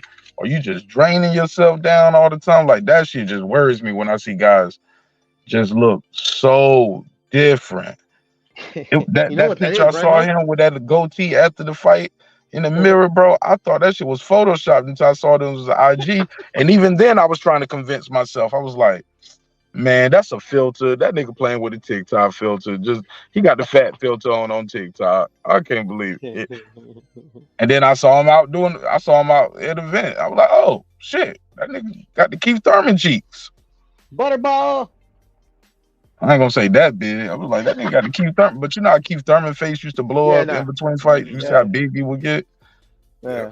But that motherfucker kept winning. You know what that is, right? So what? Coke float. That's Coke float. I'm not gonna say that. Get the fuck up out of here. I don't know, man. I've heard his dad and some other boxing dad say some shit, man. Nah, I'm talking shit. Nah, nothing. No, I got no proof. Nah, I can tell you a boxing dad that said, "Hey Bill, bring me some white." That was Lopez Sr. That was Lopez Sr. Yes, and then fucking B-Hop tell him, let's go to the bathroom, bro. In Vegas, said, let's go to the bathroom. Come on. Oh no, he wasn't about to snort no coke though. Nah, that's man, bruh. Trust me. Oh, they was coming. Oh Lord, it was gonna be some. I wanted to do. He was like, Bill, let's go to the bathroom. No, but that's bro. because trust me, I know that's what you do in Vegas. Like the cokeheads And in Vegas, or oh my people that God, just pure, dabber on the party. They go to the store. I'm telling you. pure. We was having a good boxing conversation, man. I know. I had then my degenerate ass just ruin it. My bad. Go right, man. We was having a good boxing conversation. You know how you niggas be like, man, I just be wanting to talk boxing. And then here you are making plays. You don't tell me about. Yeah, you told me about some Mexican gangsters. You know what I'm saying? I done learned a lot, man. And then you said Bill Haney and Bernard Hopkins about to go do some lines. Hey, man, I mean, I wouldn't put it past them, but like I said, I got no proof. You know, shout out to them. Hook it up next time I'm over there. But anyway. Oh, it was gonna be some hits. Somebody was gonna take some tokes and some hits though. But low key, I got a different theory from everybody else. Everybody was like, yeah, Bernard was gonna whoop Bill ass. I'm like, nigga, y'all think Bill Haney and them about to give Bernard a fair one? Bill Haney gonna walk in there with some of them niggas, man. And they're gonna jump Bernard Hopkins ass. And I'm sorry, he's a fighter, man, but he's not super nigga. He ain't gonna beat 3, 4, 5, 6, 7 niggas on him. That's a fact. He's not. And he's almost a 60-year-old man. No, bro. They're gonna jump his old ass. What? I'm just saying, man. I mean, he would have got jumped. Damn, bro. Hold up, bro. This what you jumping in with? Like you been on mute all this time. Yeah, and your most valuable commentary you can add to the show is No, because you said Super Thug, so I started thinking about the Nori song. What? I'm sorry, I'm stupid. Yeah, man. Yeah. And then your ass is snowed in with your 2 employees. You better fuck one of them. God damn it. First and foremost, no. Ain't nothing but dudes in that One building. is a guy, one is a girl, and the girl is married. No, thank you. Oh, y'all gonna run a train. You nasty. No, it just started. I'm about to go first. If y'all run a train, bro, you go first. It just started snowing. I'm finna try to get out of here in the next 20 minutes. That's what I'm about to do. Man, your ass need to leave in the next 2 minutes, bro. You know that snow. That snow is funny, man. I got especially one more that first. to do.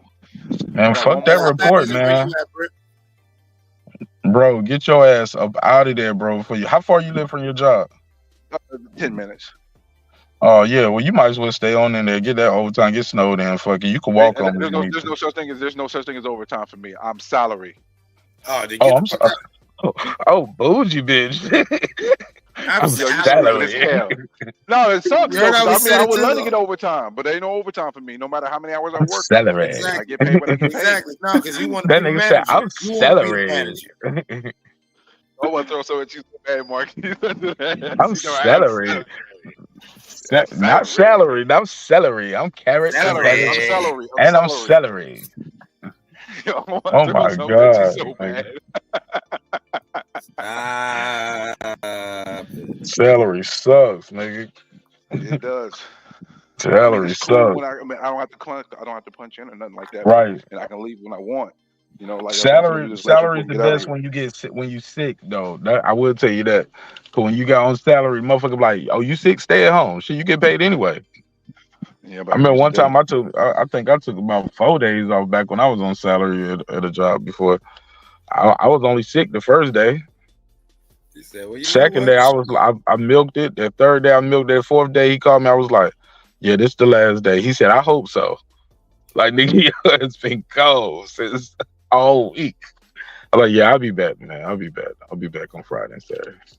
Just don't want to deal with y'all niggas. Yeah, nigga, I milked that shit. So, hey, look, as soon as I walked in the door, he said, wait, stop right there.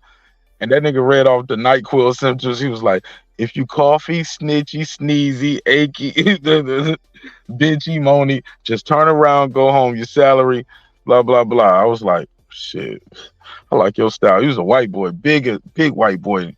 Like, he used to do bouncing and shit as well, like, when he wanted to work. But that shout out to Big Chris, man. Big Chris is cool as fuck. They fired it. Well, nah, Big Chris still would have come, but they definitely showed demoted his ass. Management was not for him. He was just too cool. Big Chris used to get drunk with us on Saturdays at the end of the shift. Hey, those are the kind of managers I like, man. Yeah, man, he was cool as fuck. Cool homeboy, bad leader of the show. Because, man, we used to be back there grilling and shit instead of running our routes, calling past due accounts. You know what I'm saying? We'd be drinking a little bit early. Yeah, man. Yeah, that's neither here nor there. It was a good time. I don't know what the hell's going on. See what happened, Puro, when you get us distracted with the shit. Brim start doing burn, super thug, and now I'm reminiscing about fat white boy managers used to get me drunk at the job with the homies, and we used to get grilled and shit instead of picking up. You, Mark, you let that corny dude on here, bro. Not me. Who, Brim? Nah, I just fucking with Brim, bro. I just fucking with Brim. No, I was fucking with Brim. Man, we was saying something about some boxing though, man. What was something you was talking about? I was cooking, man. But whatever. Yeah, shit burnt now. It's probably like Canelo's God or some shit like that. You said Canelo's God? If Puro was saying it. Yeah. Oh, I'm out of here. No, we're talking about Winky Wright and how, and I said he was a patron saint to all these like dudes that think they can box. Yeah, that's how it did. We went into the patron saints, and then we, yeah. That sums it up. But yeah, we was talking about Canelo, and he's not the Oscar De La Hoya type. That's just not him. He's more of a Floyd Mayweather type. I'm gonna fight the right guy, the right time for the right price. I'm gonna do what the fuck I want to do. Fuck y'all niggas, y'all don't give a fuck about me anyway. Y'all like my kids can't eat no belts, like all that shit. He's like he took the Floyd Mayweather blueprint instead of the everybody else blueprint. That's my assessment. Yeah, it was a bad assessment. I mean, go ahead, tell me what I'm wrong. Like we going full circle. Because in May, after he fought John Ryder, yes, sir. Why didn't he start saying, I want David Benavidez? Where is he at? I never heard him say, I want David Benavidez. Everybody keeps saying he the shit. Bring his ass up here too. Well, because if you would listen to clips he was cooking earlier, what did you say that Canelo is, clips? That he's stoic. Very shrewd, very stoic. He don't talk. Motherfucker don't talk unless he's fucking like trolling you or something. But that's very few and far between. Like I've never heard him call out any fighter in his whole career. Why is he gonna start now? This motherfucker can't even spell. You didn't hear him call out Floyd Mayweather? You never heard him call out Floyd Mayweather? He never did. Oh my God. He did, bro. I swear to God, he did, bro. Everybody knew it. Even Oscar, bro. Even I remember watching them fight on one of Floyd's undercards. Even the damn commentary team was talking about in the fighter meeting. I think this was Lampley, might have been Roy, Lampley, and Merchant, and they was talking about in the fighter meeting how he was like he wants blah blah blah. He wants Floyd Mayweather. His promoter doesn't think he's ready yet. And this was during the Canelo fight. It was times in the interview, like, bro, it was, he calls out Floyd Mayweather, bro. You can. In the day when they asked him, who would you like to fight? Oh, I would like to fight the Bash. I would like to fight this guy, that guy, that guy. You call those a call outs? If you say their name, you call them out. Yeah. It's thousands of boxers. I don't think those are call outs, bro. Bro, it's millions of people on this earth that got two hands. It's a smaller section of that. Hold on, it's a smaller section of that are boxers. It's an even smaller section of that are people in your weight class. It's an even smaller section of that people are in the top 10 in the world in your weight class. If you said my name, you meant to say my name. No, and I feel you, but I mean, like literally, like when you say Floyd plus 3 other boxers, how is that like a true call out? Like who do you want to fight first? Like at the end of the day, too, a lot of the times they would name names, and he would be like, yeah, I would like to fight him. Okay. All I'm saying, I agree. But you do got a good point though. He's not known for always. I'm just saying you are right to a point. He's not known for calling guys out, but he did call out Floyd Mayweather. But I get it. That's Floyd Mayweather. You and I would have fought him. But I'm just saying, like, but I do remember. So I got to take back what I said too about him taking the Mayweather blueprint. That's not true, because when guys were saying this guy could beat Mayweather, he fought him, bro. Canelo being one of them, and I thought he was. I ain't gonna lie. I thought he was saving that Canelo fight for the closer to the end of the deal. I just thought the guy was too young, too big, too strong. I was like, I got him beating Pacquiao. I don't know about this motherfucker right here. Yeah, Canelo And then he fought him next immediately. I couldn't believe he fought Canelo before Pacquiao. When I saw him do that shit with Pacquiao, I was like, oh, ain't nobody beating this kid. Ain't nobody beating this kid. Yeah, I thought I thought that was genius of Floyd to take Canelo when he did take Canelo, and but in real time, it seemed like a bad decision. It seemed like, whoa, damn, like said this kid might. Even now, it's a very dangerous decision when you look back. That was a dangerous decision. He made the fight look that way, but that was dangerous, right? Am I tripping? I think because ain't nobody beat Canelo like that. Even Bivol didn't beat him like that. Oh yeah, no, Nobody yeah. has. But Floyd gave him a master class. Floyd gave him a master class, and that showed you experience. That just showed you superior boxing skill versus raw potential and talent. Where it was there for Canelo, Canelo had all the tools, but yeah, Canelo was just still raw enough, still green enough that Floyd could exploit things, and that's why I said it was genius. Hindsight being 20. Puro, let me pick your boxing brain. Puro, let me pick your boxing brain and ask you a question. When you think back to that Mayweather Canelo fight, right? And don't just say boxing skill or experience, right? Tell me, what skills exactly that you saw? Like, this is what he did and how he capitalized on Canelo's lack thereof. Like, how was he so effective? Because people, and not to bring it full circle with Bud, right? People will say, Bud don't hit harder than Bivol and Kovalev and all these big guys and Triple G. Canelo been getting hit by all these bigger guys. I was like, but he also lost. He lost to a guy who allegedly was an old man who was pillow fisted, and he beat his ass, and he wouldn't run around the ring. He stood right in the middle of the ring. He moved when he needed to move, but he was very effective, and Canelo couldn't do nothing with him. What was it? Was it just speed? Was it timing? Footwork? Like head move? Like, give me what happened. In my humble opinion, and that's why I cleaned up in that fight, because I knew people were gonna, the Floyd hate, everybody wanted to see him lose. That's not, in my opinion, strictly reserved for the Mexicans. Like literally, the majority of boxing fans want to see him lose. But anyway, that's not here nor there. Right. No, you're right. Not me, but I get it. Yeah. But anyways, at the end of the day, bro, Floyd is real smart.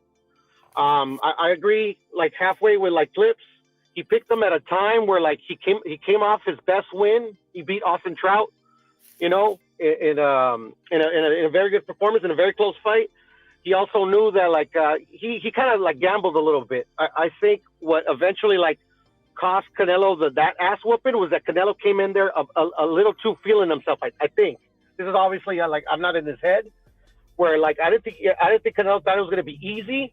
He just thought he was gonna go in there okay, yeah, oh, I just beat Austin Trout, this is going to be a tough fight, but my size and my output is going to be enough to beat Floyd. And I think Floyd banked on that, and he just used he just used it to me, like you said, not to use the word experience, but it's what it was. It's just the level that Floyd was on at that moment. He was what they called these fake complete fighters. Truly, Floyd was a complete fighter. He had it all. Floyd was already a master. It was just. I'm gonna tell you another thing I saw that gave Canelo problems. The feints. Floyd was feinting him all night. Floyd would be walking in and feint and then jump all the way back out. Floyd. I think Floyd has I can't prove this, but with boxing, I think this nigga got kind of a photographic memory. He'll remember what you did, in the second round, in the 10th round or the 12th round. It'll just, but not just one little thing. No, I mean, not all the things. No, I remember that one little thing you did right here. And every time you do it, and hey, look, but the muscle memory is crazy. Every time you do that, I'm gonna do this. Bang, got you. All right, okay. I see you keep doing this. Every time you do that, I'm gonna do this. Bang, got it. And it's and he'll just do the rinse, wash, repeat. But as the fight going, he added more things to that. I know it sounds cliche, but you know how they was like, he's downloading the data. This motherfucker was he's seeing what you do, but also he's letting you get some of that energy off. Most niggas are front runners. You know what I'm saying? They real strong in the first 3-4 rounds. But round 5, 6, that's when they all start. Everybody slows down a little bit. And I remember Brother Nazim was talking about he told Shane Mosley in the corner of the Floyd fight, he said what'd he say? He might have said something like his gift is his stamina or his endurance. Like that's his real gift. That's his strongest strength. It's his stamina strain. He's like, you know, and he could tell because he knew Shane was getting tired. He was huffing and puffing. And Shane was still looking for that one shot. And he tired as hell. And Floyd just over there still breathing through his nose. Mm-hmm. You know what I'm saying? So it was like his strength is his stamina, man. He said, now repeat after me. I'm going to step over and throw the right hand. Shane was like, I'm going to step over and I'm going to throw the right hand. He said, see, you still talking to me, so you ain't that tired. I was like, this nigga's gone. Gone. Exactly. No, but what you're saying, Mark, is like so true. And that's why I'm such a big Bud fan, because like I think Bud does this at a higher level than Floyd, even in his prime. Even though Floyd was the first time I truly seen somebody does what at a higher level? Process the data. Oh wow. I really do. I really believe Bud does. I really do believe Bud does. I saw that in the Porter fight, Avanesian fight, to where that just made me just so solidified. Like by the time the fish fry happened, you know, I had already told you exactly how it would happen, you know. And the only thing that I didn't call was the early knockdown.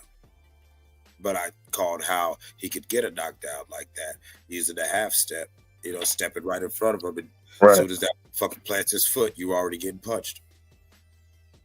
Right. You ain't gonna see it coming.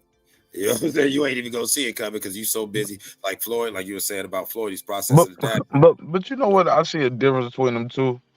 Okay. Bud reminds me of one of those guys, and he said it too, where it's like he like to see what the guy got a little bit. You know what I'm saying?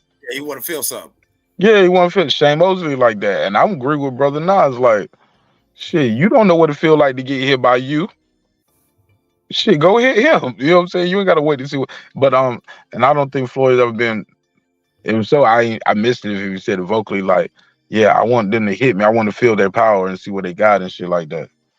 Fuck that. I'm gonna make you miss all of these shits. Get tired. I feel what they feel like eventually, but I ain't about to just go out here in the first couple rounds and feel that shit. Hell no. Yeah. Swing at some air. Hey, look, swing at some air first, niggas. Take some steam off of that shit. Go ahead. Yeah, I was always of the school of thought where, you know, if you could get it, if you earned it, you got it, but I'm not gonna give it to you. I'm gonna get some smokes. I'll be right back. What that nigga saying on 300? He said, "Give them nothing. Nothing. Goddamn thing. Take everything from them." Or something like that. Oh, what is it? I don't know. Whatever. I messed it up. I ain't seen 300 in a minute. Like basically saying, yeah, some shit like that. All I remember this is Sparta, and he kicked the nigga in the hole. Oh yeah, he kicked that nigga in the hole. Cause he's like, I'm just basically he was like, don't kill the messenger. He was like, you bring the heads of dead kings to my fucking doorstep, bro. Threaten my family. Nah, messenger, you should have chose your words more wisely. You gonna kill the messenger? This is blasphemous. Nah, nigga. This is breaking beats, nigga. Well, I added my part to it.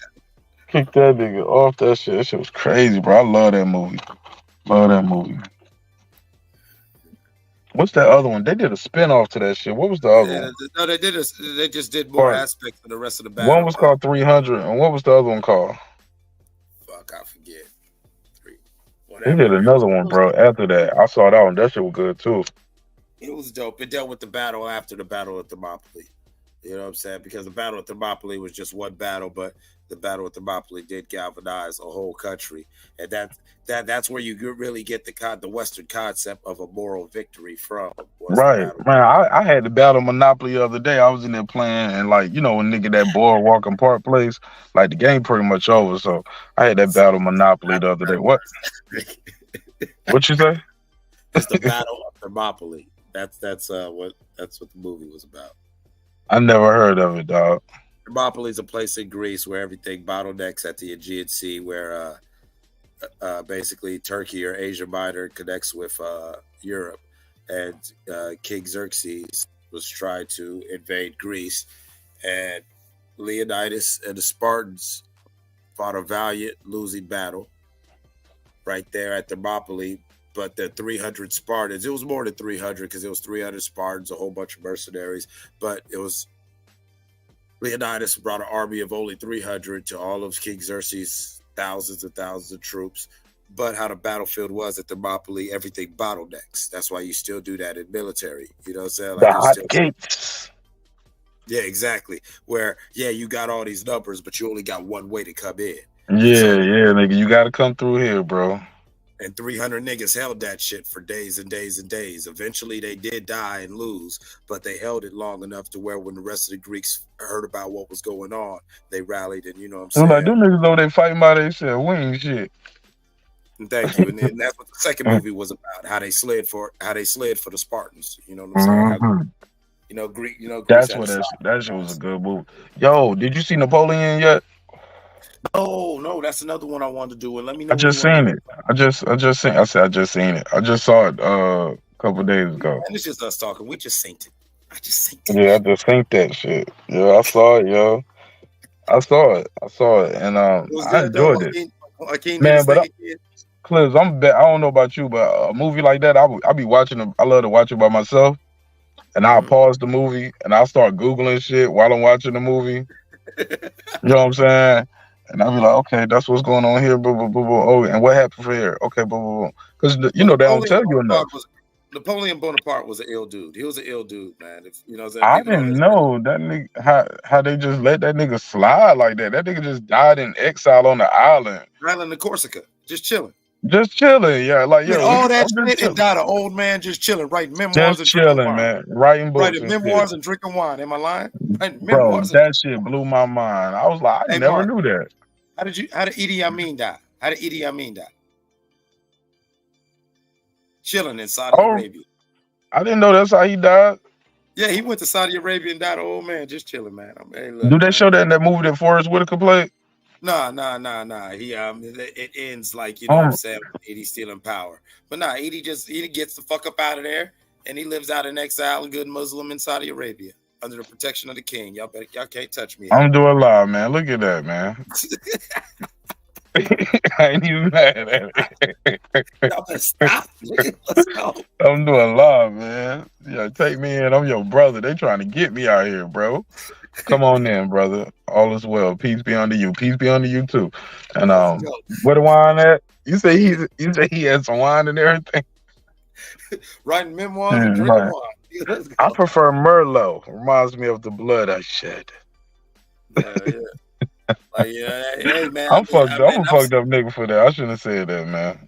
Yeah, and I'm not trying to celebrate no despots, war criminals, or tyrants, but it's just like. But a war criminal is all about the perception too, right? Because some people look at Yahoo as a hero, and some people look at him as a war criminal right now. Same with Putin.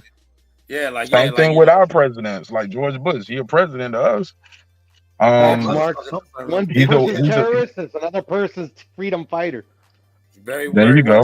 Bro, very well. Come on now. Thank you, Puro. Bars. That's why sometimes, when they try to paint certain things and they say, oh, well, you can't say this and you can't feel this. Like, I remember a time, we're all old enough on this panel. I remember a time where patriotism wasn't so weaponized or whatever, but in a post 9/11 world, certain things became so absolute, so black and white that, you got to really take pause and step back and look at some of these situations. because it's like, yeah, Israel does have a right to defend itself. But to what extent? Excuse me. To what extent, though? You know what I'm saying? Like, the Palestinians also have a right to exist. Do Palestinians also have a right to defend themselves or their sovereignty? Because that is the whole part of that conflict in the region, is that But Clips, we see it all the time on the street level in our hoods and hoods all over America. Like, you touch a hair on one of mine, I'm gonna take the head off one of yours. You know what I'm saying? Like, yeah, you killed my cousin, so now we do drive-bys in your whole neighborhood for weeks. You get what I'm saying? Slide that whole shit on up. a smaller level, like that's terrorism, and that's what too, Israel's right? doing. They sliding that whole shit up. Y'all came up for no reason. Y'all just woke up one day and said, you know what, we just gonna come and take shit and kill shit. Okay, so guess what? From now on in, it's violence until these It's niggas enough. are gone. It's everything. You know that I kind of understand what Netanyahu's doing, but I don't agree how he's going about it, because they're shooting Netanyahu. I mean, do it by yourself. Don't bring other countries involved in the shit. Type shit. You know what I'm saying? Like, you know what I'm saying? Yeah, I agree with you on that. But he's like, listen, there's nothing against the Palestinian people, but we can't even talk to y'all, can't think about no Palestinian state, no sovereignty, ain't shit until Hamas is done. All right. Well, Hamas did that. Well, guess what? I think we got to say the H people and the J people on this, because YouTube is gonna be funny about this. I'm sorry. Yeah. No, you good. I forgot the channel was back monetized. I forgot. You know, they had took my chain. Like BVO said, them niggas snatched my chain. Snatched your chain. My grandmama gave me that chain, nigga. Right, man. Right. My subscribers gave me that chain, nigga. Nigga snatched my chain. But yeah, might have to say the H people and the J people. I forgot. My bad, y'all. My bad. But shit, it's all good. I want to do a whole episode. I really want to do a deep dive on that shit, Clips, because when it first happened, I talked about it once. I saw how the room shifted, and I was like, man, I don't even want to. It just split the room too much, especially with a lot of good people that I care about their thoughts and opinions. But I was in a different space too then, like, and I was like, but I know it's a way we can do it and how to do it, and I do want to have that conversation, because certain things, this shit's still going on, and this don't got to a point like I can't. I thought it was just. I thought it was gonna. I thought it would have been done by now, Clips. Oh no, I knew it wouldn't have. And I'll just say this: I'm not gonna. It's total annihilation. Right. And now he's telling the people that they push to the south, like, y'all niggas need to get out of here too, because we about to bomb this shit too. I'm like, well, where else they gonna go? That's what I said. No, that's what I'm saying. That's what I'm saying. It's like, he's like, we can't even have this conversation until them niggas is gone. And I'm talking about anybody, if I see anybody affiliated, anybody, whatever, whoever's on our list is somebody who's a member of this, until them and theirs are gone. And then whatever's left, we'll deal with that. And that's crazy as hell. And I will say this, me and my son, when it happened, we was kind of like, what the fuck? Because I still don't understand who was in the room of that group's meeting when somebody said, hey, we're going to go do this, because I don't know what they expected to gain, or what negotiating leverage of terrorizing and grabbing people in that way and doing that. Like, this was one of the dumbest criminals, worst shooters ever. What was your backup plan, Mahmoud? Who was in the room when he came up with this idea, and how come nobody raised their hands and suggested anything else? I don't understand that, because when you deal with a situation like this, when you deal with a prime minister like BB don't fuck around. And BB ain't never liked y'all niggas.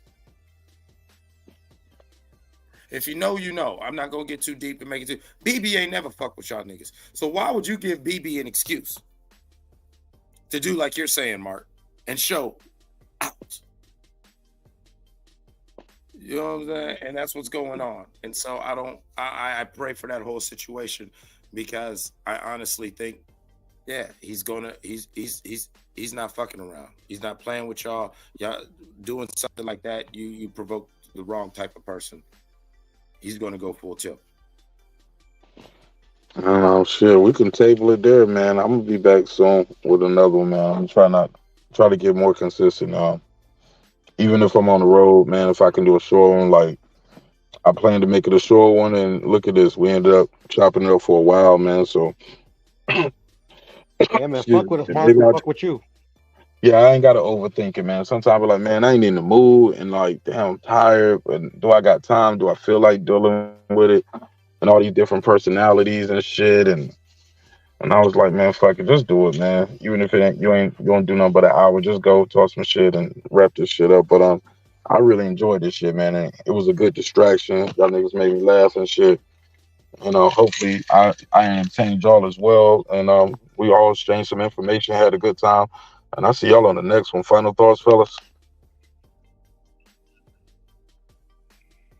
Thanks for having me, like always. And see you on the next one, brother. Peace.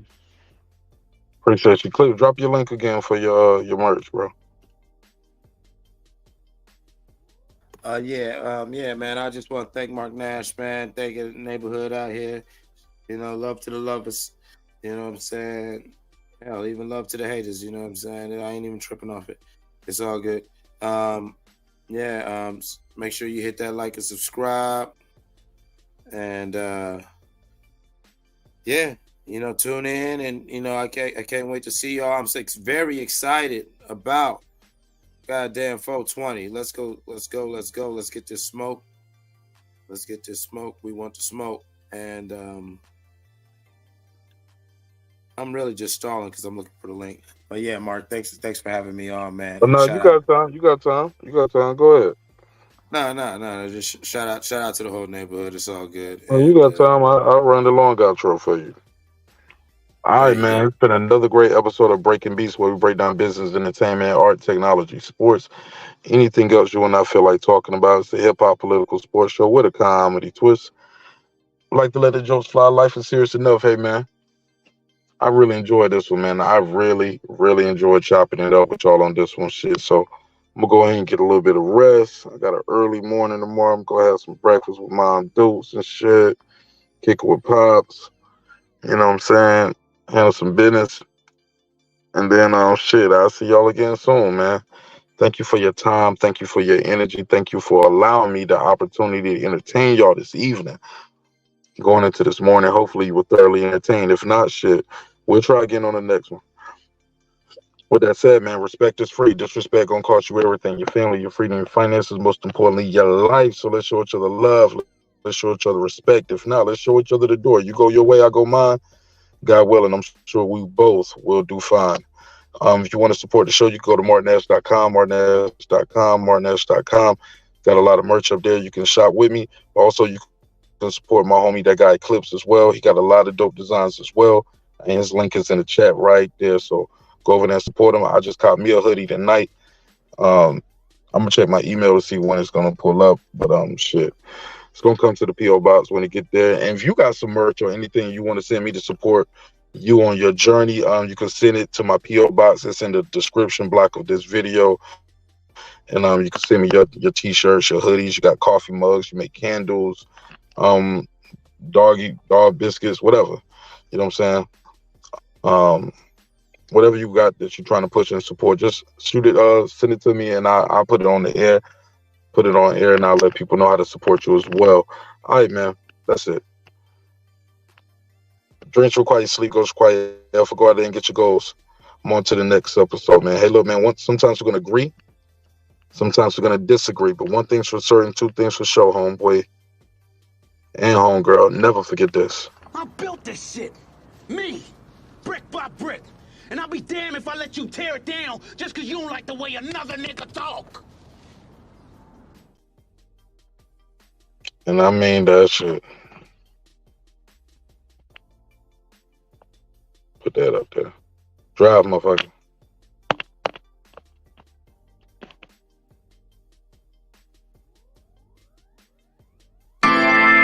This is my passion. This is what I love to do.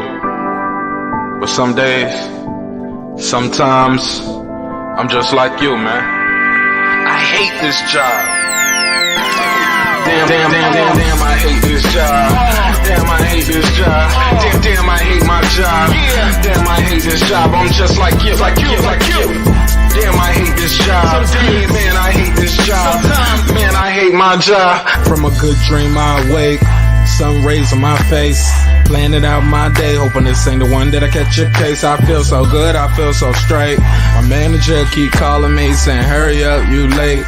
Hurry up, you lay off. Y'all, man, I hate this job. Man, I hate this job. Been trying to play it cool, but it's hard to play it off. I've been hanging on to this bullshit, cause my car still ain't paid off. I know I'm on my way up, my boy just got laid off, so y'all, man, I hate this job. Man, I hate this job. These hoes here so ratchet. These niggas here so sneaky. Y'all don't even really pay enough for y'all to only pay bi-weekly. I'm trying to double up my cash. Take this job, shove it up your area. Yo, man, I hate this job. Sometimes I wanna say, walk in and slap my boss. This shit is getting hard. Damn, I hate this job. Gotta make it out of this struggle, bruh. And I don't really mean to take it out on you. You just a customer, but damn, I hate this job. Damn, I hate my job. Damn, I hate this job. Damn, I hate my job. Damn, I hate this job. Damn, I hate this job. Damn, I hate my job. Damn, I hate this job. We're the reason why your stockholders always stay afloat. Yet I'm asking, are they hiring? Like everywhere I go, schedule will say 9, but I think it's fine if I clock in at 9:04. I work 40 hours a week plus overtime just to be bro. So y'all, man, I hate this job. Hate that I applied. So much has transpired since the day that I was high. Told me I could advance, but you were telling me lies. Gotta give your notice before I quit, but you don't say shit right before I'm fired. Damn, man, I hate this job. Sometimes I wanna say, walk in and slap my boss. This shit is getting hard. Damn, I hate this job. Gotta make it out of this struggle, bruh. And I don't really mean to take it out on you. You just a customer, but damn, I hate this job. Damn, I hate my job. Damn, I hate this job. Damn, I hate my job. Damn, I hate this job. Damn, I hate this job. Damn, I hate my job.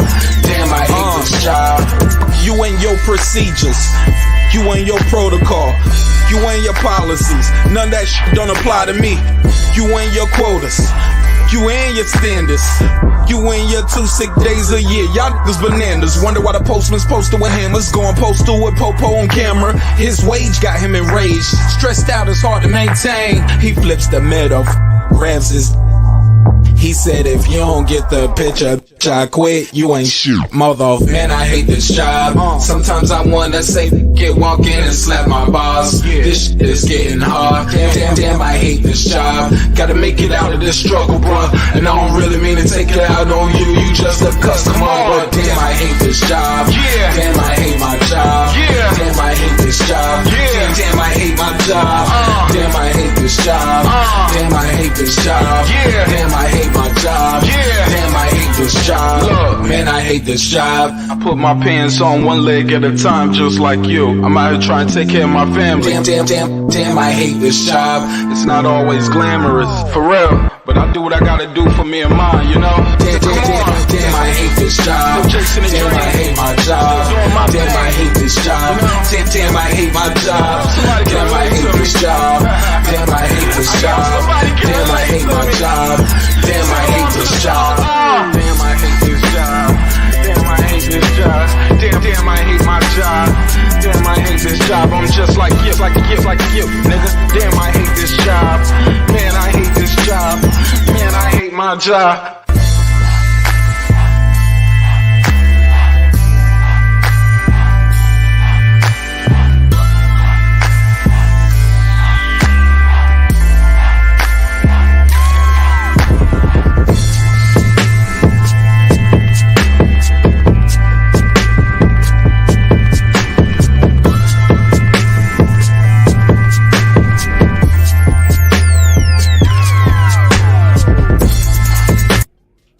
The views and opinions expressed in this program are those. Hey, it's Antonio Tarver, champion. You watching Mark Nash at Breaking Beach. I usually don't do drops, but I'm gonna give you one, bro. I'm gonna give you one. I love you, champ.